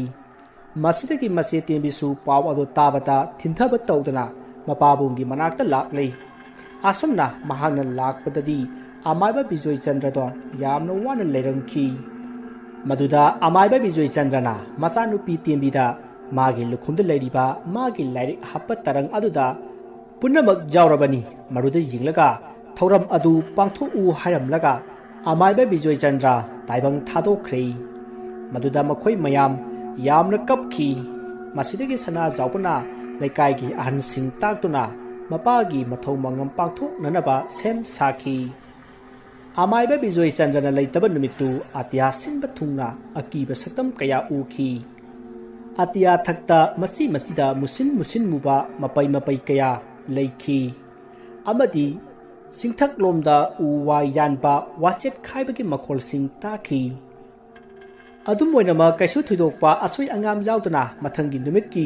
ingagi taramarini panba numitki nonganbada amaiba bijoi chandra gi mathau mangam pangthokhi madu loiraba matung numit adugi nungthinda amaiba bijoi chandra gi machanupi ahan tembina mapabungna piramba lairik sing ado hangdoktuna yengi adubu mana hayeng laiktai nagadoriba laising adugi masak mawong amati makhoina tawba ngambagi sang ado khanglakpa mikupta masa ado humang kangki maramaduna mahakna tabak adu ngamnaroi haiba khangli masidagi mahakna amaiba ama niklaga tabak asi tawhallage haina khanki adubu mahakna thajaba yaba amaiba asi kanano haiduna asum jinglakpada mapabunga luna tinaramba amaiba khwithiekta oina hairage khanki asi khanbadagi tembina ingagi taramarini panba numit adugi numidang wairamda amaiba khwithiek hoida lakhi mahakna lakpada amaiba natung amati amaiba pibarel yamna naha oina phamduna leirami matamduda makhoi mahai tamkhilakpa hobudaba ngairibani asumna laklaga tembina waram punamak amaiba khwithiekta tamkhi waram punamak tarabagi tungda amaiba khwithiekna wafam ado yaraduna hayeng ahingda pangthuklasi haina yabirakli asomna hainarabagi tungda tembidu mayumda hankhre matam aduda natungna oja nupi sina hariba sibu karino kaisun nateda aigi marup Bijoy Chandra Kauba lai sanaba yamna haiba amaiba malai magi masanupiya haniase magi lai singdo sanaba loidringaida lai singdo sadaramba mapa bongdu lai loisillamdana nongakre aduna amukta lai singado loisanbiyu haidana aingonda hairamlibani kaisuna teda o Bijoy Chandra haiba asomna hainaraga natung amati pibarel mamai onsin naduna yengnakhi matamdu haukhre mathangi numit ingagi tara mangani panba numitni numittu nongsu atat akham leitana tari numit adugi ayukta amaiba khwithiek amaiba Bijoy Chandra gi yumda lakhi matam aduta tembi khaktamak leirami atai kana amata leiramde maruda amaiba khwithiek na makhoi atai di kadai kadai da chakkhre haina hangi maduda tembina yum asida bazina sanaramba laisingdu ngasi loichangani aduna nakhoi khudong thiba thoktanaba aikhoi gi yumda goina layuro haiduna ngasaina aikhoi gi da thamkhre haina tembina khumki maduda amaiba khwithik nasu aduna phare haiduna horen nungtang lai khoiramnaba sem sakhre matamdi asum haujin khibana numit tasillakle masidagi amaiba khwithikna mangolda la apakpa ama tharaga lai khoiramnaba polam chairam sinba langba hori tasengba makidi lai asi sumangdu oina tawgadabani adubu nong kanna taman khibana mangolda oina tawkhibani asumna amaiba khwithiekna polam chairam sing sinba langba tawrakpa asida yum adugi akoipata mina tungdung senbagi makhol taba amadi angangna kappa lawbagi makhol kaya taba horaklei adubu amaiba khwithiek amati tembina makhoi gi thoram adudi lepamdi asumna pochang chaijang punamak sinba langba loraba matung amaiba khwithiekna chapu ahingbadu makhut anina pairaga thagalai aduga mamai makha olaga masinda leiwa kaya murum sorai adumna torokpa aduda angakpa phangna khakpa lawba amati nunglei nuksit kaya toraklei adubu amaiba khwithiek leiwa sonbadi lepti asumna leptana sonbada manakta thaliba candle ado masa matomta put mutkhre asumna torokpada timbidi ki khibana wa amata haidana tumina mamit chejat wisinduna lei matam aduda makha romdagi musin muba maikhu mapai pairektuna sapu aduda asum changba hori matam aduda yum ado yamna kanna jwar habada wonilei adubu amaiba khwithiek karisunna sungdana mage lairondo adum soli asumna sonbadagi yamlaba musin muba maikhu mayam ama sapu aduda paisinki adumna paisenbe hek loibaga amaiba khwithiekna lairon sona sapu ado phina kupsinki aduga laron taret thuptuna paya parai taret na kisillabagi tungda sapu ado phumnanaba sem sari maruda amaiba khwithiekna sapu asi kadaida phumsige haina tembida hangki maruda tembina makhoi gi mamangi hingkhol matonda asongba ama leiriba sida waina phumlasi haiduna nongmaruk aduda sapu ado phumba lakhi asumna laklaga sapu phumgataba mafam ado tembina tawkhaiki aduga amaiba khwithiekna sapu adu leinungda tapna thamlaga leibak khochinki matam aduda sapu ado ngarang ngangki adubu ꯑꯃꯥꯏꯕ ꯈꯨꯏꯊꯦꯛꯅ ꯂꯩꯋꯥ ꯁꯣꯟ ꯁꯣꯟꯗꯨꯅ ꯂꯩꯕꯥꯛ ꯑꯗꯨꯃꯛ ꯈꯣꯠꯆꯤꯟꯈꯤ꯫ ꯑꯁꯨꯝꯅ ꯂꯥꯏ ꯂꯣꯏꯁꯤꯟꯕ ꯂꯣꯏꯔꯕꯗ ꯑꯃꯥꯏꯕ ꯈꯨꯏꯊꯦꯛꯅ ꯃꯥꯁꯨ ꯍꯜꯂꯒꯦ ꯍꯥꯏꯔꯝꯂꯒ ꯃꯍꯥꯛ ꯍꯟꯈ꯭ꯔꯦ꯫ ꯃꯁꯤꯗꯒꯤ ꯇꯦꯝꯕꯤꯁꯨ ꯃꯥꯡꯒꯣꯜꯗ ꯆꯥꯏꯔꯤꯕꯁꯤꯡ ꯑꯗꯨ ꯂꯣꯏꯁꯤꯜꯂꯒ ꯏꯃꯨꯡꯗ ꯆꯪꯈꯤ꯫ ꯃꯇꯝ ꯑꯗꯨꯗ ꯈ꯭ꯋꯥꯏꯗꯒꯤ ꯃꯄꯥꯡꯒꯜ ꯀꯟꯕ ꯕꯤꯖꯣꯏ ꯆꯟꯗ꯭ꯔꯕꯨ ꯍꯥꯠꯈꯤꯕ ꯂꯥꯏꯃꯨ ꯑꯗꯣ ꯈꯣꯡꯅꯥꯡ ꯄꯥꯝꯕꯤ ꯑꯅꯤ ꯑꯗꯨꯒꯤ ꯃꯔꯛꯇ ꯌꯥꯎꯔꯤꯕ ꯈꯔ ꯄꯤꯛꯄ ꯑꯗꯨꯒꯤ ꯃꯁꯥ ꯑꯃꯗ ꯐꯝꯗꯨꯅ ꯂꯩ꯫ ꯃꯁꯤꯗꯒꯤ ꯃꯍꯥꯛꯁꯨ ꯑꯁꯨꯝ ꯃꯃꯤ ꯁꯥꯃꯤ ꯇꯧꯔꯛꯂꯒ ꯃꯩꯈꯨ ꯑꯣꯏꯅ ꯈꯣꯡꯅꯥꯡ ꯃꯆꯥ ꯑꯗꯨꯗ ꯆꯪꯈꯤ꯫ ꯃꯁꯤꯅ ꯇꯥꯛꯄꯗꯤ ꯑꯃꯥꯏꯕ ꯈꯨꯏꯊꯦꯛꯅ ꯂꯥꯏ ꯀꯧꯁꯤꯟꯕꯗ ꯂꯥꯏꯃꯨ ꯑꯁꯤꯒꯤ ꯃꯔꯝꯗꯗꯤ ꯃꯍꯥꯛ ꯈꯪꯗꯕꯅꯤꯅ ꯀꯧꯁꯤꯟꯕꯗ ꯌꯥꯎꯈꯤꯗꯦ꯫ ꯃꯔꯝ ꯑꯗꯨꯅ ꯂꯥꯏꯃꯨ ꯑꯗꯣ ꯆꯤꯊꯍꯧꯔꯤꯕꯅꯤ꯫ ꯑꯗꯨꯕꯨ ꯃꯍꯥꯛ ꯑꯃꯥꯏꯕ ꯈꯨꯏꯊꯦꯛꯅ ꯇꯧꯈꯤꯕ ꯊꯕꯛ ꯑꯗꯨꯅ ꯀꯤꯔꯗꯨꯅ ꯃꯍꯥꯛ ꯈꯣꯡꯅꯥꯡ ꯑꯗꯨꯗ ꯍꯟꯖꯤꯟꯈꯤꯗꯨꯅ ꯁꯥꯊꯨꯛꯇꯨꯅ ꯂꯣꯠꯇꯨꯅ ꯂꯩꯈꯤꯕꯅꯤ꯫ ꯑꯁꯨꯝꯅ ꯃꯇꯝ ꯀꯌꯥ ꯍꯧꯈ꯭ꯔꯦ꯫ ꯊꯣꯏꯅꯨꯁꯨ ꯃꯇꯝꯒꯤ ꯃꯇꯨꯡ ꯏꯟꯅ ꯂꯨꯍꯣꯡꯈ꯭ꯔꯦ꯫ ꯑꯗꯨꯒ ꯁꯅꯥꯖꯥꯎꯄ ꯑꯃꯗꯤ ꯂꯩꯃꯍꯜꯒꯤꯁꯨ ꯃꯆꯥꯅꯨꯄꯤ ꯁꯥꯒꯩ ꯉꯥꯟꯕꯤꯕꯨ ꯐꯪꯖꯔꯤ꯫ ꯑꯁꯨꯝꯅ ꯃꯈꯣꯏ ꯅꯨꯡꯉꯥꯏ ꯌꯥꯏꯐꯅ ꯆꯍꯤ ꯀꯌꯥ ꯂꯦꯜꯂꯕ ꯃꯇꯨꯡ ꯅꯣꯡꯃ ꯁꯅꯥꯖꯥꯎꯕꯅ ꯃꯥꯒꯤ ꯅꯨꯄꯤ ꯂꯩꯃꯍꯜꯗ "ꯍꯥꯏ ꯃꯃꯥ, ꯑꯩꯈꯣꯏꯒꯤ ꯍꯤꯡꯈꯣꯜꯁꯤ ꯄꯣꯠ ꯆꯩ ꯑꯣꯟꯊꯣꯛꯅ ꯐꯠꯈꯤꯗ꯭ꯔꯦ꯫ ꯃꯈꯥ ꯊꯪꯕ ꯌꯦꯅꯈꯥꯗ ꯍꯧꯔꯤꯕ ꯈꯣꯡꯅꯥꯡ ꯑꯁꯤꯒꯤ ꯃꯁꯥꯅ ꯈꯟꯖꯤꯟꯗꯅ ꯎꯔꯨꯝ ꯑꯣꯏꯅ ꯇꯧꯔꯦꯅꯦ꯫ ꯃꯁꯤ ꯌꯥꯟꯊꯠꯇ꯭ꯔꯕꯗꯤ ꯌꯥꯔꯣꯏꯗꯧꯔꯤꯌꯦ꯫ ꯍꯣꯏꯅꯦ ꯃꯈꯣꯏ ꯕꯕꯥ, ꯌꯥꯟꯊꯠꯂꯕꯗꯤ ꯃꯅꯥ ꯃꯁꯤꯡꯁꯨ ꯈꯔ ꯐꯗꯧꯕ ꯃꯥꯜꯂꯤ꯫ ꯐꯔꯦ, ꯑꯩ ꯍꯌꯦꯡ ꯑꯩꯈꯣꯏꯒꯤ ꯊꯣꯏꯅꯨꯒꯤ ꯅꯨꯄꯥꯗꯨ ꯀꯧꯔꯒ ꯌꯥꯟꯃꯤꯟꯅꯔꯒꯦ꯫ ꯑꯁꯨꯝꯅ ꯍꯥꯏꯅꯗꯨꯅ ꯈꯣꯡꯅꯥꯡ ꯑꯅꯤ ꯑꯗꯨꯒꯤ ꯃꯔꯛꯇ ꯈꯔ ꯄꯤꯛꯄ ꯈꯣꯡꯅꯥꯡ ꯑꯗꯨ ꯍꯥꯟꯅ ꯃꯥꯒꯤ ꯃꯁꯦꯜ ꯑꯣꯏꯔꯤꯕ ꯊꯣꯏꯅꯨꯒꯤꯅ ꯃꯄꯨꯔꯣꯏꯕ ꯑꯣꯏꯔꯤꯕ ꯃꯈꯣꯏ ꯑꯅꯤ ꯆꯪꯗꯨꯅ ꯌꯥꯟꯊꯠꯈꯤ꯫ ꯑꯁꯨꯝꯅ ꯈꯣꯡꯅꯥꯡ ꯑꯗꯨ ꯍꯦꯛ ꯌꯥꯜꯂꯨꯕꯗꯒꯤ ꯁꯅꯥꯖꯥꯎꯄ ꯃꯁꯥ ꯑꯗꯣ ꯂꯥꯏꯑꯣꯡ ꯈꯪꯗꯅ ꯅꯥꯕ ꯍꯧꯔꯛꯈꯤꯕꯅꯤ꯫ ꯑꯁꯨꯝꯅ ꯃꯇꯝ ꯈꯔ ꯅꯥꯔꯝꯃꯒ ꯃꯍꯥꯛ ꯇꯥꯏꯕꯪ ꯊꯥꯗꯣꯛꯈꯤ꯫ ꯑꯗꯨꯕꯨ ꯃꯥꯅ ꯌꯥꯟꯊꯠꯈꯤꯕ ꯈꯣꯡꯅꯥꯡ ꯑꯗꯨꯗ ꯁꯥꯊꯨꯞꯇꯨꯅ ꯂꯩꯔꯝꯕ ꯃꯄꯥꯡꯒꯜ ꯀꯜꯂꯕ ꯂꯥꯏꯃꯨ ꯑꯗꯨꯗꯤ ꯃꯅꯤꯡ ꯇꯝꯈꯤꯕꯅ ꯏꯃꯨꯡ ꯑꯗꯨꯗ ꯑꯣꯠꯄ ꯅꯩꯕ ꯇꯧꯗꯨꯅ ꯃꯊꯪ ꯁꯤꯈꯤꯕꯅꯤ꯫ ꯑꯗꯨꯅ ꯂꯥꯏꯃꯨ ꯑꯗꯣ ꯃꯥꯏꯊꯤꯕ ꯄꯤꯔꯕꯗꯤ ꯀꯔꯤꯃꯠꯇ ꯇꯧꯔꯔꯣꯏ꯫ ꯑꯁꯨꯝꯅ ꯕꯤꯖꯣꯏ ꯆꯟꯗ꯭ꯔꯒꯤ ꯃꯆꯥꯅꯨꯄꯤ ꯑꯇꯣꯝꯕꯤ ꯊꯣꯏꯅꯨꯅ ꯑꯃꯥꯏꯕ ꯅꯥꯇꯨꯡ ꯑꯃꯗꯤ ꯑꯃꯥꯏꯕ ꯄꯤꯕꯥꯔꯦꯜꯗ ꯃꯄꯥꯕꯨꯡꯅ ꯁꯥꯟꯅꯔꯝꯕ ꯂꯥꯏꯁꯤꯡ ꯑꯃꯗꯤ ꯂꯩꯀꯥꯏ ꯑꯗꯨꯅ ꯑꯃꯗꯤ ꯃꯈꯣꯏꯒꯤ ꯏꯃꯨꯡꯅ ꯃꯨꯠꯈꯤꯕꯒꯤ ꯋꯥꯔꯤ ꯄꯨꯝꯕ ꯂꯤꯈꯤ꯫ ꯋꯥꯔꯤꯁꯤꯡ ꯑꯗꯨ ꯇꯥꯔꯕ ꯃꯇꯨꯡ ꯑꯃꯥꯏꯕ ꯅꯥꯇꯨꯡꯅ "ꯑꯗꯣ ꯏꯆꯦ, ꯂꯥꯏꯃꯨ ꯑꯗꯨꯅ ꯁꯥꯊꯨꯞꯇꯨꯅ ꯂꯩꯔꯤꯕ ꯈꯣꯡꯅꯥꯡ ꯑꯗꯨ ꯌꯥꯜꯂꯨꯕꯗꯨꯒꯤ ꯁꯅꯥꯖꯥꯎꯕꯅ ꯂꯩꯈꯤꯗꯕꯅꯤ ꯍꯥꯏꯔꯤꯕꯅꯤꯅ ꯈꯣꯡꯅꯥꯡ ꯑꯗꯨ ꯌꯥꯟꯕ ꯌꯥꯎꯈꯤꯕ ꯏꯆꯦꯒꯤ ꯅꯨꯄꯥꯗꯨꯗꯤ ꯀꯔꯤꯝꯇ ꯇꯧꯈꯤꯗꯕ꯭ꯔꯥ?" "ꯃꯥꯗꯤ ꯃꯇꯝꯗꯨꯗ ꯌꯨꯝꯗ ꯂꯩꯇꯦ, ꯂꯥꯡꯐꯩ ꯆꯠꯈꯤ꯫ ꯑꯗꯨꯕꯨ ꯅꯣꯡꯃ ꯑꯩꯒꯤ ꯌꯨꯝꯗ ꯁꯥꯋꯩ ꯃꯤꯋꯩ ꯇꯧꯕ ꯂꯥꯏꯃꯨꯗꯣ ꯑꯩꯒꯤꯗ ꯂꯥꯛꯇꯨꯅ ꯏꯃꯥ ꯏꯆꯥꯕꯨ ꯍꯥꯠꯅꯅꯕ ꯇꯧꯔꯛꯄꯗ ꯕꯥꯖꯤꯅ ꯇꯝꯕꯤꯔꯝꯕ ꯂꯥꯏꯔꯣꯟꯗꯣ ꯁꯣꯟꯕꯗꯒꯤ ꯆꯠꯈꯤꯕꯅꯤ꯫ ꯀꯔꯤꯒꯨꯝꯕ ꯑꯩꯈꯣꯏ ꯃꯄꯥ ꯂꯩꯔꯝꯂꯕꯗꯤ ꯃꯈꯣꯏ ꯃꯄꯥꯒꯤ ꯊꯋꯥꯏ ꯃꯥꯡꯂꯝꯒꯗꯕꯅꯤ꯫ ꯂꯩꯔꯝꯗꯕꯗꯒꯤ ꯑꯩꯈꯣꯏꯗ ꯑꯣꯏꯅ ꯇꯥꯏꯅꯔꯝꯕꯅꯤ." ꯑꯁꯨꯝꯅ ꯊꯣꯏꯅꯨꯅ ꯍꯥꯏꯔꯤꯕ ꯋꯥꯐꯝ ꯄꯨꯝꯅꯃꯛ ꯇꯥꯁꯤꯜꯂꯕ ꯃꯇꯨꯡ ꯑꯃꯥꯏꯕ ꯅꯥꯇꯨꯡ ꯑꯃꯗꯤ ꯑꯃꯥꯏꯕ ꯄꯤꯕꯥꯔꯦꯜ ꯆꯠꯂꯒꯦ ꯍꯥꯏꯔꯝꯂꯕ ꯃꯇꯨꯡ ꯃꯈꯣꯏ ꯑꯅꯤ ꯑꯋꯥꯕ ꯇꯥꯔꯕ ꯂꯩꯀꯥꯏ ꯑꯗꯨ ꯇꯝꯅ ꯂꯥꯛꯈꯤ꯫ ꯑꯁꯨꯝꯅ ꯑꯃꯥꯏꯕ ꯅꯥꯇꯨꯡ ꯑꯃꯗꯤ ꯑꯃꯥꯏꯕ ꯄꯤꯕꯥꯔꯦꯜ ꯃꯈꯣꯏ ꯑꯅꯤꯅ ꯁꯨꯝ ꯂꯥꯛꯄꯗ ꯑꯃꯥꯏꯕ ꯄꯤꯕꯥꯔꯦꯜꯅ "ꯏꯇꯥꯎ ꯅꯥꯇꯨꯡ, ꯑꯣꯖꯥ ꯑꯃꯥꯏꯕ ꯕꯤꯖꯣꯏ ꯆꯟꯗ꯭ꯔꯒꯤ ꯋꯥꯔꯤꯁꯤꯗ ꯑꯣꯖꯥ ꯕꯤꯖꯣꯏꯒꯤ ꯃꯔꯥꯜꯁꯤ ꯏꯔꯩ ꯂꯩꯇ꯭ꯔꯕꯔꯥ ꯈꯜꯂꯤ꯫ ꯑꯗꯨꯒ ꯃꯥꯒꯤ ꯃꯆꯥꯅꯨꯄꯤ ꯑꯍꯜꯅꯤ ꯍꯥꯏꯔꯤꯕ ꯇꯦꯝꯕꯤꯁꯨ ꯃꯄꯥꯕꯨꯡꯅ ꯂꯣꯏꯁꯤꯜꯂꯝꯗꯕ ꯂꯥꯏ ꯑꯗꯨ ꯃꯍꯥꯛ ꯃꯁꯥꯅ ꯂꯥꯏ ꯑꯗꯨ ꯂꯣꯏꯁꯤꯜꯂꯤꯁꯨ ꯍꯥꯏꯔꯤ꯫ ꯑꯗꯨꯒ ꯑꯃꯅ ꯑꯃꯨꯛ ꯂꯥꯏ ꯂꯣꯏꯁꯤꯟꯕ ꯑꯗꯨꯗ ꯃꯥꯗꯤ ꯀꯤꯗꯅ ꯃꯃꯤꯠ ꯎꯏꯁꯤꯜꯂꯤ ꯍꯥꯏꯅꯁꯨ ꯄꯜꯂꯤ꯫ ꯃꯁꯤꯗ ꯃꯥꯅ ꯑꯗꯨꯛ ꯂꯨꯈ꯭ꯔꯕ ꯂꯥꯏ ꯃꯌꯥꯝꯗꯨꯕꯨ ꯁꯥꯟꯅꯔꯝꯒꯅꯤ ꯍꯥꯏꯕꯁꯤ ꯑꯩꯗꯤ ꯊꯥꯖꯕ ꯉꯝꯗꯦ꯫ ꯅꯠꯇꯦꯅꯦ, ꯌꯨꯝꯗꯨꯗ ꯂꯩꯔꯤꯕꯗꯨꯕꯨ ꯑꯣꯖꯥ ꯕꯤꯖꯣꯏꯒꯤ ꯃꯆꯥꯅꯨꯄꯤ ꯇꯦꯝꯕꯤꯗꯨ ꯅꯠꯇ꯭ꯔꯕ ꯖꯥꯠꯂꯣ?" "ꯏꯇꯥꯎ ꯄꯤꯕꯥ,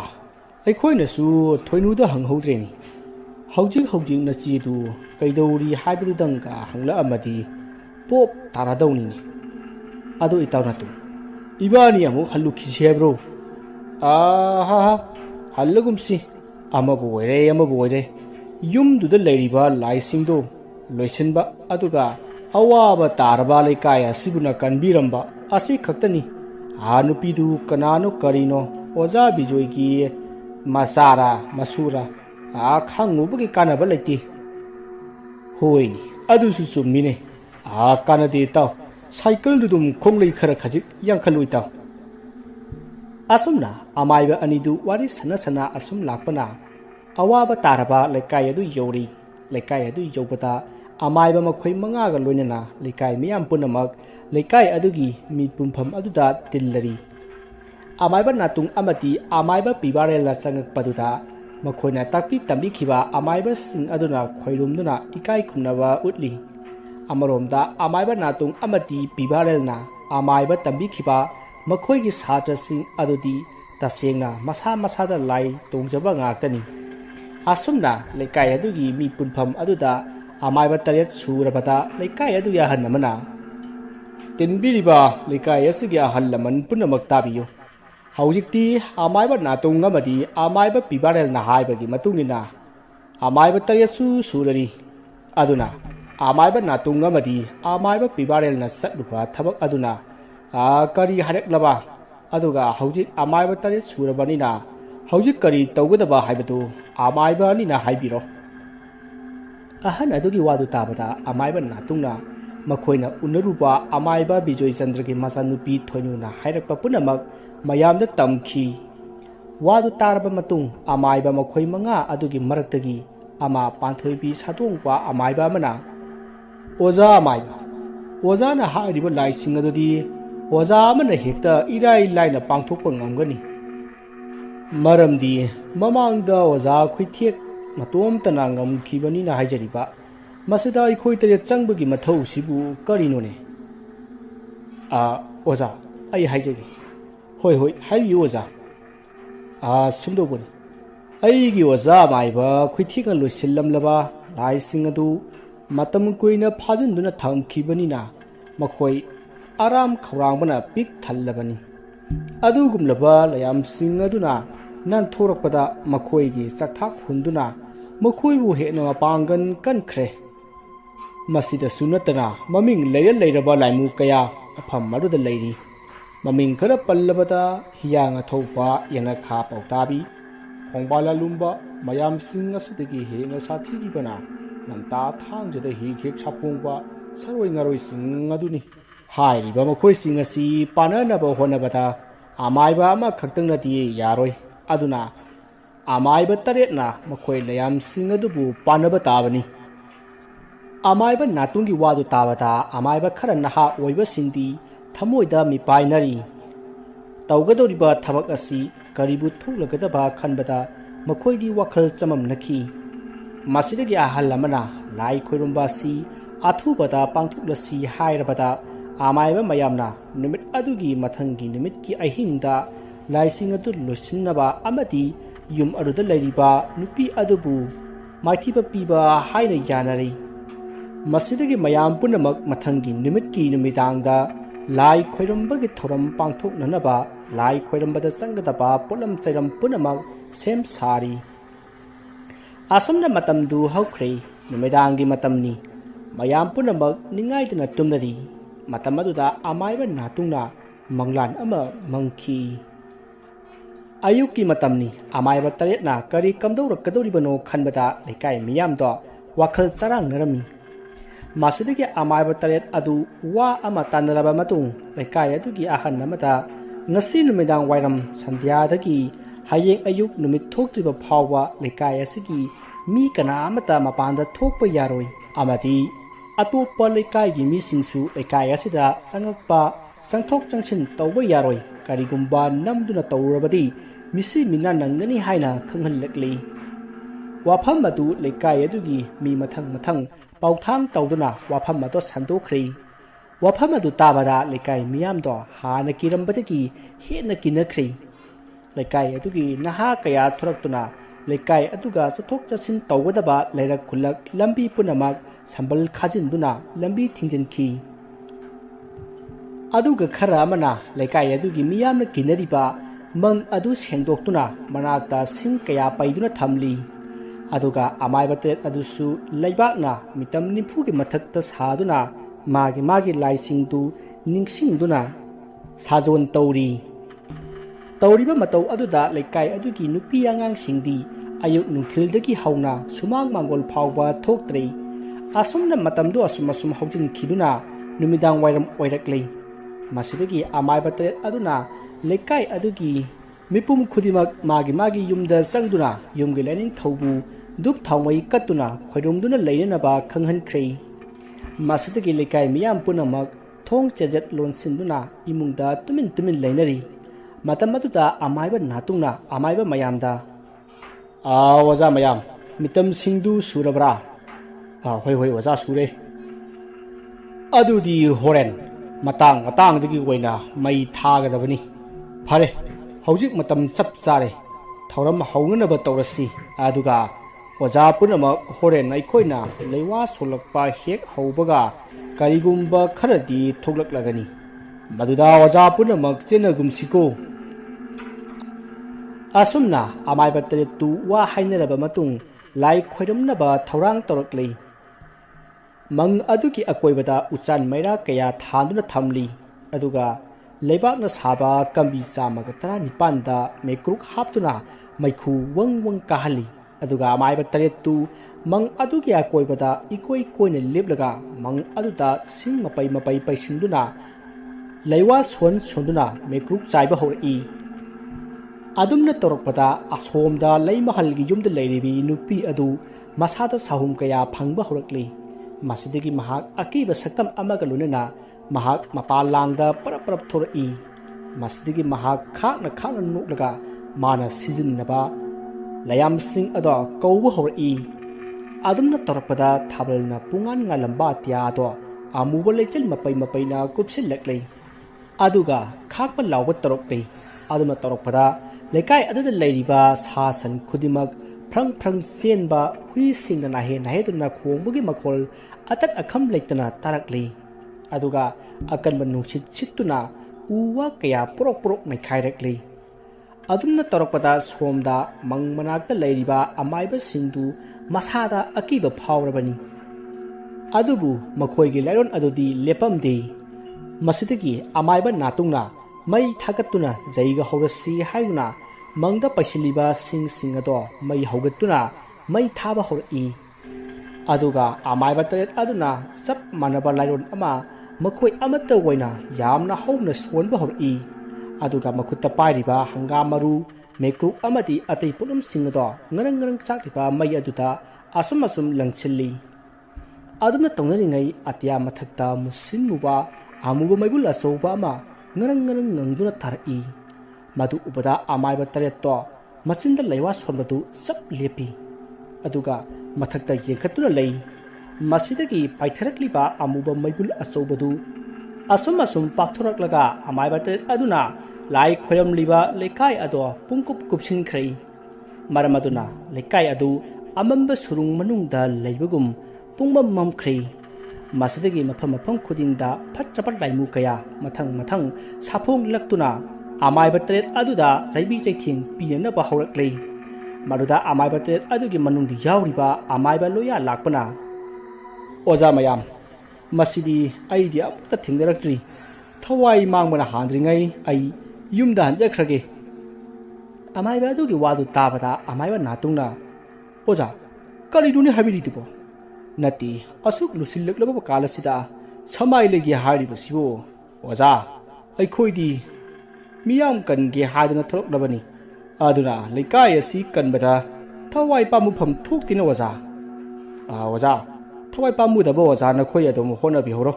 ai thawai pamu jai aduna hallani amaiba luya lakpagi wadu tabada makhoi amaiba niyamasu sigidabage saruk chatlani haduna sem sari maruda hojik lairiba amaiba haibabu amaiba natung amaiba pibaral amati ibudau thangjing sadongba amaiba phaibak chaw amati ngasai panthoibi sadongba amaiba aduga makhoi mari khaktamak ngaire asumna makhoi mot manaraktabadagi amaiba loya lakpada lusingduna amaiba makhoi aniga punna makhoi ahum chatkhrei masidagi amaiba pibarelna amaiba natungsi thawai nungaitre haiba khangbadagi amaiba natungda hairi ya itaw karigi maithong langsilibano makhoi chakrabasu aikhoi leridana kanati thoram makha chathasi asi haiduna ꯖꯩꯒꯗꯣ ꯃꯈꯥ ꯆꯠꯊꯔꯛꯏ ꯃꯇꯝ ꯑꯗꯨꯗ ꯃꯥꯏꯀꯩ ꯈꯪꯗꯕ ꯅꯨꯄꯤꯒꯤ ꯈꯣꯟꯖꯦꯜ ꯑꯃꯅ ꯌꯥꯝꯅ ꯍꯧꯅ ꯅꯣꯛꯂꯛꯏ ꯃꯗꯨꯗ ꯑꯃꯥꯏꯕ ꯐꯩꯕꯥꯛ ꯆꯥꯎꯗꯨ ꯃꯁꯥ ꯑꯗꯣ ꯊꯛ ꯊꯛ ꯅꯤꯛꯂꯛꯏ ꯇꯔꯣꯛꯂꯤꯕ ꯃꯇꯧ ꯑꯗꯨꯗ ꯃꯅꯥꯛꯇ ꯂꯩꯔꯤꯕ ꯑꯃꯥꯏꯕ ꯄꯤꯕꯥꯔꯦꯜꯅ ꯑꯣꯖꯥ ꯄꯔꯂꯣꯏꯒꯤ ꯃꯇꯝ ꯅꯠꯇ꯭ꯔꯤ ꯄꯨꯛꯅꯤꯡ ꯐꯥꯊꯕꯤꯌꯨ ꯃꯈꯣꯏꯒ ꯃꯥꯟꯅꯕꯤꯅꯨ ꯑꯩꯈꯣꯏꯅ ꯇꯧꯔꯤꯕ ꯊꯧꯔꯝ ꯃꯁꯤꯅ ꯃꯁꯥ ꯃꯇꯣꯝꯇ ꯑꯗꯨꯝ ꯁꯥꯊꯨꯞꯆꯈ꯭ꯔꯗꯧꯕꯅꯤ ꯑꯁꯥꯎ ꯄꯔꯩ ꯍꯟꯕꯤꯌꯨ ꯑꯣꯖꯥ ꯑꯁꯨꯝꯅ ꯍꯥꯏꯅꯔꯒ ꯑꯃꯥꯏꯕ ꯃꯈꯣꯏ ꯃꯔꯤ ꯃꯈꯣꯏꯒꯤ ꯃꯅꯥꯛꯇ ꯂꯩꯔꯤꯕ ꯃꯈꯣꯏꯅ ꯍꯥꯟꯅ ꯊꯧꯔꯥꯡ ꯇꯧꯗꯨꯅ ꯊꯝꯂꯤꯕ ꯃꯤꯇꯝꯁꯤꯡ ꯑꯗꯣ ꯉꯔꯪ ꯆꯥꯛꯂꯤꯕ ꯃꯪ ꯑꯗꯨꯒꯤ ꯃꯩꯅꯨꯡ ꯑꯗꯨꯗ ꯂꯪꯁꯤꯜꯂꯤ ꯑꯗꯨꯝꯅ ꯍꯦꯛ ꯂꯪꯁꯤꯜꯂꯨꯕꯗ ꯀꯗꯣꯝꯗꯒꯤꯅꯣ ꯈꯪꯗꯅ ꯑꯀꯟꯕ ꯅꯨꯡꯁꯤꯠꯀꯤ ꯁꯥꯐꯨ ꯑꯃꯅ ꯑꯃꯥꯏꯕ ꯃꯈꯣꯏ ꯃꯔꯤ ꯊꯣꯝꯒꯥꯏꯗꯨꯅ ꯃꯪ ꯑꯗꯨꯒꯤ ꯃꯈꯥꯗ ꯑꯣꯟꯊꯔꯛꯏ ꯇꯔꯣꯛꯂꯤꯕ ꯃꯇꯧ ꯑꯗꯨꯗ ꯏꯕꯨꯙꯧ ꯊꯥꯡꯖꯤꯡ ꯁꯥꯗꯣꯡꯂꯤꯕ ꯑꯃꯥꯏꯕ ꯐꯩꯕꯥꯛ ꯆꯥꯎꯗꯨ ꯐꯨꯛ ꯍꯧꯒꯠꯂꯛꯂꯒ ꯃꯪ ꯑꯗꯨꯒꯤ ꯑꯀꯣꯏꯕꯗ ꯀꯣꯏꯆꯠ ꯆꯠꯇꯨꯅ ꯂꯩꯔꯤꯕ ꯂꯥꯏꯕꯨ ꯃꯌꯥꯝ ꯑꯗꯨꯒ ꯑꯀꯟꯕ ꯃꯑꯣꯡꯗ ꯅꯝꯅꯔꯛꯂꯤ ꯃꯗꯨꯗ ꯑꯃꯥꯏꯕ ꯐꯩꯕꯥꯛ ꯆꯥꯎꯅ ꯈꯪꯒꯅꯤꯗꯣ ꯉꯁꯤꯗꯤ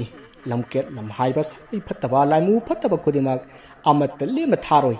ꯃꯇꯤꯛ ꯆꯥꯕ ꯆꯩꯔꯥꯛ ꯄꯤꯒꯅꯤ ꯍꯧꯖꯤꯛ ꯃꯥꯏꯀꯩ ꯉꯥꯛꯄ ꯂꯌꯥꯝꯁꯤꯡꯁꯨ ꯂꯥꯛꯂꯒꯅꯤꯗꯣ ꯑꯁꯤ ꯍꯥꯏꯗꯨꯅ ꯍꯧꯅ ꯅꯣꯛꯏ ꯑꯗꯨꯝꯅ ꯃꯍꯥꯛꯅ ꯂꯥꯎꯕꯗꯨꯗ ꯃꯐꯝ ꯑꯗꯨꯒꯤ ꯑꯀꯣꯏꯕꯗ ꯃꯨꯁꯨꯛ ꯃꯨꯕ ꯋꯥꯡ ꯆꯥꯎꯕ ꯂꯥꯏꯃꯨ ꯑꯃ ꯊꯣꯔꯛꯇꯨꯅ ꯑꯃꯥꯏꯕ ꯐꯩꯕꯥꯛ ꯆꯥꯎꯒꯤ ꯃꯊꯕꯥꯛꯇ ꯁꯥꯐꯨ ꯀꯟꯅ ꯀꯥꯎꯔꯛꯏ ꯃꯇꯝ ꯑꯗꯨꯗ ꯑꯃꯥꯏꯕ ꯄꯤꯕꯥꯔꯦꯜ ꯆꯣꯡꯁꯤꯜꯂꯛꯇꯨꯅ ꯂꯥꯏꯃꯨ ꯑꯗꯨꯒ ꯄꯥꯟꯅꯔꯛꯏ ꯃꯈꯣꯏꯒꯤ ꯃꯁꯥꯗ ꯂꯥꯏ ꯁꯥꯗꯣꯡꯕꯅꯤꯅ ꯐꯠꯇ꯭ꯔꯕ ꯂꯥꯏꯁꯤꯡ ꯑꯗꯨꯒ ꯅꯝꯅꯔꯛꯄꯗ ꯀꯌꯥ ꯊꯣꯏꯅ ꯃꯄꯥꯡꯒꯜ ꯍꯟꯗꯦ ꯑꯁꯨꯝꯅ ꯑꯃꯥꯏꯕ ꯐꯩꯕꯥꯛ ꯆꯥꯎ ꯑꯃꯗꯤ ꯑꯃꯥꯏꯕ ꯄꯤꯕꯥꯔꯦꯜꯅ ꯂꯥꯏꯃꯨ ꯑꯗꯨꯗ ꯅꯠꯇꯅ ꯑꯇꯣꯞꯄ ꯂꯥꯏ ꯀꯌꯥ ꯅꯝꯅꯔꯤꯉꯩ ꯂꯩꯃꯍꯜ ꯈꯣꯏꯒꯤ ꯌꯨꯝꯗ ꯂꯩꯕ ꯅꯨꯄꯤ ꯑꯗꯣ ꯂꯥꯛꯂꯤ ꯃꯍꯥꯛꯅ ꯂꯥꯛꯂꯒ ꯃꯪ ꯑꯗꯨꯗ ꯖꯩꯒ ꯇꯧꯔꯤꯕ ꯑꯗꯨ ꯇꯣꯛꯎ ꯅꯠꯇ꯭ꯔꯕꯗꯤ ꯑꯃꯥꯏꯕ ꯅꯈꯣꯏꯒꯤ ꯊꯋꯥꯏ ꯂꯣꯏꯅꯃꯛ ꯃꯥꯡꯂꯒꯅꯤ ꯍꯥꯏꯗꯨꯅ ꯅꯣꯛꯂꯛꯏ ꯃꯗꯨ ꯇꯥꯕꯗ ꯑꯃꯥꯏꯕ ꯅꯥꯇꯨꯡꯅ ꯅꯨꯄꯤ ꯑꯁꯤ ꯐꯥꯁꯤ ꯍꯥꯏꯗꯨꯅ ꯃꯥꯒꯤ ꯃꯅꯥꯛꯇ ꯂꯩꯔꯤꯕ ꯄꯥꯟꯊꯣꯏꯕꯤ ꯁꯥꯗꯣꯡꯕ ꯑꯃꯥꯏꯕ ꯑꯗꯨꯗ ꯍꯥꯏꯕꯗꯒꯤ ꯃꯈꯣꯏ ꯑꯅꯤ ꯅꯨꯄꯤ ꯑꯗꯨ ꯐꯥꯅꯅꯕ ꯍꯣꯠꯅꯔꯛꯏ ꯃꯇꯝ ꯑꯗꯨꯗ ꯅꯨꯄꯤ ꯑꯗꯣ ꯑꯃꯝꯕ ꯃꯔꯛ ꯑꯃꯗ ꯆꯦꯟꯁꯤꯟꯈ꯭ꯔꯒ ꯃꯐꯝ ꯈꯪꯗꯅ ꯃꯥꯡꯈ꯭ꯔꯤ ꯇꯥꯟꯖꯥ ꯑꯗꯨꯗ ꯑꯇꯤꯌꯥꯊꯛꯇ ꯅꯣꯡ ꯃꯀꯨꯞ ꯇꯥꯕ ꯍꯧꯔꯛꯂꯤ ꯀꯔꯤꯒꯨꯝꯕ ꯅꯣꯡ ꯑꯗꯨꯅ ꯍꯩꯊꯔꯛꯂꯕꯗꯤ ꯃꯈꯣꯏꯅ ꯇꯧꯔꯤꯕ ꯖꯩꯒꯥꯗꯣ ꯇꯣꯛꯀꯗꯧꯔꯤꯕꯅꯤ ꯃꯔꯝ ꯑꯗꯨꯅ ꯅꯣꯡ ꯇꯥꯕ ꯍꯧꯔꯛꯄ ꯑꯗꯨꯗ ꯑꯃꯥꯏꯕ ꯅꯥꯇꯨꯡꯗꯤ ꯃꯤꯄꯥꯏꯕ ꯍꯧꯔꯛꯂꯤ ꯑꯁꯨꯝꯅ ꯇꯧꯅꯔꯤꯉꯩ ꯇꯥꯟꯖꯥ ꯑꯗꯨꯗ ꯃꯥꯏꯀꯩ ꯁꯅꯥꯏ ꯈꯪꯗꯅ ꯑꯈꯥꯛ ꯑꯔꯥꯎ ꯀꯌా ꯇꯧꯔꯛꯂꯤ ꯑꯗꯨꯒ ꯃꯪ ꯑꯗꯨꯒꯤ ꯑꯀꯣꯏꯕꯗ ꯃꯁꯛ ꯎꯗꯕ ꯈꯣꯌꯨꯝ ꯂꯥꯏ ꯀꯌꯥ ꯈꯟꯅꯕꯒꯨꯝ ꯑꯍꯧꯕ ꯃꯈꯣꯜ ꯇꯥꯔꯛꯏ ꯑꯗꯨꯒ ꯃꯅꯥꯛ ꯅꯛꯄꯗ ꯍꯧꯔꯤꯕ ꯎ ꯋꯥ ꯀꯌꯥ ꯑꯀꯟꯕ ꯅꯣꯡ ꯅꯨꯡꯁꯤꯠꯅ ꯄ꯭ꯔꯣꯛ ꯅꯩꯈꯥꯏꯔꯛꯏ ꯃꯇꯝ ꯑꯗꯨꯗ ꯑꯃꯥꯏꯕ ꯅꯥꯇꯨꯡꯅ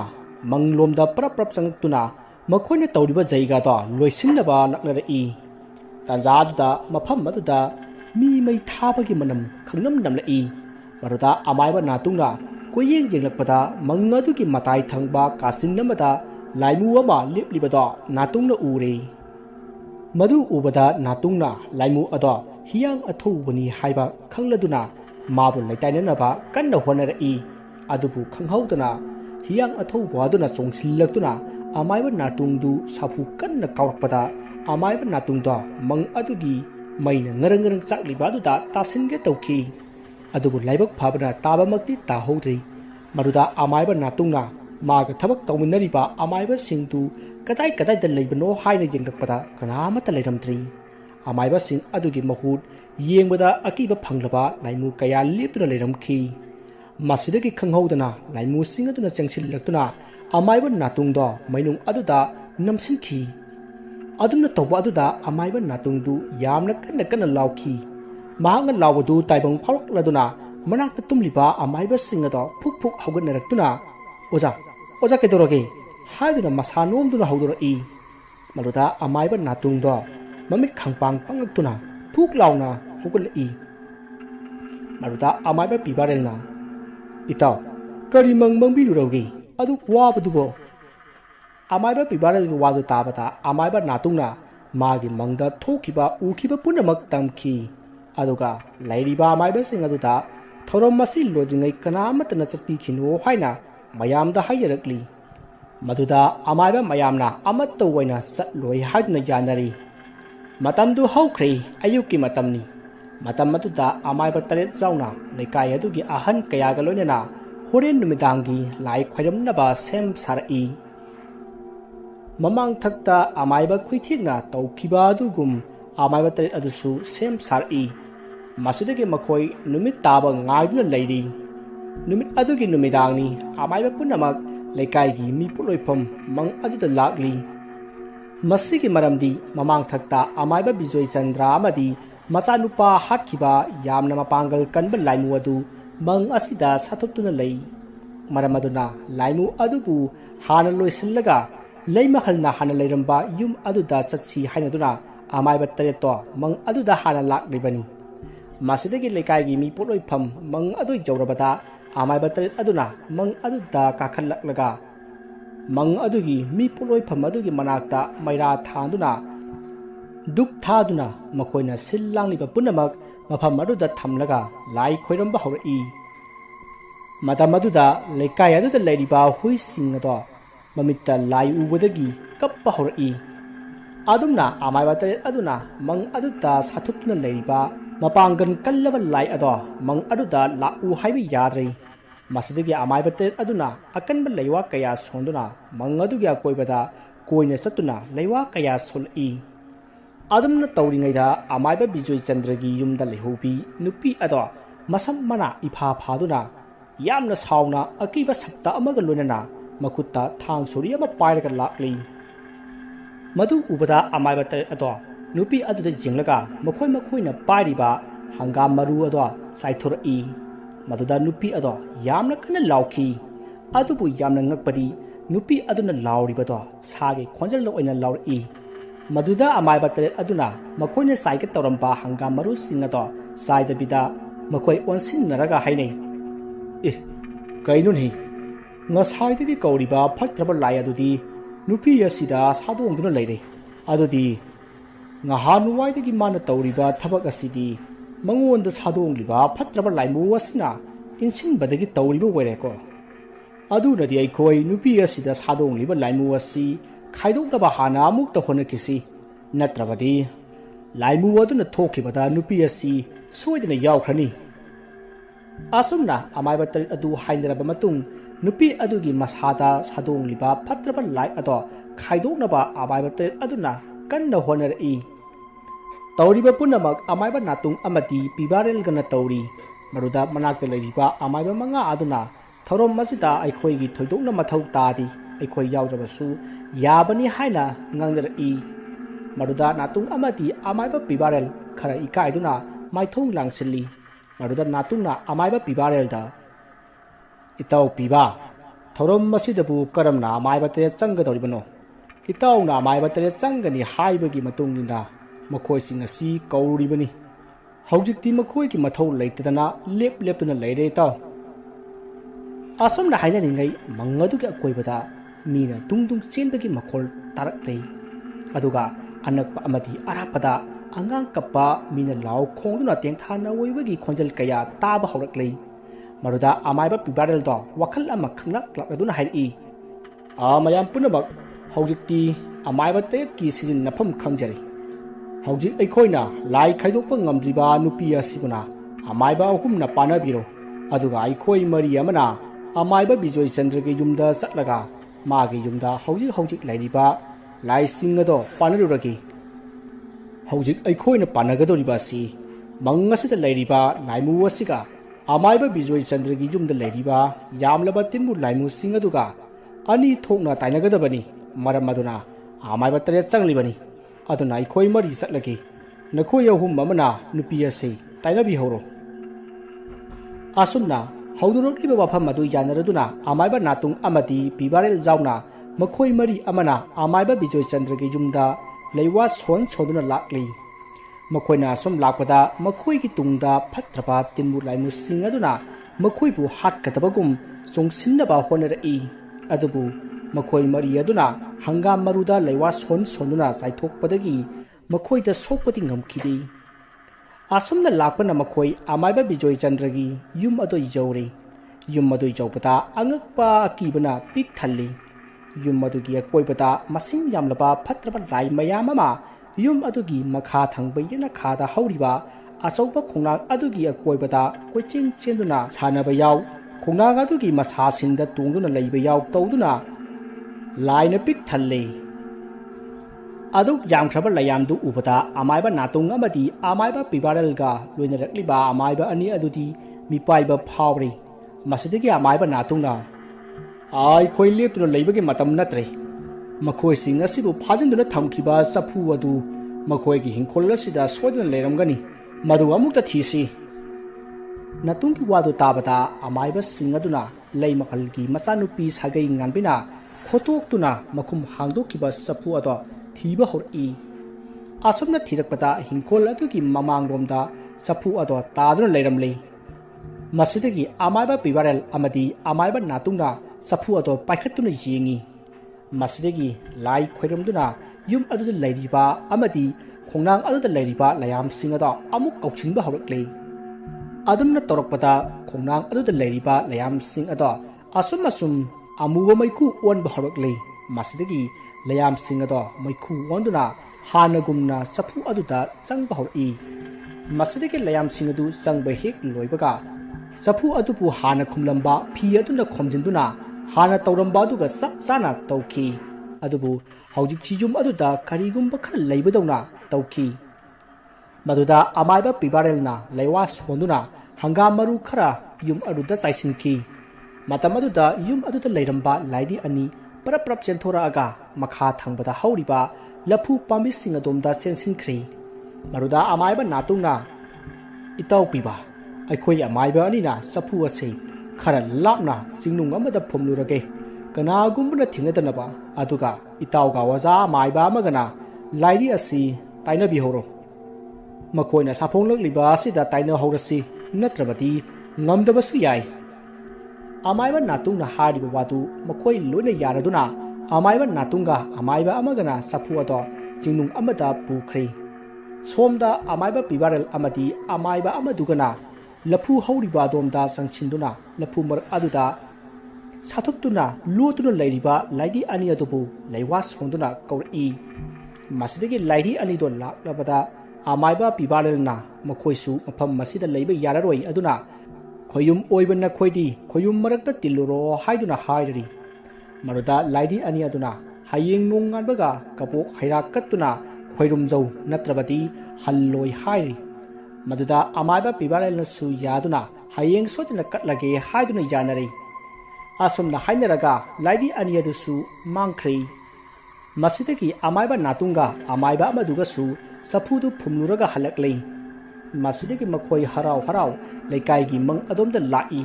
ꯑꯗꯨꯕꯨ ꯃꯈꯣꯏꯅ ꯃꯪ ꯑꯗꯨ ꯌꯧꯔꯛꯄꯗꯗꯤ ꯉꯁꯥꯏ ꯂꯩꯍꯧꯕ ꯑꯃꯥꯏꯕ ꯑꯍꯨꯝꯗꯣ ꯂꯩꯃꯥꯏꯗ ꯒ꯭ꯌꯥꯟ ꯃꯥꯡꯂꯒ ꯇꯥꯗꯨꯅ ꯂꯩꯔꯝꯂꯤ ꯃꯗꯨꯗ ꯑꯃꯥꯏꯕ ꯃꯔꯤꯗꯨ ꯆꯦꯟꯁꯤꯟꯗꯨꯅ ꯑꯃꯥꯏꯕ ꯑꯍꯨꯝ ꯑꯗꯨꯕꯨ ꯒ꯭ꯌꯥꯟ ꯂꯥꯛꯅꯅꯕ ꯀꯟꯅ ꯍꯣꯠꯅꯔꯛꯏ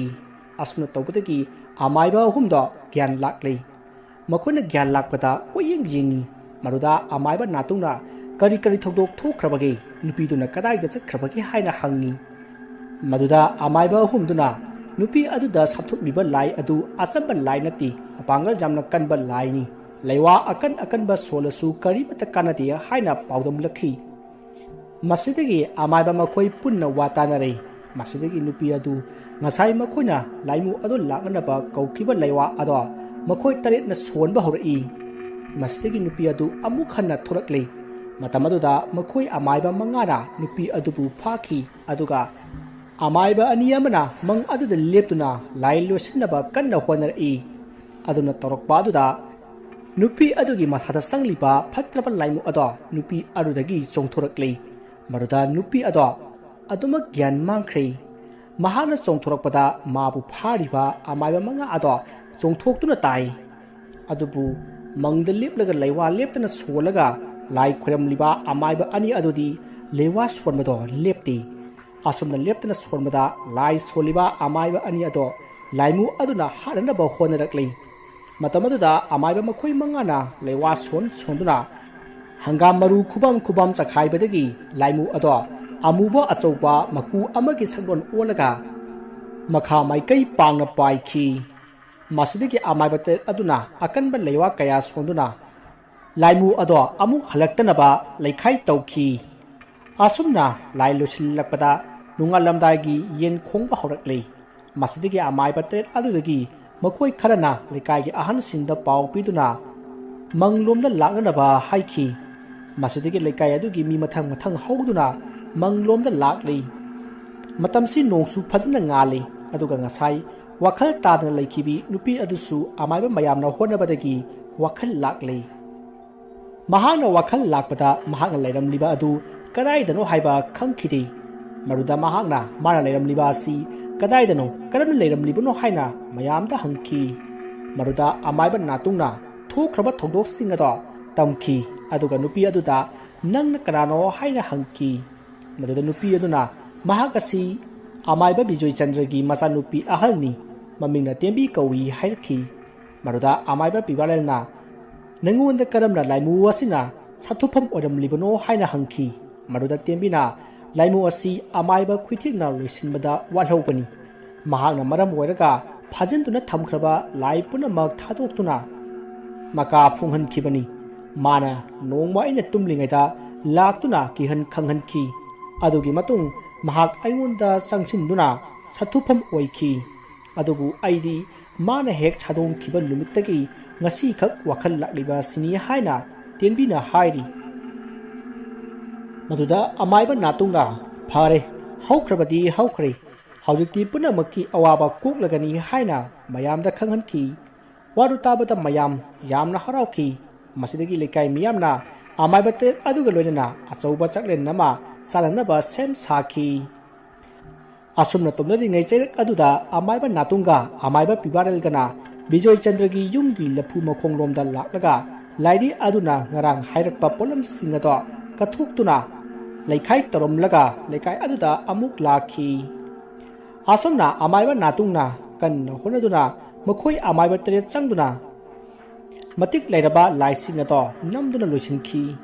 ꯃꯁꯤꯗꯒꯤ ꯂꯩꯀꯥꯏ ꯑꯗꯣ ꯀꯔꯤꯁꯨ ꯇꯧꯗꯅ ꯅꯨꯡꯉꯥꯏꯅ ꯄꯥꯟꯈꯤ꯫ ꯋꯥꯔꯤ ꯑꯁꯤ ꯃꯇꯥꯡ ꯑꯁꯤꯗ ꯂꯣꯏꯖꯔꯤ꯫ ꯋꯥꯔꯤ ꯑꯁꯤꯗ ꯁꯣꯏꯈꯤꯕ ꯂꯥꯟꯈꯤꯕ ꯋꯥꯍꯩ ꯋꯥꯇꯥ ꯇꯥꯕꯤꯔꯤꯕꯁꯤꯡꯅ ꯄꯨꯛꯆꯦꯜ ꯆꯥꯎꯅ ꯉꯥꯛꯄꯤꯒꯅꯤ꯫ ꯃꯌꯥꯝꯕꯨ ꯑꯔꯣꯏꯕꯗ ꯑꯃꯨꯛꯀ ꯍꯟꯅ ꯈꯣꯏꯔꯨꯝꯖꯔꯤ꯫